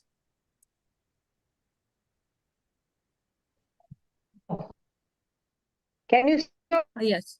In between is missing. Oh, see, look, we live in a digital world, but my campus has a very poor connectivity here. Yeah. So we also need to look at the survivors, talk to the survivor of this kind of violence that is happening on the digital spaces, and then create a proper data, create proper information based on the survivors telling their own stories about the kind of violences that they have faced. And at the same time, we also need to talk about transforming social norms, whether it is patriarchal narratives that have been built. So we need to talk about this and talk about the public awareness and how to behave and comment and take care of the technology as such. Right. So I think I would like. Again, it's gone. So, ma'am, again, it's gone. Now? Yes, now we can hear. Now, Yes. now, can you? Yes. Yeah. So that's what. Okay, then I will just end. I would like to congratulate Anjali, Mathav, Prevail, Karnika, Mr. Kaur for presenting wonderful papers. I hope they go to publish in the future and create, hope they, whatever they have spoken and their knowledge about cybercrime, it is available for others to read. And thank you, Rajani, for inviting me to be a part of this session. And I wish all the participants good luck. Thank you. Thank you, ma'am. Thank you, Professor Sudha. Thank you, ma'am. मंच संचालन के लिए है ना, मंच संचालन जो कर रहे थे वो है क्या? हाँ, सो अगर वो नहीं है तो I thank each one of you, all the paper presenters and the chair for sparing your time here. So we have learned a lot because the different perspectives about this issue you are bringing to us. So I'm very, very thankful to you all, and we hope in the future also we'll keep connecting like this. Thank you so much for your presence here. And now I invite Professor Dhananjay. Thank you, Sudhaji, thank you. Okay. And now I invite Professor Dhananjay. Professor Dhananjay is also working on all these gender issues and teaching in a Mahila college, and he's very active. I know he's taking up many such projects. So I invite him. He's the member of the Advisory Committee of Research Committee on Gender Studies. I invite him to chair this session. Professor Dhananjay, over to you, sir. So again, welcome to this first parallel session. I think in this session, I have a list. There are 6 presenters. Are they here? I'll just read out the names. Dr. Lalchand Ramteke, Dr. Anuradha Khade, Tanmay Bhavsar, Dr. Mamta Kannade, Hiralal Kapdia, and Yogita Adsule.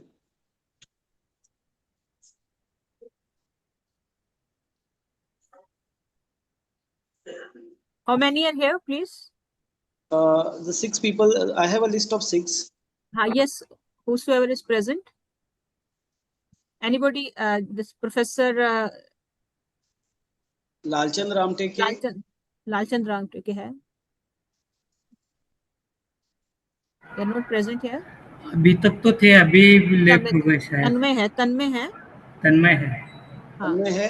हाँ, please, you start, Tanmay. Okay, Dhananjay ji, start with the first presenter. We'll ask others to join. Huh? Okay. So Tanmay Bhavsar, his topic is engineering the new media cyberspace. Yeah, yes. Tanmay, please start with your presentation. Hello. हाँ तन्मय, yes. आवाज आ रही है? Hello, sir. हाँ, ये तो है, ये आ रही है आवाज. Good afternoon, all of you. Respected chairperson, my topic is engineering new media cyberspace. This research paper explores the intersection of gender and new media technologies, highlights issue of access, representation, and the evolving nature of relationship in cyberspace. Then my research methodology objective is describe and differentiate new media from what is now termed as a traditional media.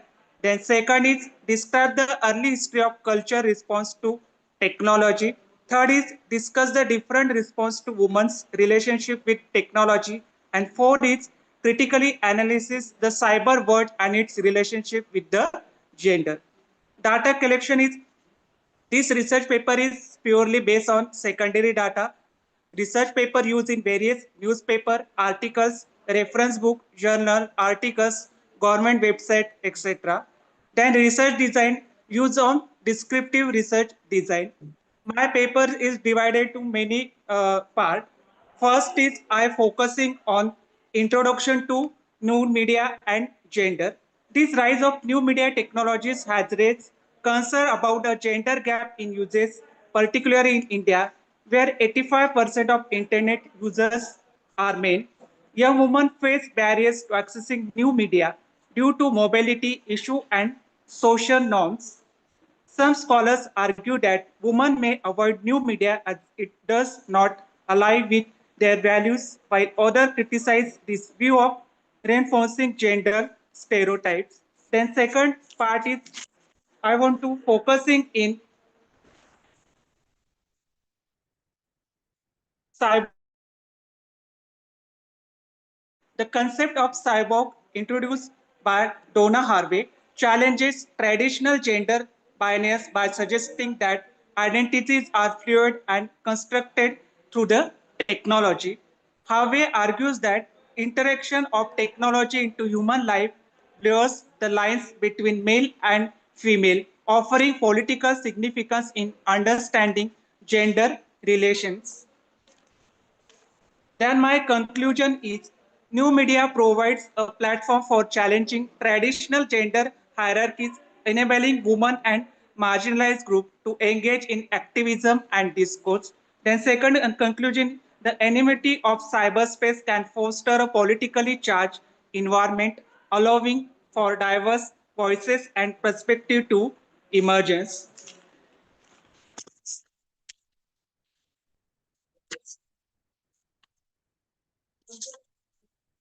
I want to focus in one point that is the gender and cyber world. The relationship between the gender and cyber world has undergone dramatic changes which are easily noticeable. For instance, the access to home-based internet is more accessible to boys and men than girls or women. The reason may be the division of household labor. According to Alan Sager, it is quite often noticed that while male family members gravitate towards the cyber world as a favorite pastime and leisure habits, the loads of course regarded to female family members will only increase and make it more difficult for female members to get time on the home computers.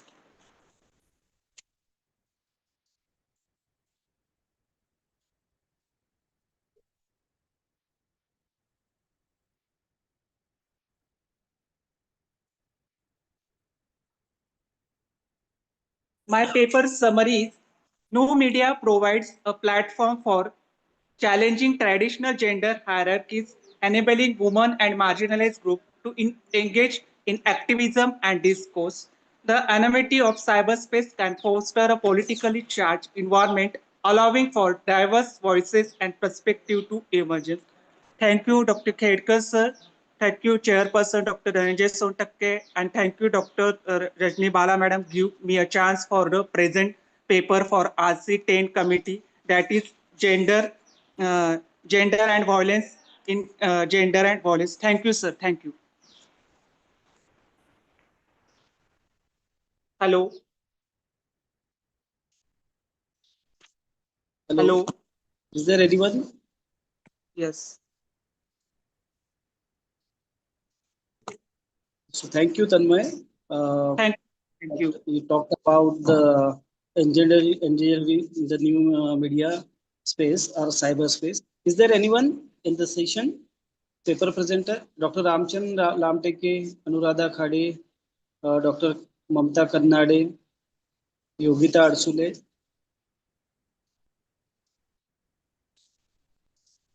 Who else is present there? Megha Das is there. Megha Das, I think she was. Yes, ma'am, I'm here. Yeah, yes. Her name is yes. Megha Das wants to present here. Megha Das. Yes. Yes, sir. Okay, Megha. You please proceed. Good afternoon, everyone.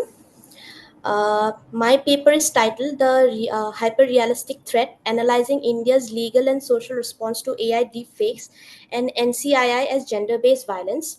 So the core issue I'm addressing here is urgent. So the rapid digitalization of India has opened the door to a new, highly sophisticated form of abuse. This is no longer just about cyberbullying, it's about the malicious use of AI to create hyper-realistic deepfakes and perpetuate non-consensual image sharing. So this crime is unique because it attacks a person's identity and dignity at scale. So the central argument is that the current Indian system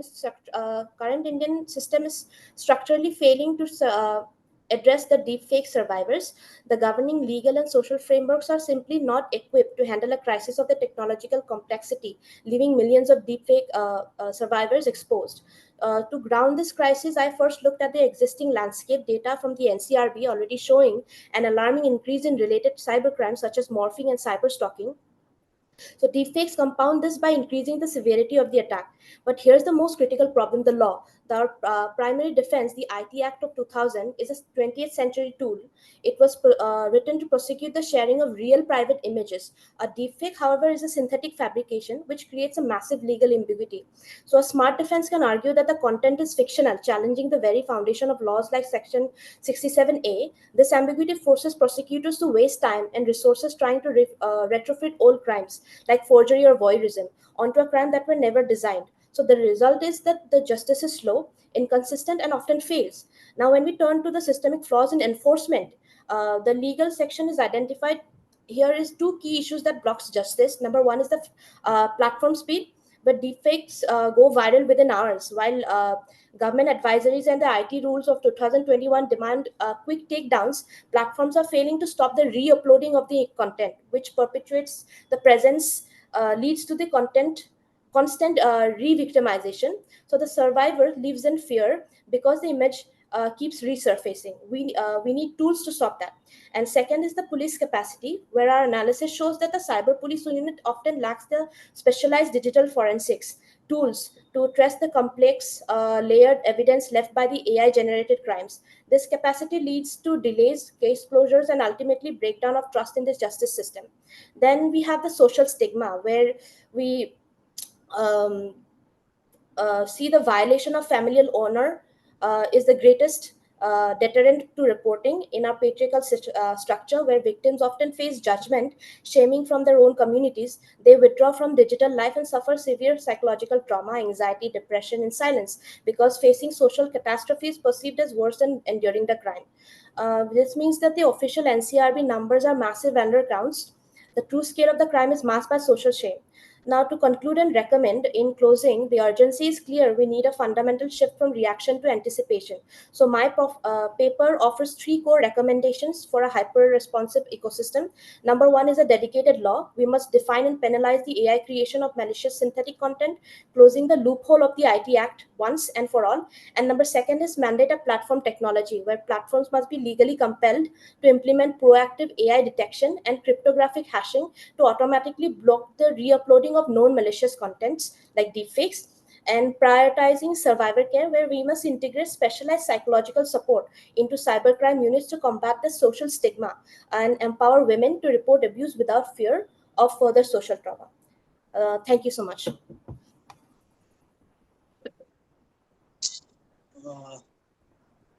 Thank you, Yes. Megha.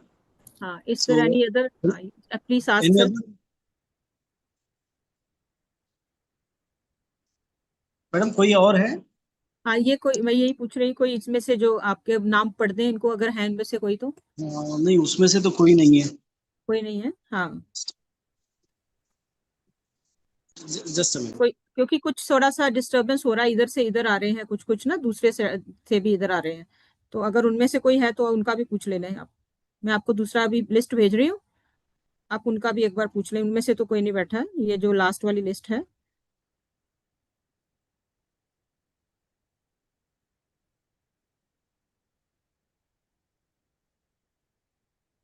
I want to present, ma'am. Hello. What's your name? Yes. Yes, my name is Hiral Kapadia. Hiro Acha, Kapadia. just You are not in yeah, this session. Okay, please present she's because there are some confusion in sections. No? My name is in panel 1, ma'am. Panel 1, huh? Yes, and my Okay. topic is importance of legal awareness programs on cybercrime for women. Okay. Yeah, Hiran, Should I she's start, in sir? same panel. Hiran Kapadia, she's in Yes, this sir. panel. I am in panel 1, sir. Yeah, this is panel 1. Okay, Yes. sir. Please Should I present. start, sir? Yes. Yeah, you can proceed. Okay, You so can my present. topic, yes, my topic is importance of legal awareness programs on cybercrime for women.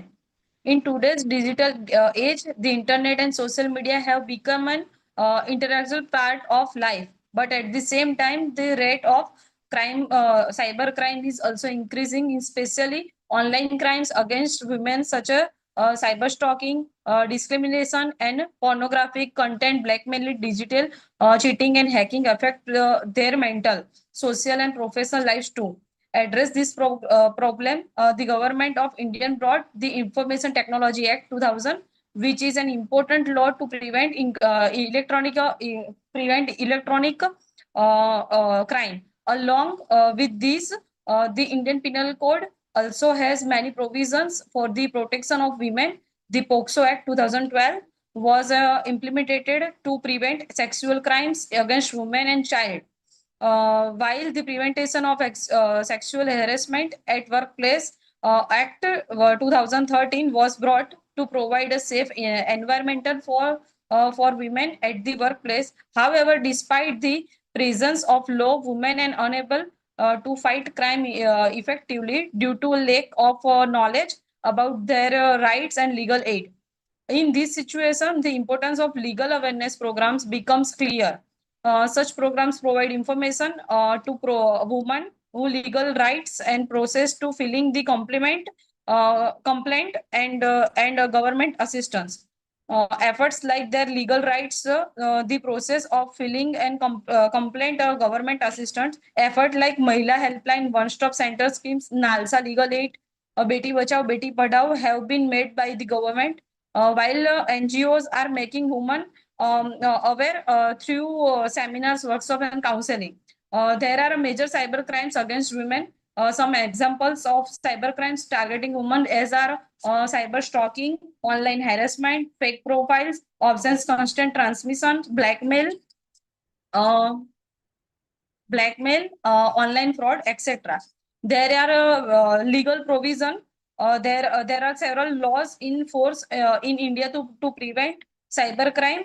Some of which are given: Information Technology Act 2000, IT Act, which is IT Act, Indian Penal Code 1860, which is IPC. IPC is calling IPC.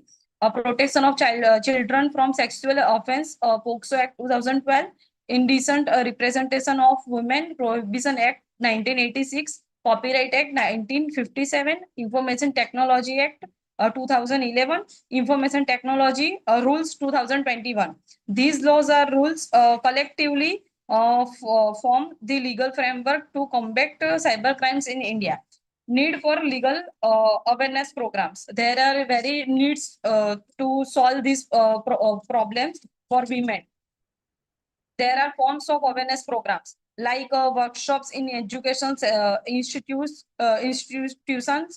social media campaign, non-governmental organization, government initiatives, local language content, etc.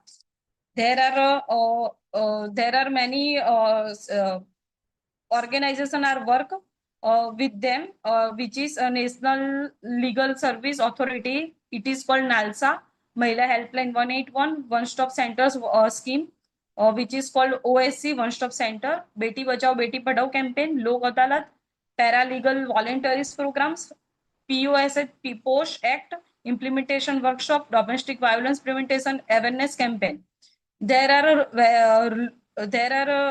role of government NGOs like legal formulation and implementation, launching schemes and programs, legal services authorities, strengthening the judicial system, security and protection, awareness and campaign. There are many roles of non-governmental organization also. This is reaching rural and backward areas, which is NGOs directly go to villages and explain laws, schemes and rights to women. Training and workshop, psychological counseling support, legal guidance, advocacy and demand for rights, like provides a free counseling and support to women who are victims of violence or harassment. Advocacy in demand and rights, social media and campaigns, rehabilitation support, etc. There are many challenges and there are solutions also. Challenges are illiteracy and ignorance, social benefits, fear and hesitation, complicated legal process, lack of facilities, lack of awareness, economical situation, lack of coordination between NGOs and government, lack of psychological support. And there is a solution also. Solution is education and awareness. Conduct legal workshops at school or college level. Village campaign, provide knowledge through legal camps and lok adalats in village. Social transformation, conduct campaign against child marriage, dowry and gender discrimination. Complaint protection, provide facility to provide file complaint confidentially. Development of facilities, free legal aid, straightening coordination, psychological support, etc. Conclusion is the legal system is extremely important for the rights, protection, and empowerment of women in India. Laws like Information Technology Act 2000, IPC Act, Prevention of Sexual Harassment at Workplace 2013, POCSO Act 2012 have been made with the aim of providing security and justice to women. However, due to a legal ignorance, social taboos, and fear among women, they do not get sufficient benefits of these laws. For this, the need arises for legal awareness programs. The government has implemented programs like NALSA, Mahila Helpline 181, One Stop Center schemes, Beti Bachao Beti Padhao Abhiyan, NGOs, and also inform women about their rights by providing camps, counseling, and guidance at the village level. However, challenges such as illiteracy, particularly beneficial, complex legal procedure, and financial difficulties still remain obstacles. The solution include awareness through education, legal services at the village level, easy access to justice, confidential complaint system, and strong coordination between government and NGOs. In this way, legal awareness programs empower women by informing them about their rights and empowering them to fight against exploitation. Thank you, sir. Thank you, ma'am.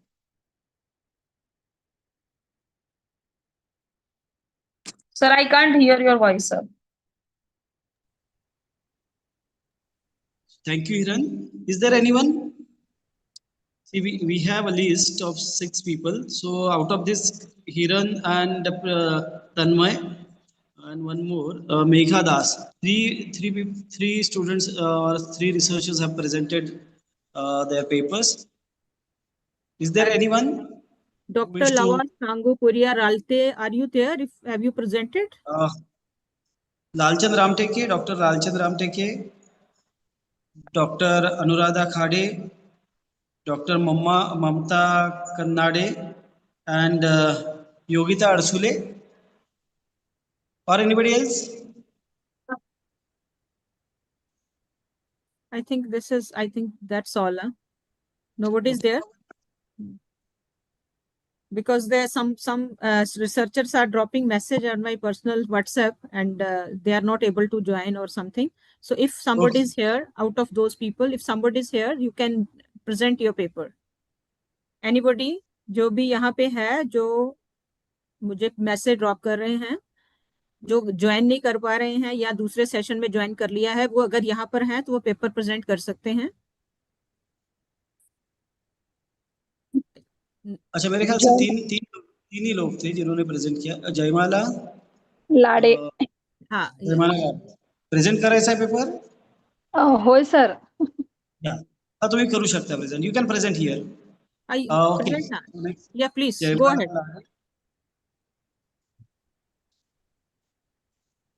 जयमाला लाडे जी, आप यहाँ कर सकते हैं. हाँ. नमस्ते everyone. मी जयमाला लाडे from Milinda Mahavidyalaya Murava, and my paper name is Online Gender Based Violence from RC10. We know all in the current situation, online violence is a major global issue, and people are widely affected by these crimes. In my paper, I included more points like forms of online gender-based violence, impacts of online gender-based violence, legal measures, prevention and remedies. So all these points, all speakers and paper presenters ने discuss किया है, तो मैं फिर से इसे repeat नहीं करूंगी और मैं डायरेक्टली मेरे कंक्लूजन पे आ जाती हूँ. कंक्लूजन रीड करती हूँ. Online gender-based violence is a growing challenge in the digital age. It not only threatens women's safety, but also limits their freedom and participation in society. Strong legal frameworks, awareness campaigns, responsible use of technology, and are necessary to combat this issue.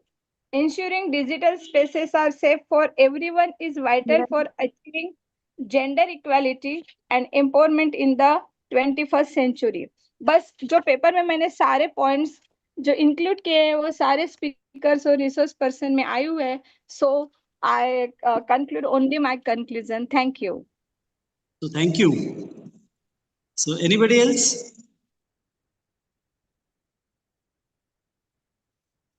तो अगर नहीं है कोई तो फिर हम आप अपने चेयर के कमेंट दीजिए और फिर हम ठीक है please go ahead. So in this session we had 4 presentation. 4 लोगों ने यहाँ पे presentation किया.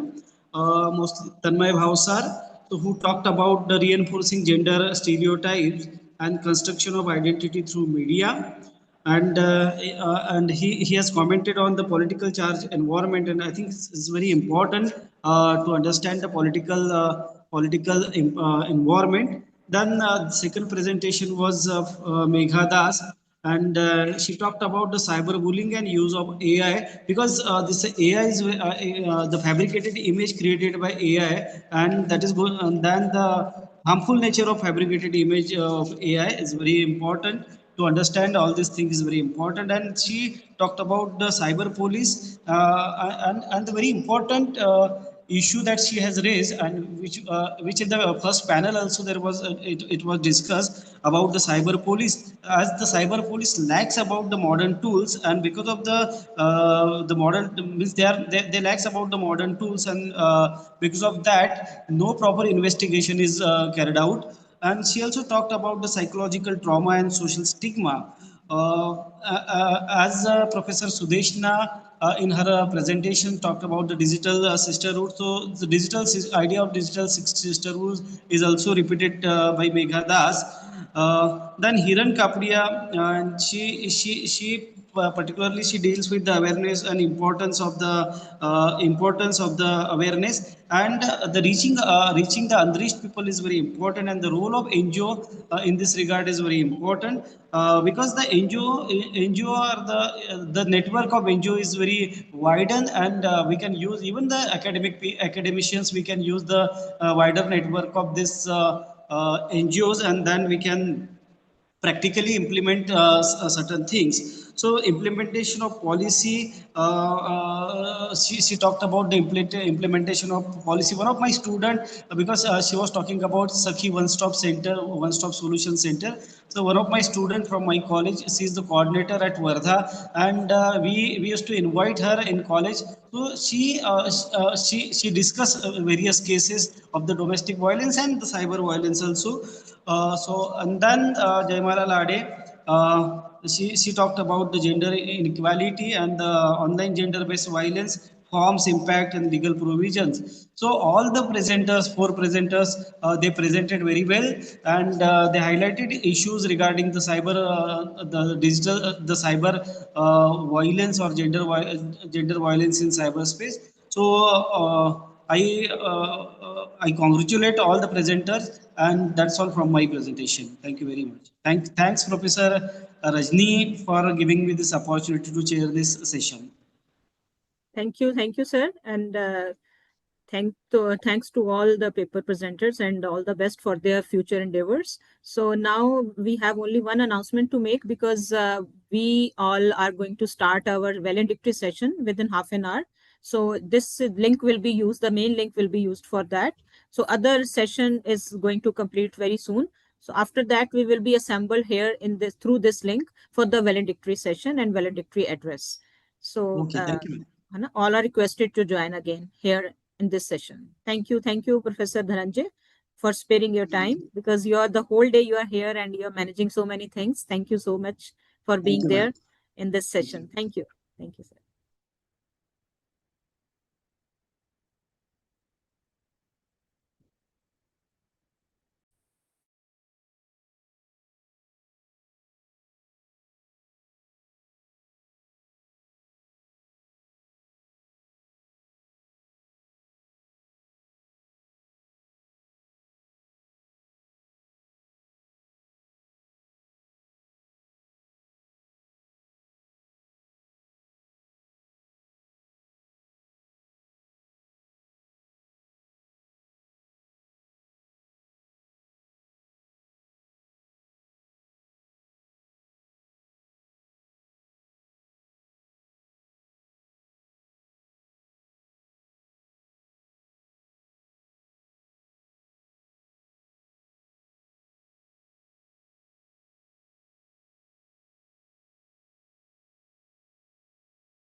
हेलो, हाँ मैम।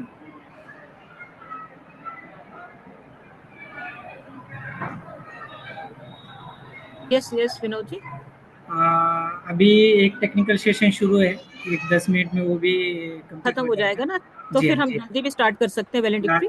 हाँ, लास्ट दो प्रेजेंटेशन रह गए हैं। तो हम इनको 2 बजे का 2 बजे का टाइम दे दें वैलेंटिक्ट्री के लिए। चलेगा मैम, है ना, 2 बजे का टाइम दे दे सबको, तब तक ये जी। ब्रेक कर लेते हैं, अपनी खा लेते हैं। 2 बजे का टाइम दे रहे हैं, फिर है ना ग्रुप में डाल दूं क्या? जी हाँ, जी हाँ, जी हाँ, डाल दूँ। चलिए।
तुम्ही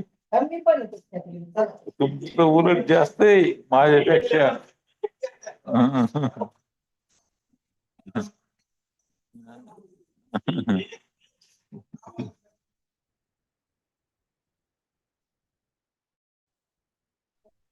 Hi Ajay, hi Rajni. Hi.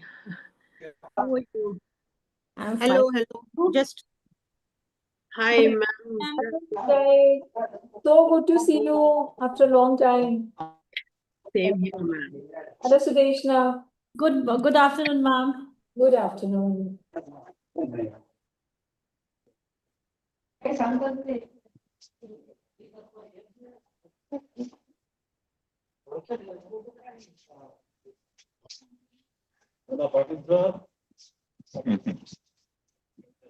कुठे येते इथे घ्यावं लागेल ना.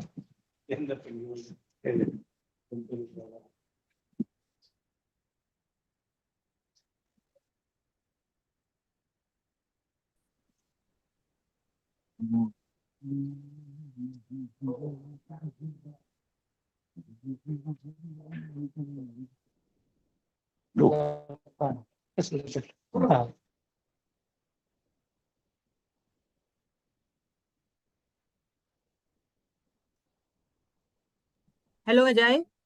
Hi, Rashmi. Fine now? Yeah. Patil sir चला सकाळी आले तरी काय घाबरू नका आता.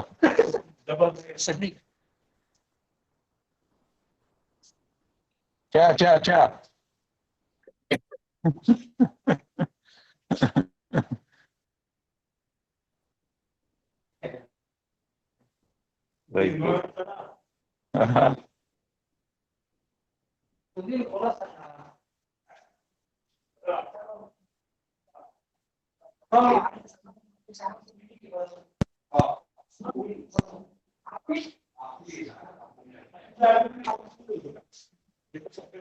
गोदडी शिर माझा जिगरी दोस्त बी आहे नंबर इथं.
नोज जी क्या शुरू करें सेशन?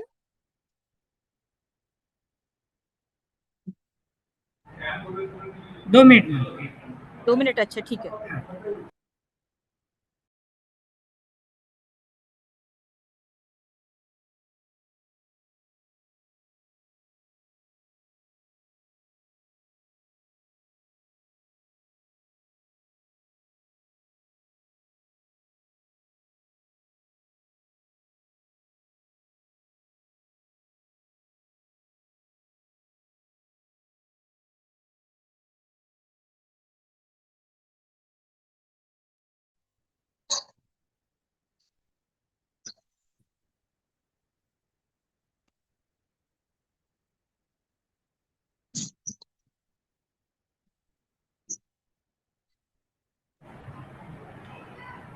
यस मैम, शुरू कर सकते हैं.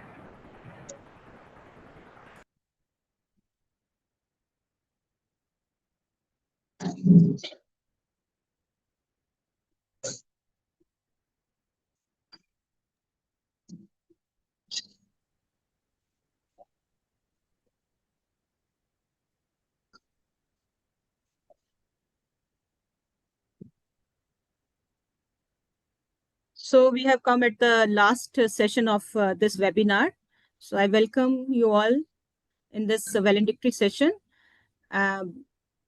Professor Vatika Sibbal was to play as program Sanchalan, but I think she is not here in the meeting.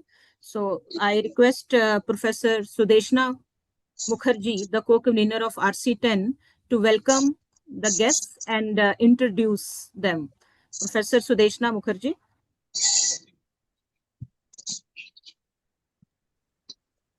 Yeah.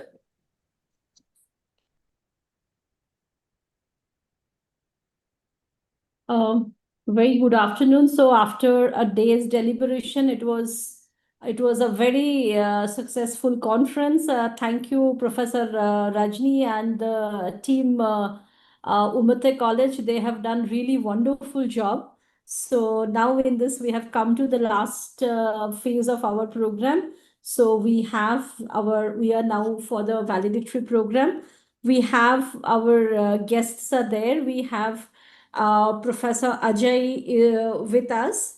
So Professor Ajay is one of the renowned public sociologists of our time. So she is the professor of sociology and head for the Center for Study Social Inclusion in University of Hyderabad. So Professor Ajay she has made a global name in her study of the Indian diaspora, and also you can see that she has a significant contribution in the field of human trafficking. So she is the invited professor in the University of Johannesburg, South Africa, editor-in-chief of the Antwaja, one of the renowned SAID journal. So Professor Ajay has published with and worked with all the leading publishing house, including Springer, Routledge. So her edited book with Professor Abha Chauhan, that was Gender Law and Social Transformation in India, then 100 Years of Indian Sociology. So that she has an immense contribution in the field of sociology. She has served as the sociological associations at the regional, national, and international levels.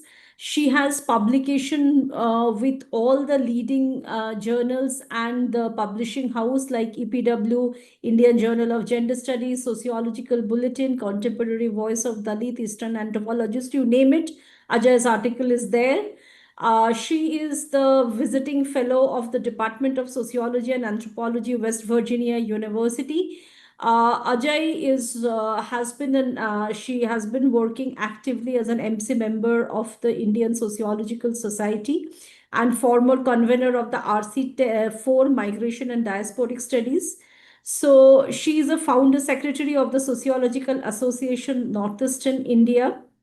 So this is such a small, the scope is so small to talk about or reflect on the vast work which Professor Ajay has contributed. So we welcome you in this program, Professor Ajay.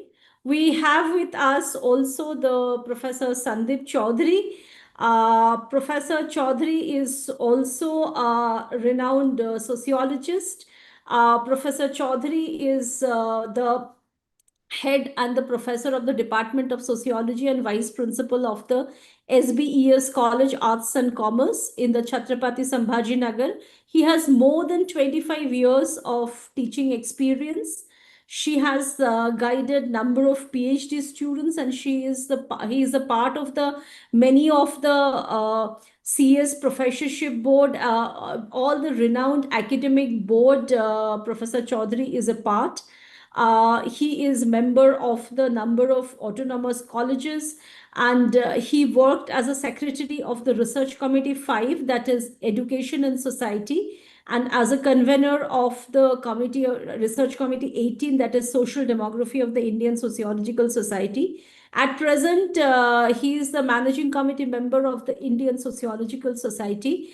But Professor Chaudhary has got immense contribution in popularizing sociology among the rural, and also the popularizing sociology in the regional languages. He organized wonderful research methodology programs for the students from the marginalized sections. So his immense contribution in the field of public sociology is quite a praiseworthy. So we welcome you, Professor Chaudhary. Welcome to the program. Yes, Professor Gill is going to chair the session. So I will also talk about the Professor Gill. Professor Gill, ma'am, is here with us. Professor Gill, she delivered a wonderful lecture in the morning. She's a retired professor of the Department of Sociology, Punjab University. So post-retirement, ma'am is embarked on a new journey. She is now working as an advocate to pursue her long connections with the gender justice and gender rights. He is working as a practicing advocate as a Bar Council of the Punjab and Haryana. So ma'am is a member of so many luminary bodies, and she was the dean, she was the president of the Punjab University Teachers Association, she was a member of Senate, she was a member of the syndicate. So every possible academic capacity ma'am has worked. Ma'am has published more than 100 research articles and book reviews in all the renowned journals, including Sociological Bulletin, Urban India, Social Action, Kerala Sociologist. Her primary area of interest includes slum and urban poverty, gender empowerment, local governance, corruption in social correlates, Sikh philosophy, and gender issues. Apart from publishing in the academic journal and books, she keeps writing frequently in the various newspaper and reputed journals. She have worked a number of UGC committees as a subject expert, as a UGC SAP advisory committee, SAP review committee. She was a trainer in the UGC capacity building program for the women managers in higher education. She has been working as a visiting professor in the Indian Institute of Advanced Studies, Center for Studies Social System, Jawaharlal Nehru University, and Department of Sociology, University of Mumbai. She has a significant consultancy experience, and she also has done a number of research projects, more than 5 research projects. So, again, for her, this is a too small time to justice on ma'am's CV. So, on behalf of the program organizers, I warmly welcome ma'am in this program. Thank you so much for accepting our invitation and be kind to be with us. Thank you, ma'am. Welcome.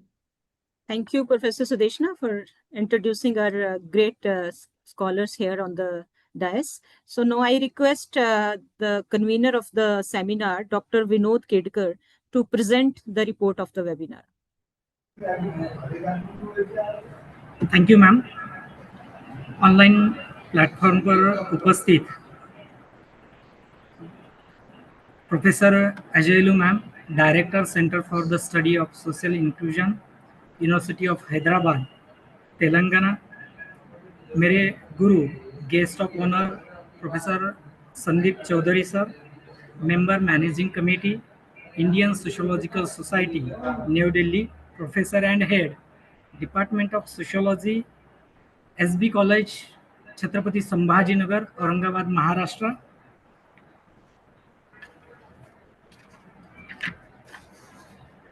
Is one-day national webinar, Gender and Violence in Digital Space, Understanding Problems, Exploring Solution, organized by Research Committee on Gender Studies, RC10, Indian Sociological Society, New Delhi, और doctor M.K Umathe college, Nagpur, Maharashtra. आज सुबह 9 से 10:30 तक inaugural session हुआ। इस session का host professor अपूर्व पाल इन्होंने किया, और introduction of the theme of the webinar doctor Rajni Bala ma'am, convener RC10 Indian sociological society, इन्होंने किया। इसमें special guest doctor DV Naik sir, principal doctor M.K Umathe college, Nagpur, mister Kishore Bhau Umathe, secretary Satimata Shikshan Sanstha, Nagpur, guest of honour professor Pradeep Meshram, chairman board of studies in sociology, Rashtrasant Tukdoji Maharaj, Nagpur university, Nagpur, ये उपस्थित थे। Chief guest professor Shweta Prasad ma'am, department of sociology, Banaras Hindu university, Varanasi. Guest of honour जो आज के chair भी है, इस session के चेयर भी है, professor Rajesh Gill ma'am, former professor, department of sociology, Punjab university, Chandigarh. इस सेशन के keynote speaker professor Abdul Mateen sir, former professor, Aligarh Muslim university, Aligarh, UP. और इस सेशन के लिए जिन्होंने चेयरपर्सन थे प्रोफेसर R इंदिरा मैम। और सेकंड सेशन जो रहा पैनल डिस्कशन, इसकी थीम थी women in the digital era, rights and resilience. इसके चेयरपर्सन थे professor Abha Chauhan ma'am, centre for Kashmir studies, central university, Himachal Pradesh, और former president Indian sociological society, New Delhi. ये सेशन होस्ट किया डॉक्टर रजनी बाला मैम ने। इसके पैनल स्पीकर थे professor Sudeshna Mukherjee, co convener RC10 Indian sociological society, New Delhi. दूसरे panel speaker थे doctor Usha VT ma'am, former director centre for women studies, Pondicherry university, Pondicherry. तीसरे panel speaker थे professor Dhananjay Sontakke, professor head, department of sociology, Priyadarshini महिला महाविद्यालय, वर्धा, महाराष्ट्र। इसके चौथे पैनल स्पीकर थे प्रोफेसर लीना पुजारी मैम, KC कॉलेज, मुंबई। इसमें काफ़ी अच्छा डिस्कशन रहा, और क्वेश्चन आंसर भी रहे, अच्छे रहे। इसके बाद 12 से 1 बजे तक टेक्निकल सेशन हुआ। इस टेक्निकल सेशन में पैरेलल 3 सेशन रहे। उसमें से पहला टेक्निकल सेशन होस्ट किया डॉक्टर मिलिंद घाटे, इन्होंने। इसके चेयरपर्सन थे professor Sudha Kokade ma'am, member managing committee Indian sociological society, New Delhi. इसमें 9 रिसर्च पेपर में से 8 रिसर्च पेपर प्रेजेंट किए गए। इसमें सेकंड पैरेलल सेशन था, होस्ट किया डॉक्टर माधुरी चौधरी मैम ने। Chairperson professor Pradeep Meshram sir, chairman board of studies in sociology, Rashtrasant Tukdoji Maharaj, Nagpur university, Nagpur. इसमें 9 रिसर्च पेपर में से 6 रिसर्च पेपर यहाँ पे प्रेजेंट हुए।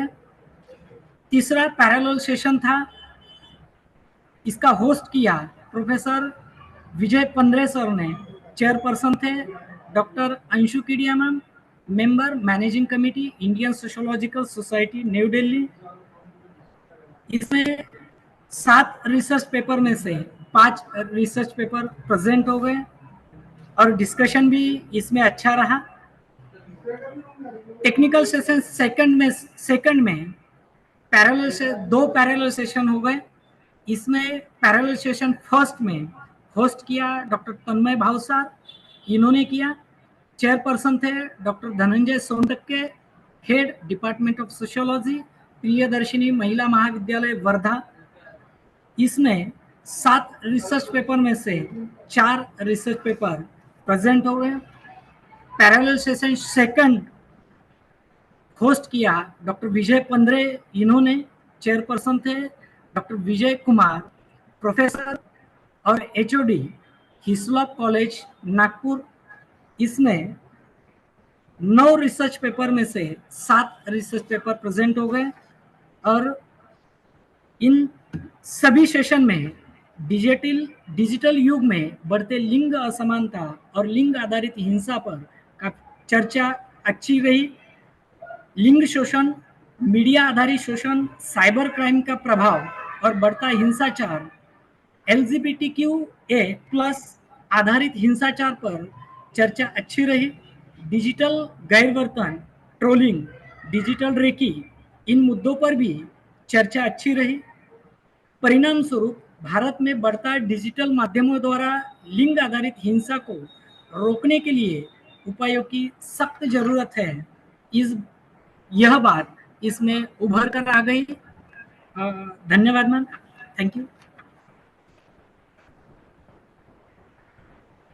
Thank you, Dr. Vinod, for presenting the report of the deliberations of today's webinar. So now, because Professor Sandeep Chaudhary has to go for a meeting, so I invite first of all Professor Sandeep Chaudhary, and then I will call Professor Ajailu for the valedictory address. Professor Sandeep Chaudhary, the guest of honor of the day. He is a member managing committee Indian Sociological Society New Delhi and professor and head department of sociology, SBES College of Arts and Commerce, Chhatrapati Shivaji Nagar, Maharashtra. Welcome, Professor Sandeep. Over to you. Okay, thank you so much, Dr. Rajni ji. Chairperson session, valedictory session, Professor Rajesh Gill Madam, Professor Abha Chauhan Madam, convener Dr. Rajniwala Ma'am, and the co-convener of RC10, Sudeshna Mukherjee Ma'am, co-convener of this webinar, Dr. Vinod Khedkar, then my friend Professor Dhananjay Sontakke, and the chief guest of this valedictory session, Professor Ajailu Ma'am, and dear friends. It is my privilege to be present here in this valedictory session. The national webinar on the topic, that is gender and violence in digital spaces, understanding problems, exploring solutions. On the basis of this report, I would like to say that the seminar or the webinar is very interesting and organized in a very well manner on different sub themes. So first of all, I congratulate the organizers, Dr. Rajniwala ji, Dr. Vinod Khedkar ji, and others for organizing such a wonderful, thought-provoking webinar. I wish to place on record my deep appreciation for the efforts of the organizers. Selecting such a theme demonstrates both sensitivity and foresight, for we are living in the age where the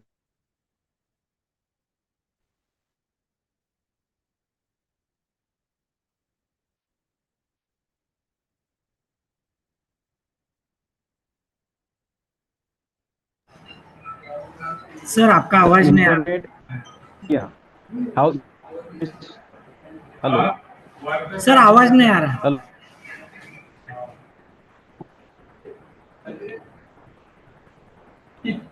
sir, आपका आवाज नहीं आ रहा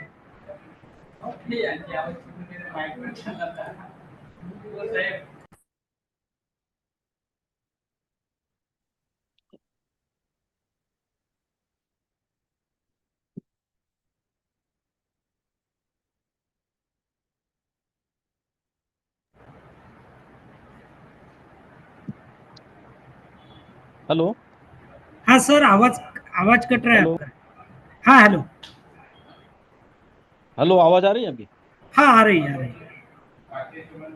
okay, सो शुरू से नहीं आवाज आ रही है? नहीं नहीं, अभी अभी 2 मिनट नहीं आई, हेलो, अभी अभी अभी नहीं आई है। अच्छा अच्छा, ओके बाकी सुन रहे ओके, थे हम, please. Good good. The internet and social media have emerged as double-edged swords. On the one hand, they democratize knowledge, amplify voices, and enable gender empowerment. On the other, they also reproduce old inequalities in new forms like cyber stalking, revenge pornography, trolling, online misogyny, body shaming, and character assassination. The violence of words, images, and silence in digital spaces is as destructive as physical violence. So there are some points maybe highlighted in this webinar.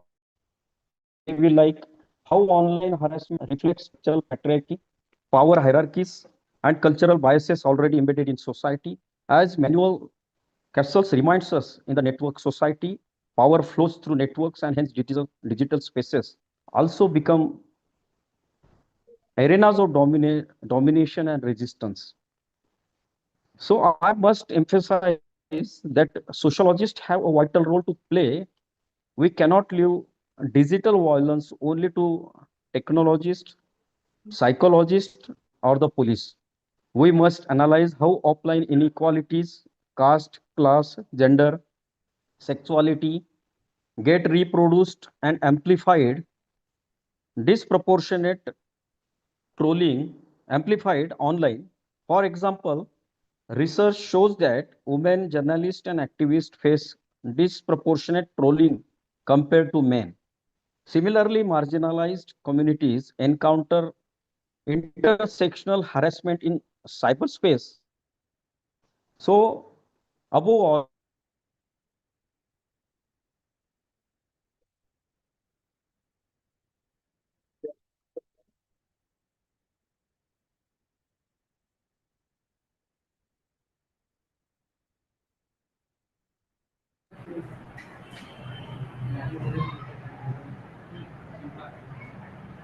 शायद range का problem है sir.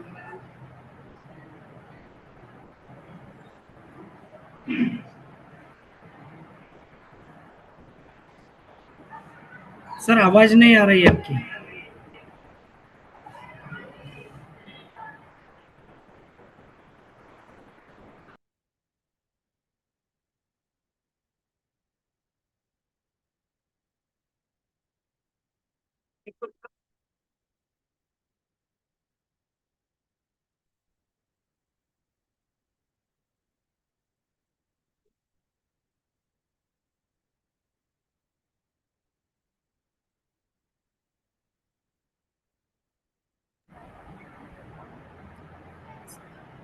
Sir rejoin कर रहे हैं। हाँ, वो rejoin कर रहे हैं। hello, हाँ हाँ सर। hello, हाँ, अभी सुन रहे हैं। am I audible? Okay. Yes. So above all, we need to recognize that violence in all digital spaces is not only a woman's issue, it is a social issue. It affects families, instructions, institutions, democracy, and social trust. If we fail to act, we risk allowing digital spaces to become toxic environments. But if we act wisely, we can transform them into platforms of empowerment, creativity and equality. As we close this webinar, I wish to convey my heart or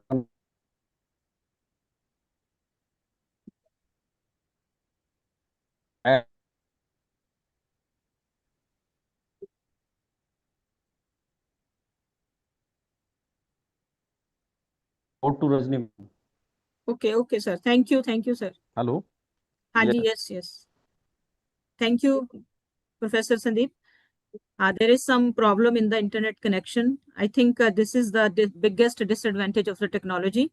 Both sides we should have, we need proper connection. So now, without wasting any time, I call upon our valedictory speaker, Professor Ajailu Nimoy, Director, Center for the Study of Social Inclusion, University of Hyderabad, Telangana. Professor Ajailu, over to you. Thank you so much for giving me this opportunity. A respected chairperson, Professor Rajesh Gill ma'am, and also our colleague, esteemed colleague, Professor Sandeep Chaudhary, who just spoke, Professor Dhananjoy, Professor Sudha Khatote, and also the convener of RC10, Rashni, and co-convener, Professor Sudeshna Mukherjee. No, of course, I would like to acknowledge the local convener, Professor Vinod Edgar, and participants and friends. I would say that it is my honor. I'm having throat pain, so I'm going to speak slowly. And, it is my privilege to address at this conclusion, valedictory of seminar on gender and violence in digital spaces. Dr. Rajni and team has selected a very relevant topic. Today, over the course of the day before lunch, the experts in the inaugural and also the panel speakers have explored the promises and the perils of the digital world, particularly for women and girls and marginalized communities. We have learned in examining how technology, while enabling connectivity from one end of the earth to another end of the earth with a click of a mouse within a few seconds, and then learning and empowerment and liberating, also reproduces inequalities and at the same time creates new forms of violence. As experts mentioned in the morning, technology is male-centric and there is a need to formulate new laws. I think Professor Usha has emphasized on the aspect of importance of formulating new laws and engage in law advocacy and creating awareness. Professor Rajesh Gill ma'am highlighted in her thought-provoking talk about the example of the Bollywood actor Akshay Kumar, who spoke about his daughter who was attacked by a cyber criminal to send a nude photo of her. And this young girl reported immediately to her mother. Now, this indicates that technology cannot make a safe space, which some of the experts have mentioned in the morning. And there are lakhs of women and girls, like Akshay Kumar's daughter, who are victims of doxing.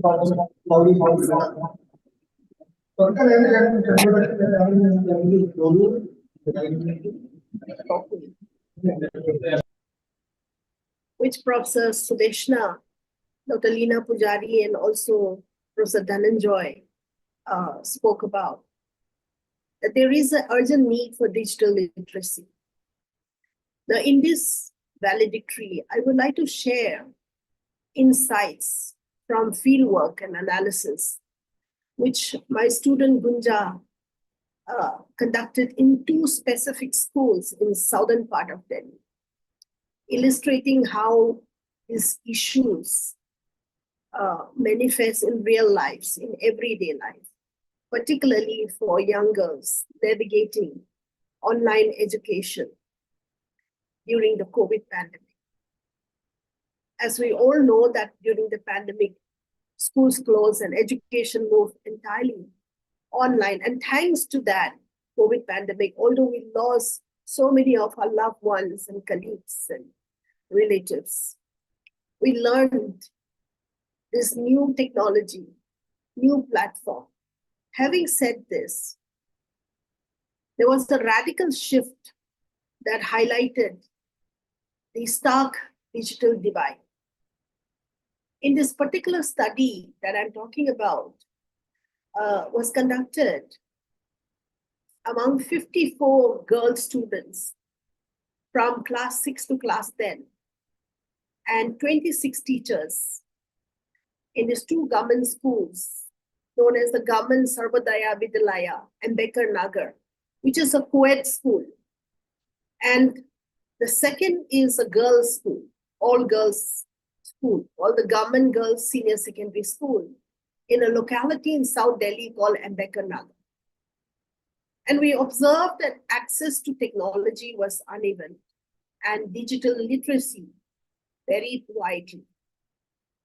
For instance, the statistics of these 24 girl students and 26 teachers show that 85% of students had to share devices with their own siblings. A lot of detailed ethnographic work that my girl has carried out. And 94% relied on mobile phones for online classes, often using expensive mobile data. One student described her daily struggle, wherein I quote, "I have to wait until my brother finishes his classes to use the phone. Sometimes I miss my lessons completely," unquote. So many households lack private space, making participation difficult. One of the school teachers out of this 26 respondents said, and I quote, "I could see students on the screen, but most of them were sitting in the kitchen or in corridors, doing chores while attending class. It was hard to know if they were listening or distracted," unquote. Now, teachers also, we as teachers, are also alarmed and affected by this phenomenon. Now, students in this particular study reported juggling household responsibilities, like cooking, caregiving, cleaning, alongside their classes. Now, this kind of task disproportionately fell on girls, reflecting what the feminist Judith Butler calls gender performity, where societal expectations shape girls' roles both offline and online.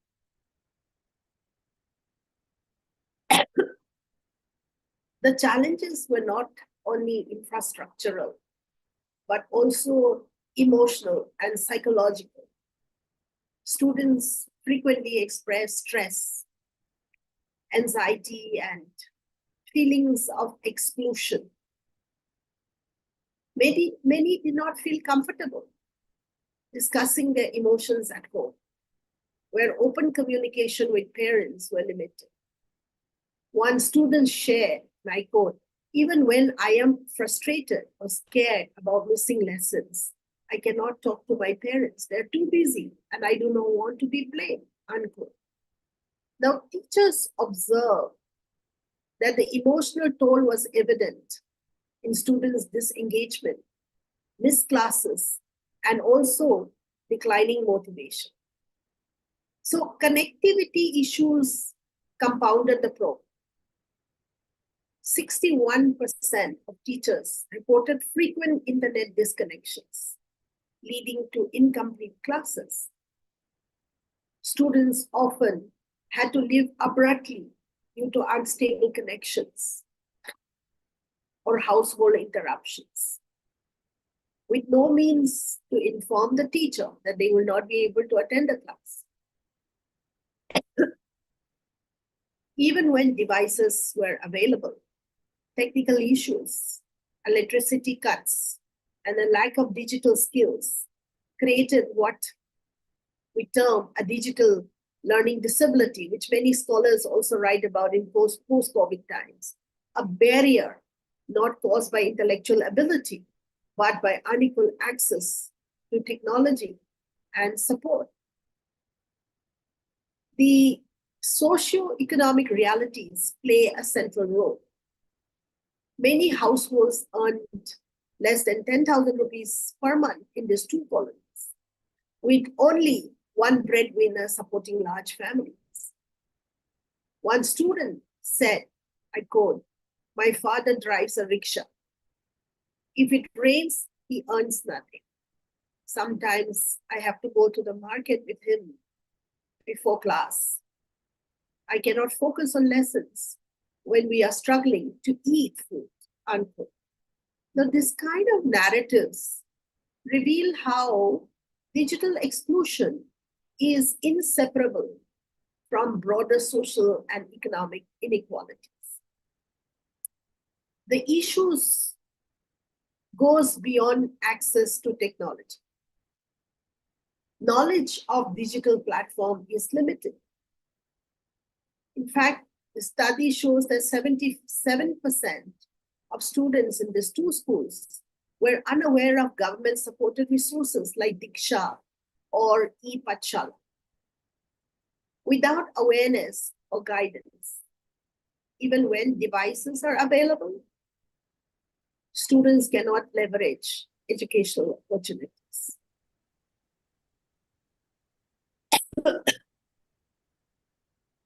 Gendered norms further restrict participation. Parents often prioritize household skills over education for girls, expecting them to excel in domestic chores as preparation for their marriages.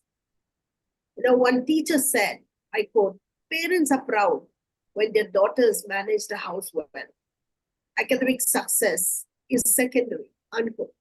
This is so true in the context of tribal societies, even in many parts of India, particularly in Northeast India.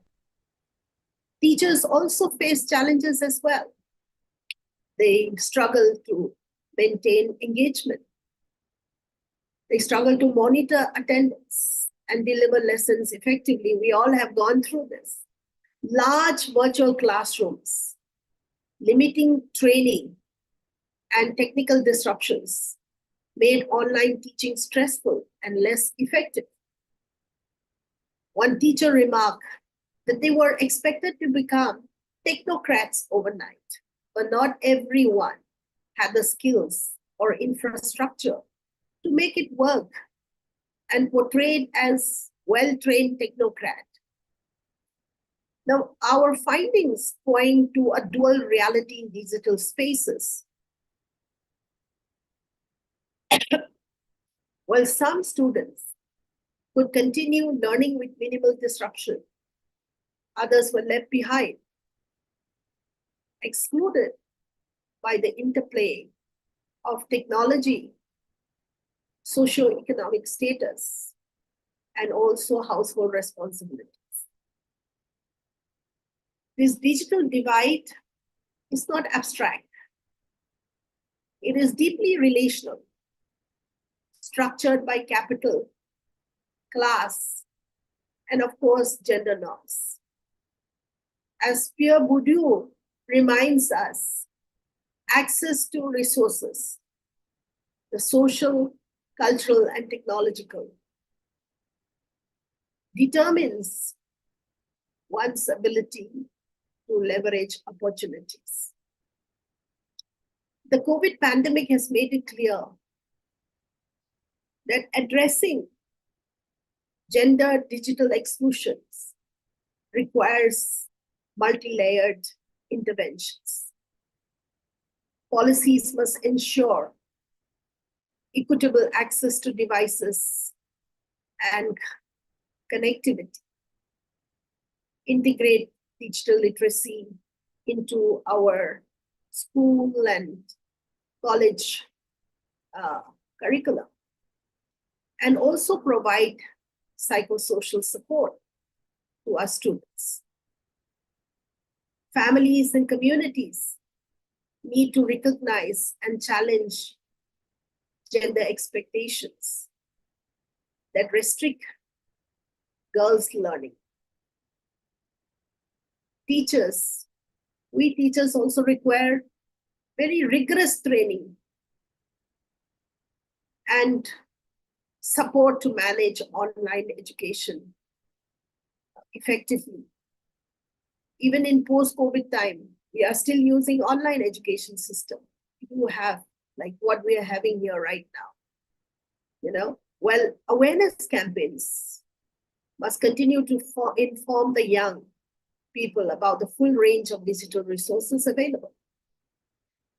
I just would like to take 1 minute to wind up by saying that as we conclude today on this important seminar, I urge particularly the young people and young faculty to view the digital world, and also encourage each one of us to view the digital world not simply as a technological space, but as a social arena shaped by power, inequality, and gender norms. I think Leena Pujari have also highlighted about this, that there is power and of course inequality when we talk of digital space and gender. So therefore, let us work together to make these spaces inclusive, safe, and empowering, so that no girls or women is left behind due to circumstances beyond their control. The digital literacy, access, and safety are not privileges. I know in the morning the speakers have said clearly that digital space is not completely safe. So safety are not a priority. I'm saying the safety are not privileges. They are rights, fundamental to education, fundamental to women empowerment and social equity in our 21st century. In conclusion, I'd like to say the insights shared today must inspire all of us to rethink and to kind of translate the knowledge that we learned into action through our research projects, through policy in our respective schools, college, and university, and also advocacy. So let us ensure that digital spaces become sites of opportunity, equality, and justice, where every student, every woman, regardless of gender or socio-economic background, can participate fully and safely. Thank you very much. Thank you, Professor Ajailu. I know she was sick from so many days, but thank you for keeping your promise and being with us at this platform. So, and sharing your very valuable, research observations, research findings. Now I invite a chair of the session, Professor Rajesh Gill. Gill, ma'am, please. Thank you, Rajni. Actually, I was mesmerized by Ajailu. Yes. And I was lost totally. It means a lot to me coming from you, ma'am. Yes, Ajailu, I mean it. I mean it. I mean, looking at you, the way you were speaking, just coming from your heart, and that makes a difference, because it has become customary to speak in public discourses. But when you speak, supported by evidence, empirical evidence, and with conviction, and to say that, it is not a privilege, but it's a right. Yes, safety is the primary, the most basic right that anyone deserves. So my esteemed colleagues, I feel privileged to be a part of this session. And I want to place my deep appreciation to Dr. Rajni and Sudeshna, the conveners of this RC10, for holding such meaningful programs and this conference on a theme, which is we don't discuss very frequently. And I would agree with Ajaylu that as a member of various committees, I said it in the morning also, I feel pathetic, when I come across cases where girls are being victimized. I really wonder that when science and technology came, we thought that equality will come. Everybody will gain. But science and technology brought new kinds of gender inequality and violence. Similarly, information communication technology, when ICT came, we thought that it is such an inexpensive technology, where internet is so inexpensive. Anybody, irrespective of class, caste, gender, can communicate globally. Digital technology also, the same kind of effect. Victims remain victims. Why is it that it's the women, irrespective of their class, irrespective of their educational status, they have remained victims? It is because everything works. Technology, science, digital technology works within the same paradigm. And what is that paradigm? That is the paradigm of patriarchy and misogyny. And we find new ways, to indulge into violence. And we are living in a violent culture, violent society. Look at the younger generations. At the mildest of provocation, you take out knives, you take out swords, you take out and physical violence, you indulge into violence, and it gives you a kick. Now, it hardly matters whether you are doing it physically or digitally. In digital world also, we are violent. So I think as sociologists, as social scientists, we need to reconceptualize violence in view of digital violence. Even denial of equality, equal rights in digital literacy and accession to digital technology is a violence. I remember there was a child during COVID in Punjab, a small girl who was very bright and who was very fond of studying. Her father was a rickshawala. She didn't have a smartphone. She couldn't attend classes. So her father somehow managed, to borrow money from here and there and bought a smartphone, second-hand smartphone for the daughter. Now, once she was going somewhere and somebody snatched her smartphone in market. She ran after him. She pounced upon him and got the phone back. She said, "This is my life. And you can't imagine how my father has got it to me." So therefore, how many girls, in remote areas, in rural areas, do have the privilege of having a smartphone? Secondly, the solutions, when we talk of solutions, I think we need solutions at the ground level. Laws have not helped us, and laws will not help. We never teach our children what are the laws, what are the legal rights. Our children also don't know. Girls, whenever they indulge into some relationship, I've seen all the pictures are shared, and many a time the password of their phone is in the hands of the guy, so that it is he who has in his possession all the private messages, pictures, videos, etc. The moment the relationship gets soured, he starts victimizing, blackmailing. So I think we need deschooling and we need reschooling. We need to deschool our boys, ourselves. Parenting has to be changed. We have to make our girls more vigilant and our boys more compassionate.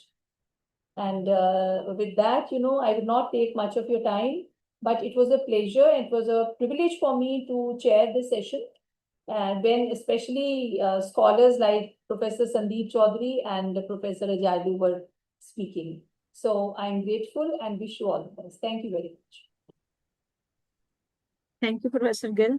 Always learning a lot from my ma'am and my guide and my teacher. So, I'm just, this is the last phase of our webinar now. So this is a time to say formal vote of thanks to all of you, because there is no need. I know all of you are the part and parcel of this committee, and everything we are doing it jointly. So even then, you are just standing like pillars of strength for me and for RC10. And I'm very, very thankful to our collaborators also.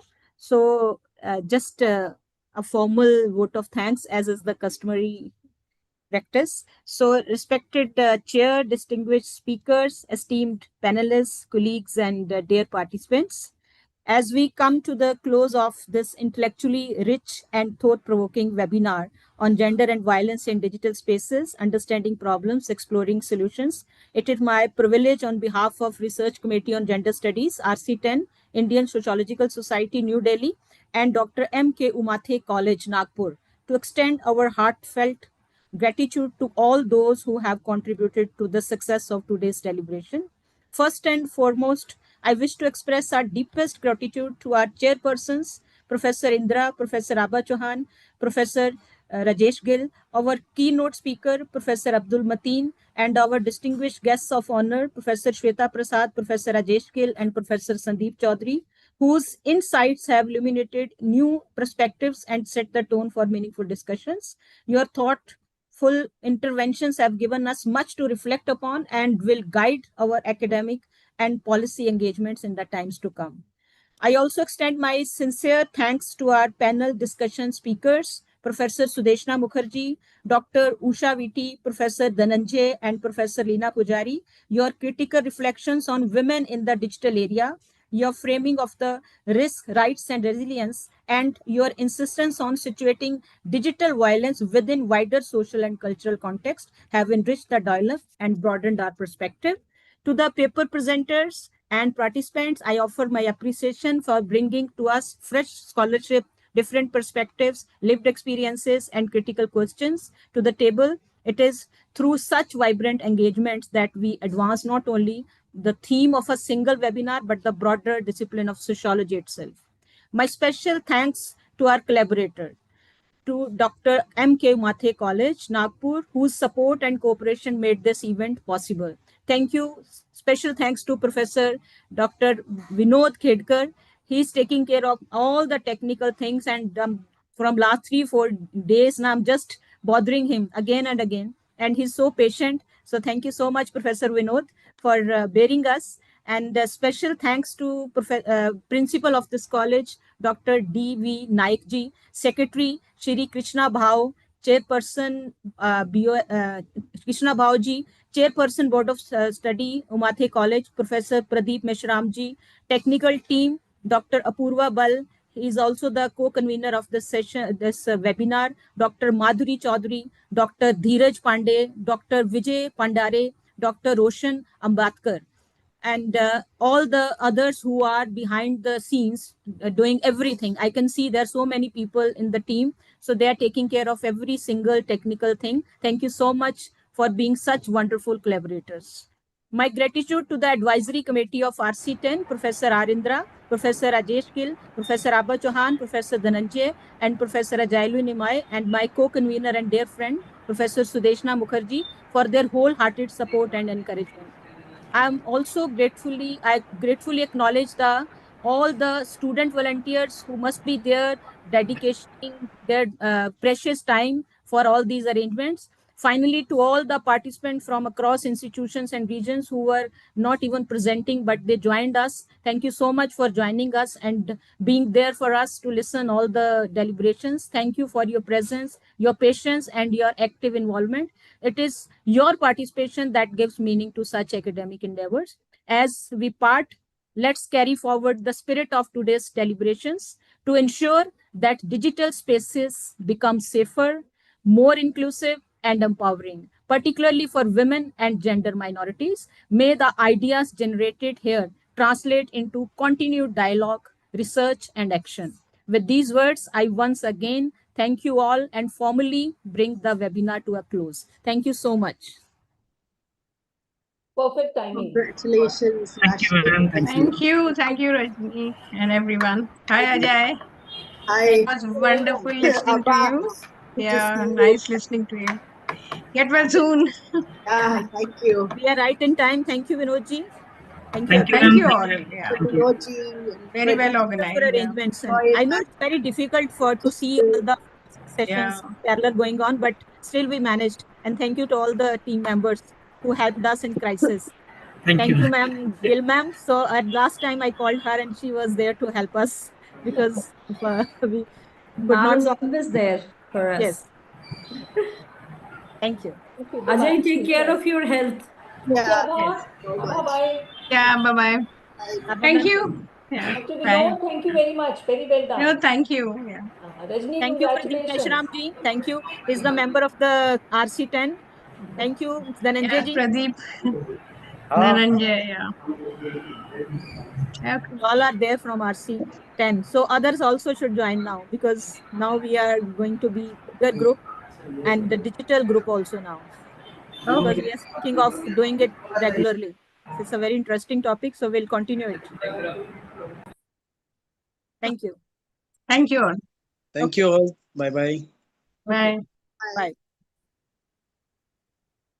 Bye. Okay.